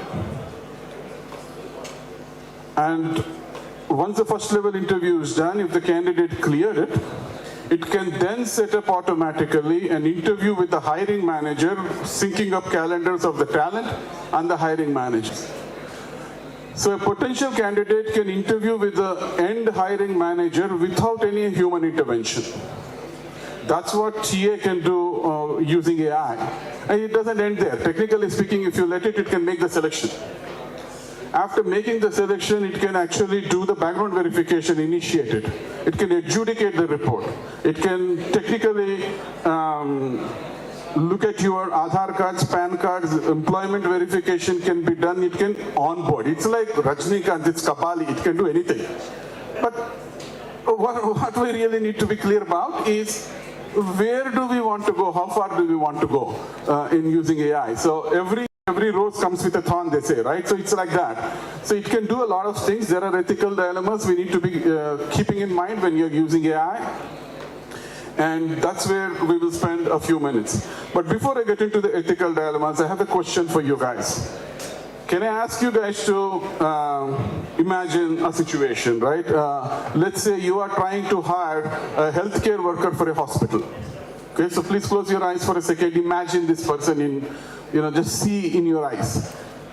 A healthcare worker, let's say a nurse for Yashoda Hospital. You are hiring this person. Just imagine for a second, who is this person looking like?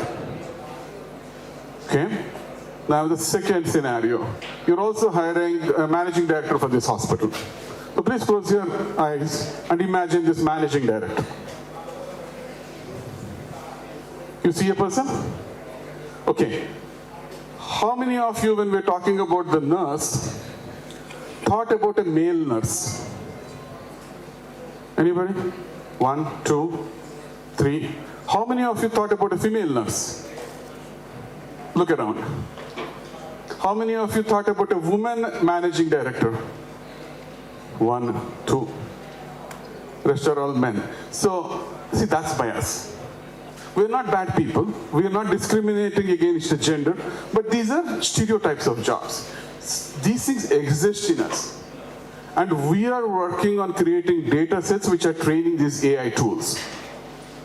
Okay? So that's where ethical dilemmas come in. These artificial intelligence still things are not pre-programmed, right? It is not a flow chart. It is taking decisions. This is deep tech. I mean, it is neural networks. It is just going through the layers of learning. It knows what it is doing. And it is learning it from the data we provide. And the data we provide, though we're all good people, have biases, unconscious biases. And that creeps into our selection process. So when you're using AI for talent acquisition, and TPOs can probably use it when they're talking to corporations, there are existing biases in these things, and these biases come in not because it is coded wrong, because those biases exist in us as human beings. And if you totally AI-driven talent acquisition, there is no fairness to the system. There is a media, please don't use the name. Amazon, for example, 6 years back, they used AI to hire people, and then they had to retire it soon after. Of course, they have improved the system now. They had to shut the system down because it was not hiring women. They used 10 years worth of data to train their AI model. 10 years back, 9 years back, there were not many women working in these warehouses. So it was predominantly selecting men. That's a bias. There is no fairness. So if you want diversity in your workforce, you need to make sure that there is diversity in the data sets you are using to train. So that way you are mitigating that ethical dilemma. So that's ethical dilemma. One is about biases and fairnesses. The second thing that we need to keep in mind is transparency. AI, I mean, you have seen ChatGPT, you ask a question, it gives. You do not know what is the basis or a logic based on which it took the decision. You will never know. You only know the decision it has taken. So when we are talking about AI tools, there is the challenge in terms of transparency. It's a black box. You don't know why a decision has been taken. But then you are accountable for its outcome. So if you have, if your system rejected some people and it ends up as a lawsuit, you can't blame the system. You as an organization still own it. own the decision. So that's an ethical dilemma. It is a situation where you do not know what is the logic based on which it has taken a decision, and how do you want to mitigate that risk, right? So that's an ethical dilemma, and most organizations have given it to the internal ethics committees to do constant audits on this for fairness. So the outcomes have to be checked regularly. So that's true. So we can go on and on, but the third thing we also need to keep in mind is this is not clean. The carbon footprint of some of these AI systems is very, very large. You all have seen ChatGPT? Yeah? Can you imagine anybody how much power it consumed to learn what it knows? 1200 megawatts. It took a month for it to learn. You can run 120 homes for a year with the kind of energy it used to learn it. This is just to learn. And the amount of energy it consumes on a daily basis thereafter to service us, this is just ChatGPT alone, you can run a small town with it. That's the amount of power it uses, because these large data centers consuming immense amount of power. So it's by no stretch of imagination clean.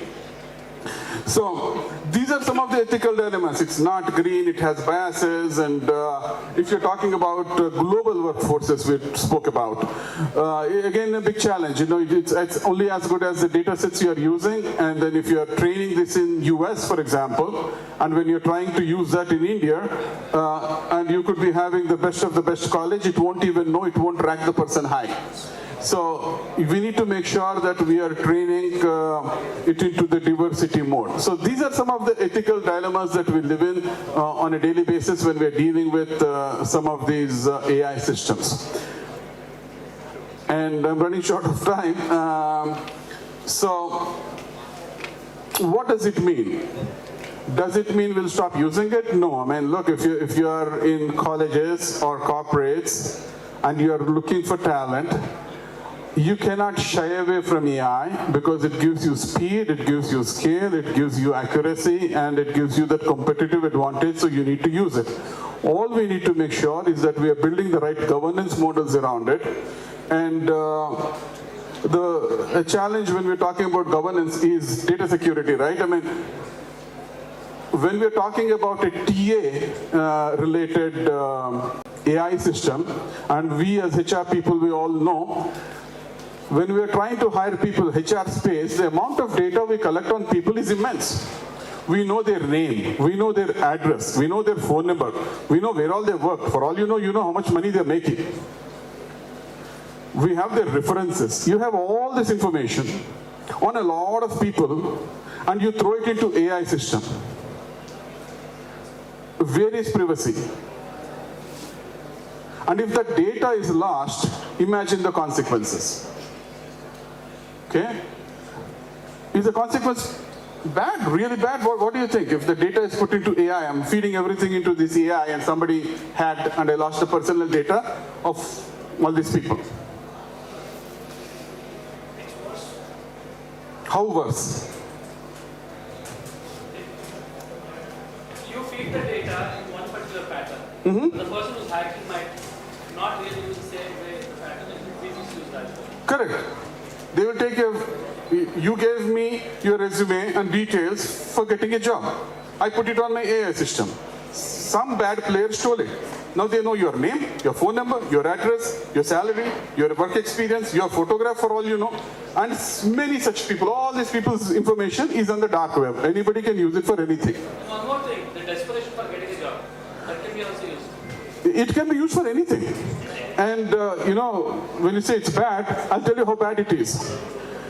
Of course, the regulation is emerging in many countries, but if you take GDPR, for example, a data loss from using some of these AI systems is 30 million euro, or 4% of your global revenue, whichever is higher. Let me go back to Amazon. $500 billion is their annual revenue. 521, right? 4% of their global revenue, we are talking about a penalty of $20 billion. You throw all this for talent acquisition onto a system, somebody stole it, the penalty you pay is 20 billion.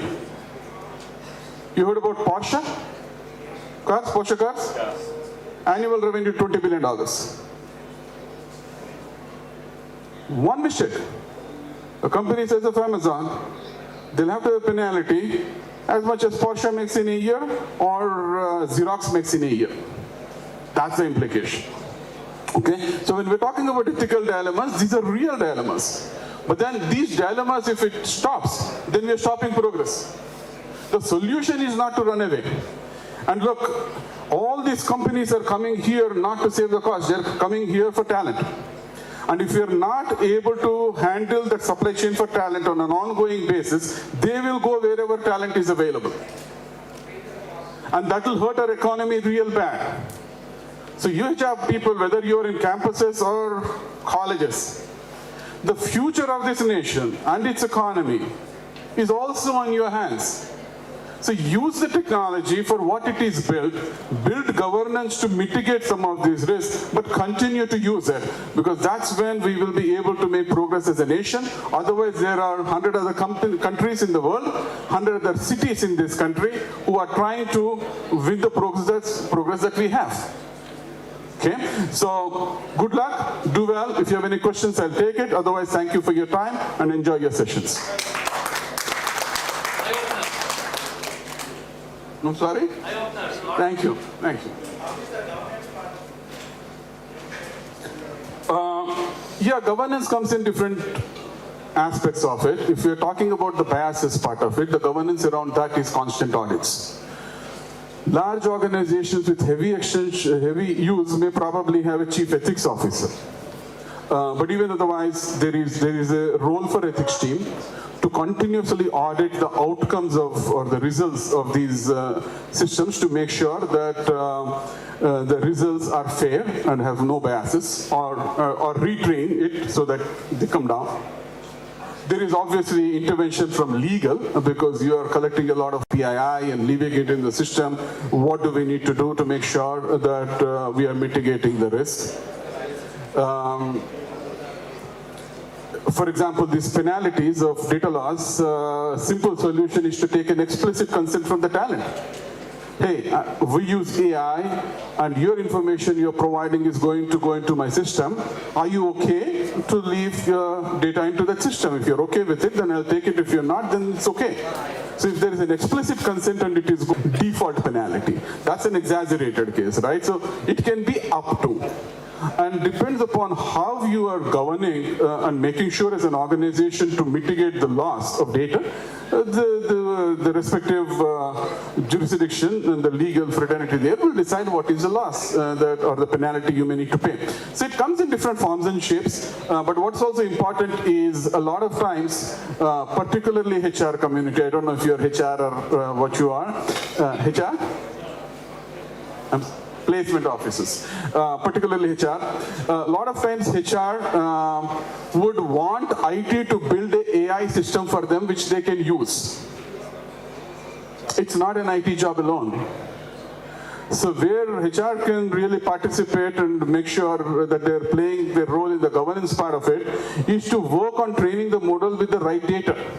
It could be, diverse data about the time or different, if you're working in 39 countries and you're training it on data of one country, then it is going to inconvenience or give wrong results in every other country. So it's extremely important that HR is participating and advocating, not only advocating the use, but participating in training these models, that they are talking to all the users within the company on ethical use of these tools. Because anything that is built to do good things can be used to do bad things. Yes. So those are some of the things, I think. Is there any possibility of an expiry date of the stolen data? See, the challenge there is, once it's there, it's there. one of my cousins, a chartered accountant, he's probably 65, 67, third generation chartered accountant, and I was trying to tell him about ChatGPT. He did not believe. We said his firm's name and said, what do you know about this person? And he told about his grandfather, his father, and this, based on all the income tax filings and appeals they made, it gave. You do some questions on your people, you'll understand. It will not forget. We got to accept the fact, it will remember, and behave accordingly. That's what I would say. Anything else? Gentlemen, ladies, thank you very much. Have a wonderful rest of the evening.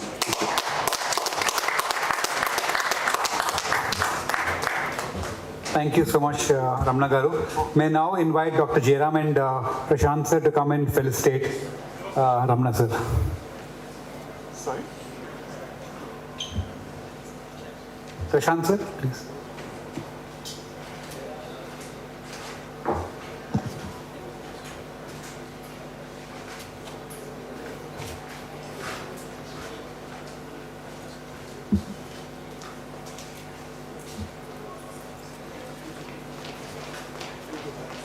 Biju Rajan sir, could you please join us, please? Biju sir.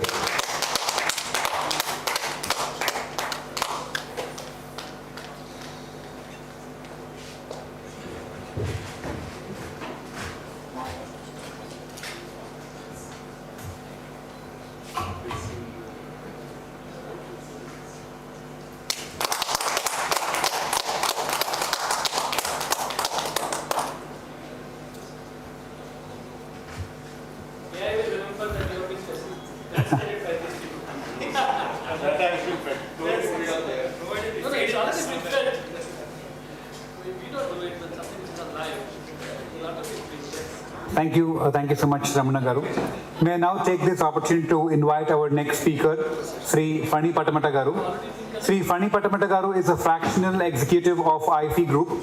A very brief introduction of Fani Garu, if I may introduce. Fani Garu enjoys a successful career in business leadership, focusing on important decisions, making companies better, and has a mindset for starting new ventures. He manages large P&L operations, sets up global offices in India, helps start up new business units worldwide, and advises small businesses grow in India and globally. He's amazing at building strong teams, making plans that work well, improving how things are done, and giving advice to startups, bosses, and small business leaders. That's it, sir. And my request, Dr. Jairam, to welcome Fani, sir.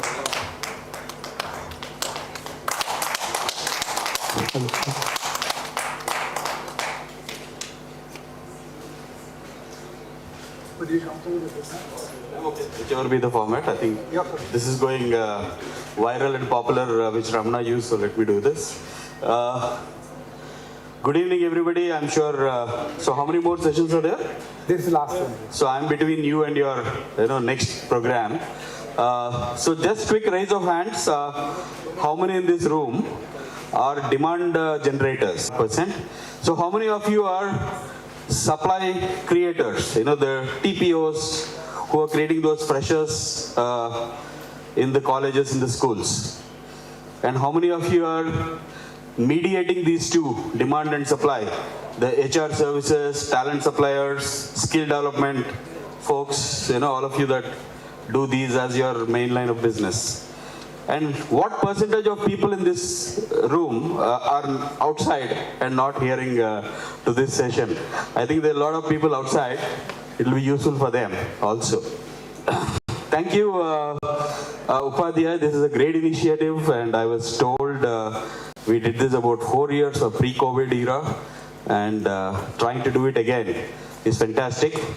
So, since the buzzword seems to be AI, and Ramana took up the ethics side of it, I will probably try and figure out if there is anything useful about AI also, right? And see why we should embrace it a lot more than worry about it a little bit, right? So let's see how we'll do this today. So over the years, learning something new, adapting to a newer skill, or going and getting yourself trained has been there. probably in my parents' generation don't go my gray hair. They used to go and learn how to type, typewriting classes, shorthand classes, because there was this industrial revolution which led to creation of a lot of clerical jobs. Clerks were created back there in, say, Britain or, other parts of the world, that we need to generate a lot of clerks from India, right? So the one thing which they all got trained and learned beyond, so I don't want to go to the Macaulay years where English was taught to Indians, a lot more, but this is, something which clerks were wanted in global workforce, right?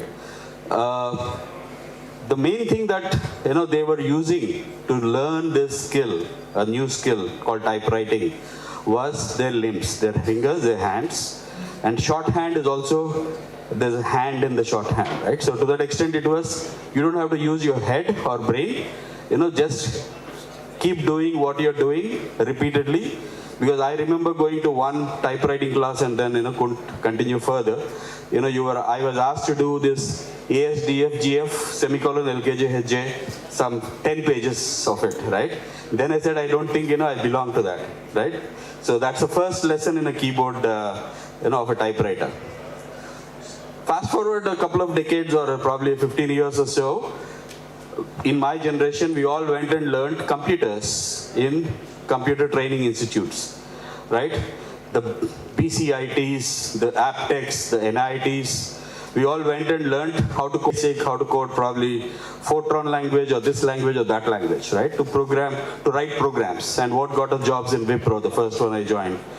So that's another skill we had to acquire, right? Because like we learned English very early in times, or typewriting and shorthand, we learned computers because we are not natives of those tools or equipment or languages, right?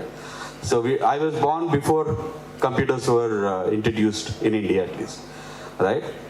Then a generation came where they went to colleges and engineering colleges and institutions that you run to learn much beyond just coding language, how to build a solution, software, program, design, and all of that, right?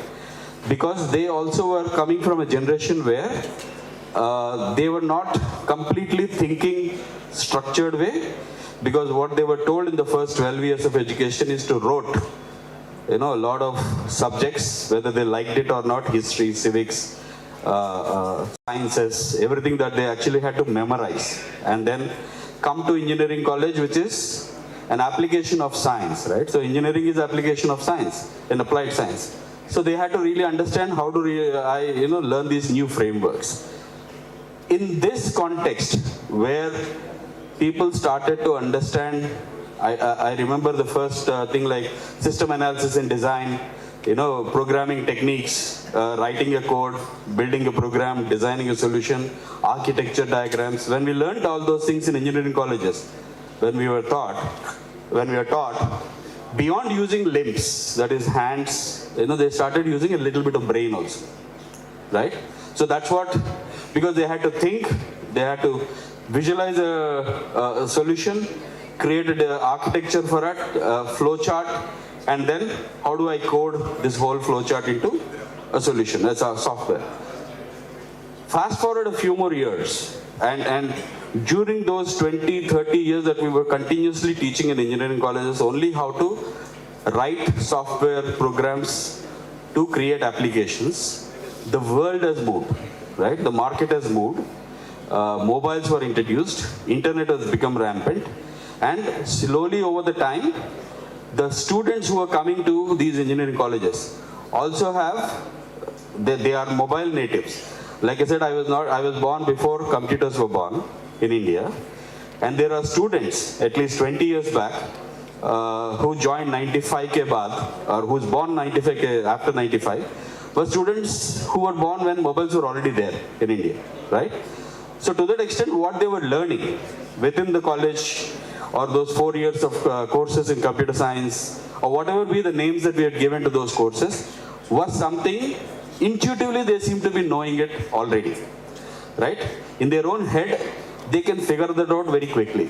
Then rest of the time they were spending, they were only trying to beat the examiner's algorithm, right? What is the examiner doing? Examiner was thinking a lot of questions and giving them a bunch of questions to answer at the end of every semester, every trimester, every midterm, or whenever the exams come in. And these folks are supposed to answer them. That's exactly what happens in a college environment, right? November 2022, there's something significant happened. Okay, this is just about less than 2 years, right? There's a company by name OpenAI, which just launched what is called as ChatGPT, a generative AI tool. And that suddenly changed the way in which we all been learning a few things during a college. So what were these LLMs or Gen AI trying to do? It is trying to mimic our brain. It is trying to mimic the human brain, think on our behalf the way we would want to think in natural language. Isn't that what happened? LLM is nothing but an intelligent mind which has access to a lot of data and information out there and can put words legibly one after the other and give me as many answers as I want, mimic my brain. So all of a sudden what happened? The dilemma that, every one of us, I'm sure in Hyderabad, any day you go to T-Hub or any other place where events on tech is happening, you would find those 2 letters, 2 alphabets, AI, right? In our days, we used to call it authentic intelligence. Now people call it artificial intelligence. Okay, but nevertheless, this Gen AI started mimicking my brain.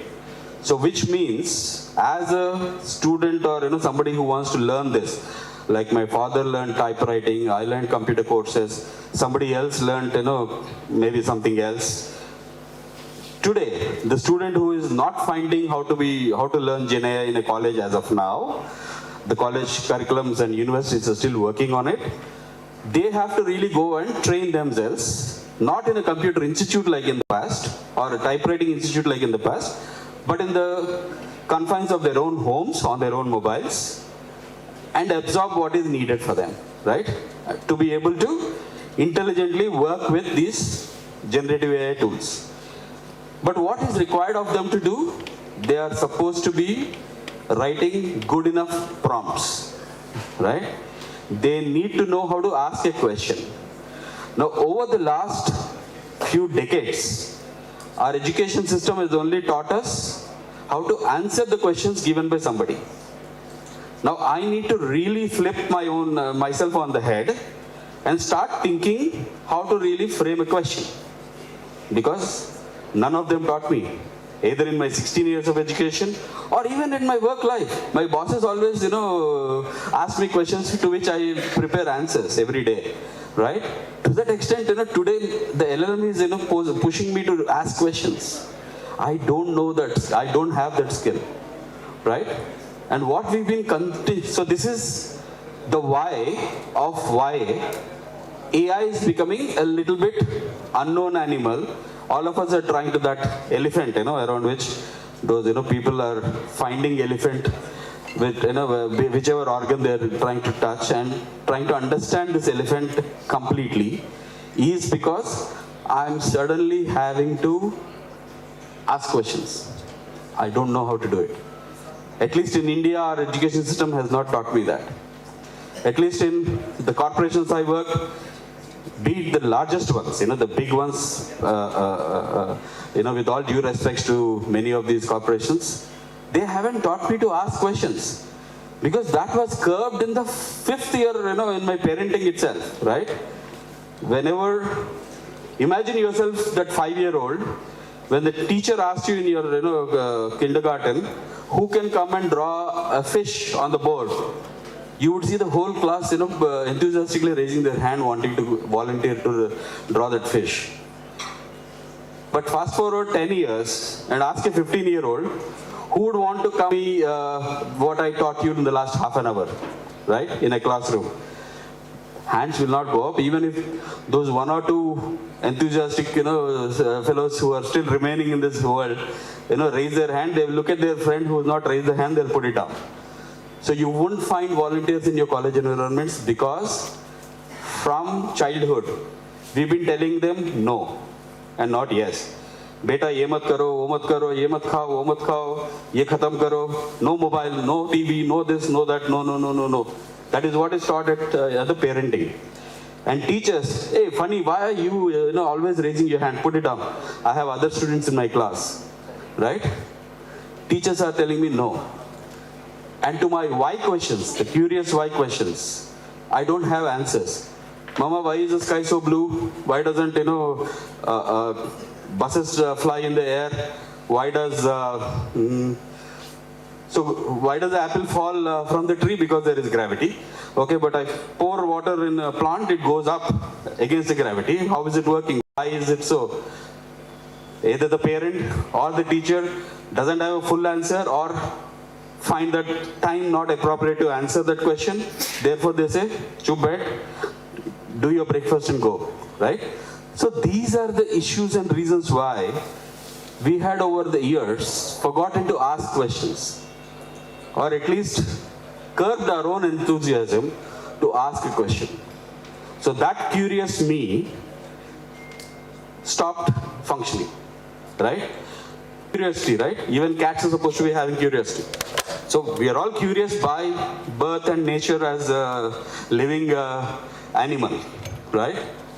We don't use it often.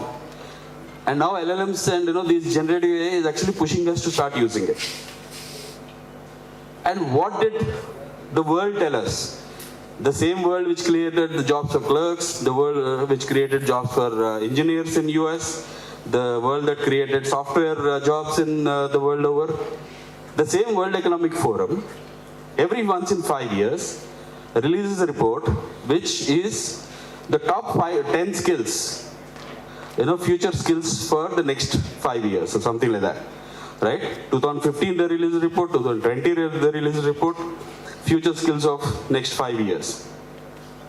And if any one of you had actually seen it driving back home, there is one skill which was ranked 10 in 2015 report, is continuously, consistently climbing up. And in 2030, if they release the report, it will become probably the #1 skill requirement for every individual and especially students that we are teaching. And that is creativity. Among every other skill that was there in those list of 10, some were dropped, some have climbed up, and some are still remaining at the same rank. But creativity is climbing up very quickly, and we haven't noticed it coming. And this curiosity that I mentioned, that's the ingredient for creativity, right? I can only do creative things only if I'm curious enough to, find a problem, right? And what else is required to be creative? The algorithm of creativity is a lot of curiosity to find those, problems that are, not being solved in the world, why it is not being solved, and what can I do? And then a lot of imagination on the other side, right? I need to imagine a solution. And that is when, if I match both of them with a bunch of experiments which fail, I am deemed to become creative enough to generate a solution there. Now, curiosity and imagination, both are basic traits of, curiosity is a trait even in any animal. Every dog goes and, smells something that it sees separately. Every cat is supposed to be curious, it will kill itself by putting its mouth everywhere. Humans are definitely curious, but we curbed ourselves. And imagination, वो तो human trait है. All of us imagine things. As a child, probably when the lights are off in the bedroom, people played with those in our imagination all the time. And even students imagine that this person who is bullying me, in an imaginary world, they are always beating that bully, right? Or even the teacher who is, pushing them down or putting them down, they're imagining that they will win over someday. So that imagination, even grown-ups, we are the only, race that imagines, right? So we think, I want to earn for my generation, my next generation, my 10 generations, because they may struggle for food. right? Tigers don't hunt like that. They hunt only when they are hungry. But we are the only race which imagines a future problem and starts hoarding cash, hoarding, wealth today. So therefore, humans definitely imagine. So put that imagination and this curiosity together. And if in a college environment or in a school environment, we're allowed and encourage these students to do what they can do, experiment and fail, and not having to answer anything, and I keep asking those curious questions, we may not be able to give those answers. If I had it, I would have given as a teacher. If I don't have it, I will allow this person to go to a library or go to that computer or this generative AI, LLM, and figure out by themselves, right? If at all we don't encourage that, even if they come into work life tomorrow, right? And I give a job, and these guys are not curiously asking questions and resolving them on themselves, they will fail at work. They have to keep looking for new jobs. So therefore, let's go back to that World Economic Forum report, instill that creativity for which allow people to ask those questions, don't curb them. As parents, as teachers, as everybody, as my own responsibility. And let them do experiments with Gen AI, LLM, whatever. And of course, within the guardrails of what Ramana said, don't go beyond sharing, what is essential, and don't share beyond your personal information if you can. And I'm sure they're mobile natives. I think they know how to figure that out. Because we use WhatsApp, which has a record of my WhatsApp. Ram's number is stored, sometime back. When I was actually curiously going back, some 2016 or 17 messages also I saw there. But my children, my younger one, who is in Manipal University, he uses Snapchat because the messages disappear.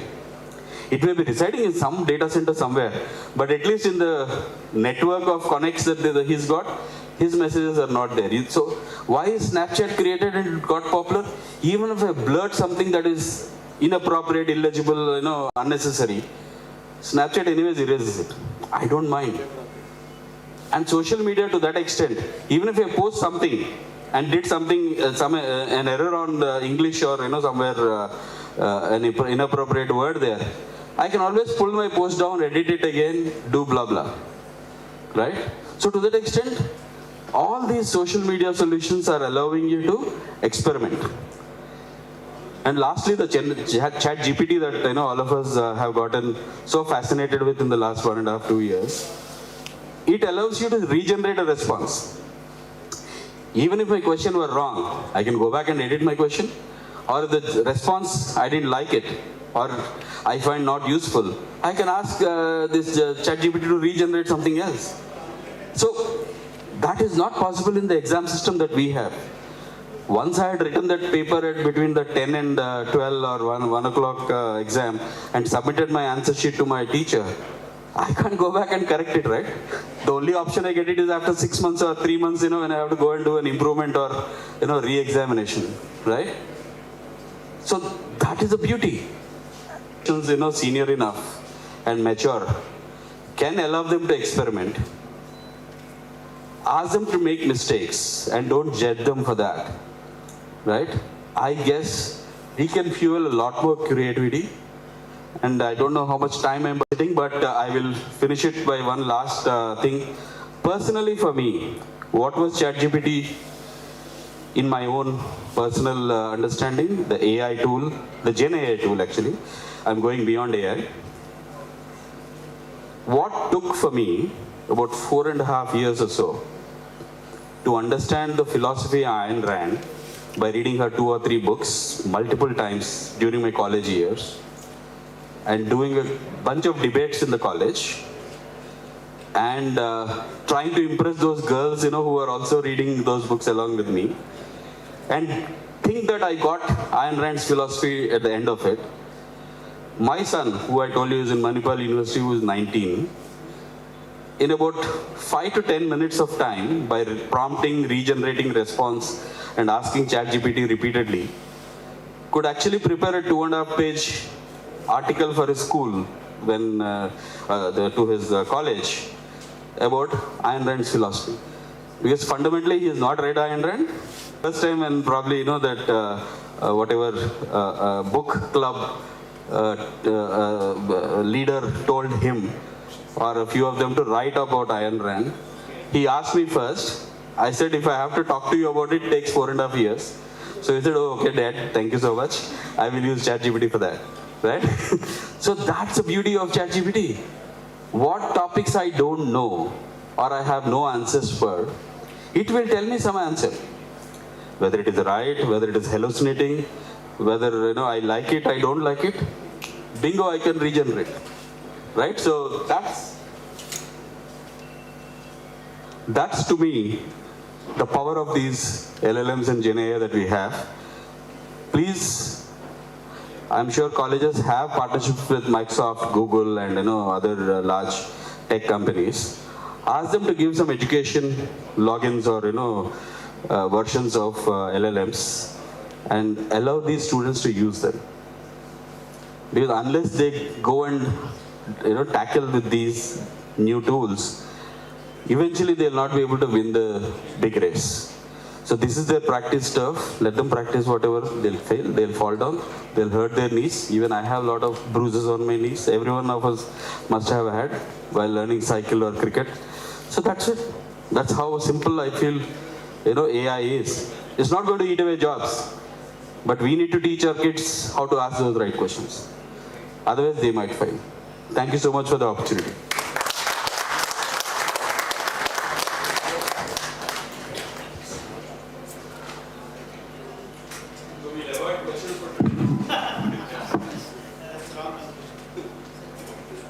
Thank you so much for your time, Fani sir.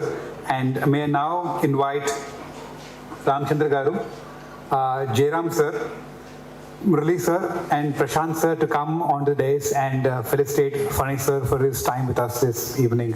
Thank you.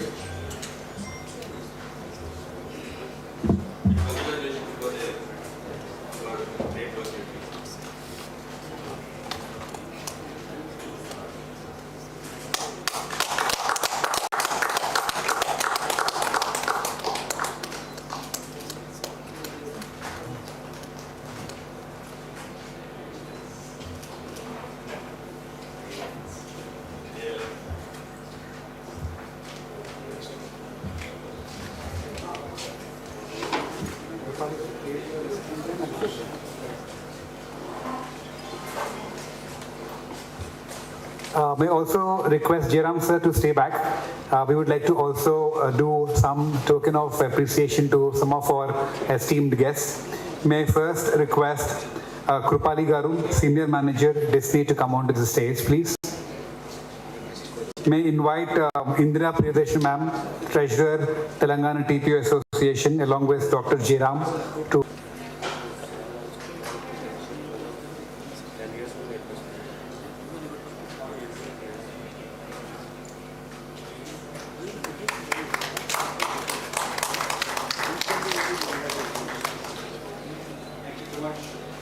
Thank you so much, Krupali ma'am. May I now also invite Mr. Prem, Vice President of Deloitte, to kindly come on to the dais. And I would request Dr. Jairam and Dr. Biju to come on to the dais and felicitate Mr. Prem. Thank you.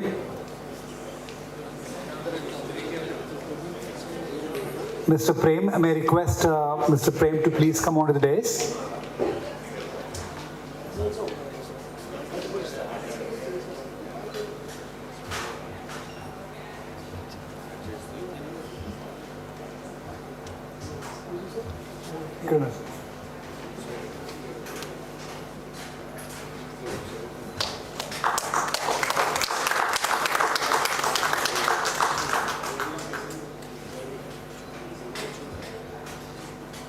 Thank you, Mr. Prem, for all the support to the Telangana TPO Association. Thank you so much.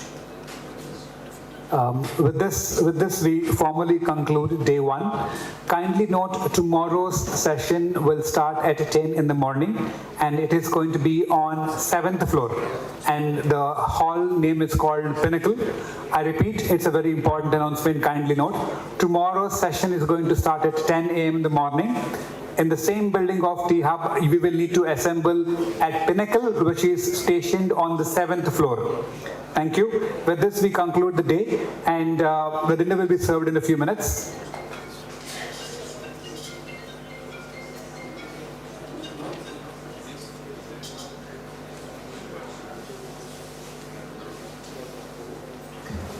May I request you to kindly hold for 5 more minutes. We have a small event just to thank the sponsors who have been a part of this particular event. Thank you.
Prashant sir, please sir, stay with me. Frankly speaking, this event is happening because of you all, sir. Thank you so much being part of us. We'll surely have a long association. This is just the beginning, sir. So thank you so much being part of this. Okay.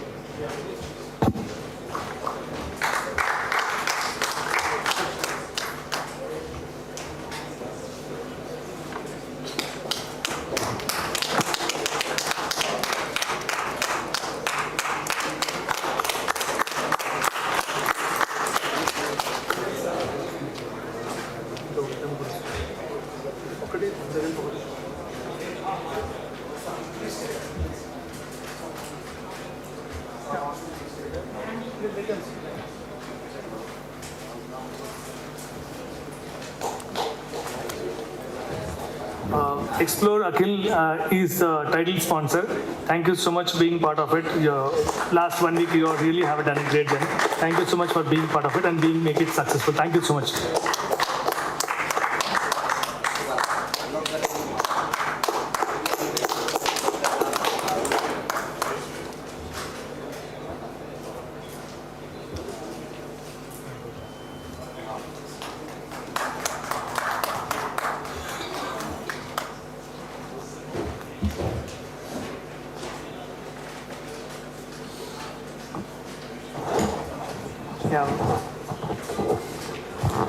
Thank you so much, AIM here, Achievers team here.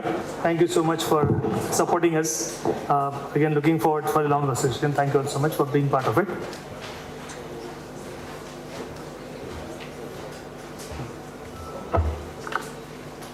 Alim bhai or Murli, please come. Alim bhai, Murli, Shrikant sir, Mire, please come. Come.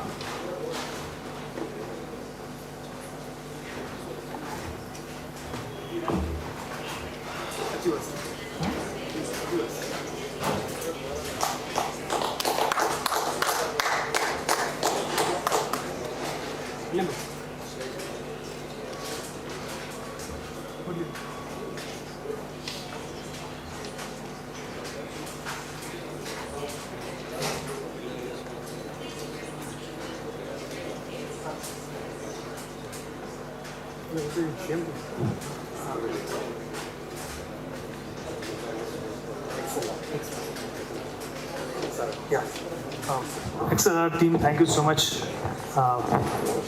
Request.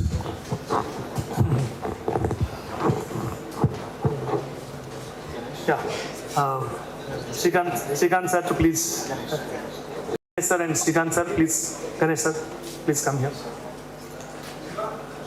Request Ganesh sir and Shrikant sir to fill stage. Excel team.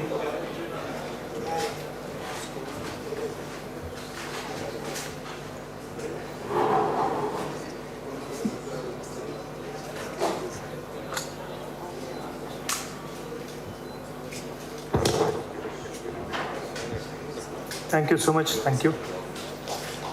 Request Shrikant sir and Ganesh sir, please stay. Yes. Thank you so much being part of it, sir, for making it happen. Request Shrikant sir as well as Ganesh sir to please fill stage.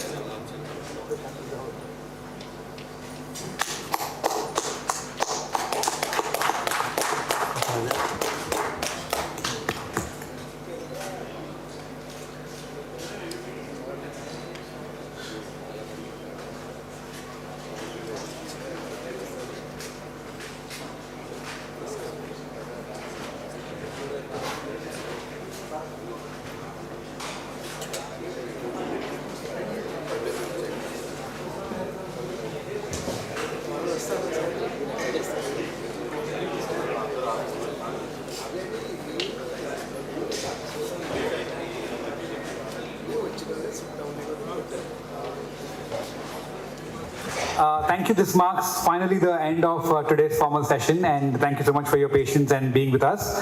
Now the floor is open for networking conversations, and most importantly, an amazing gala dinner is going to be open in the next few minutes. We would request you all to relax, enjoy, and make great memories tonight. Thank you.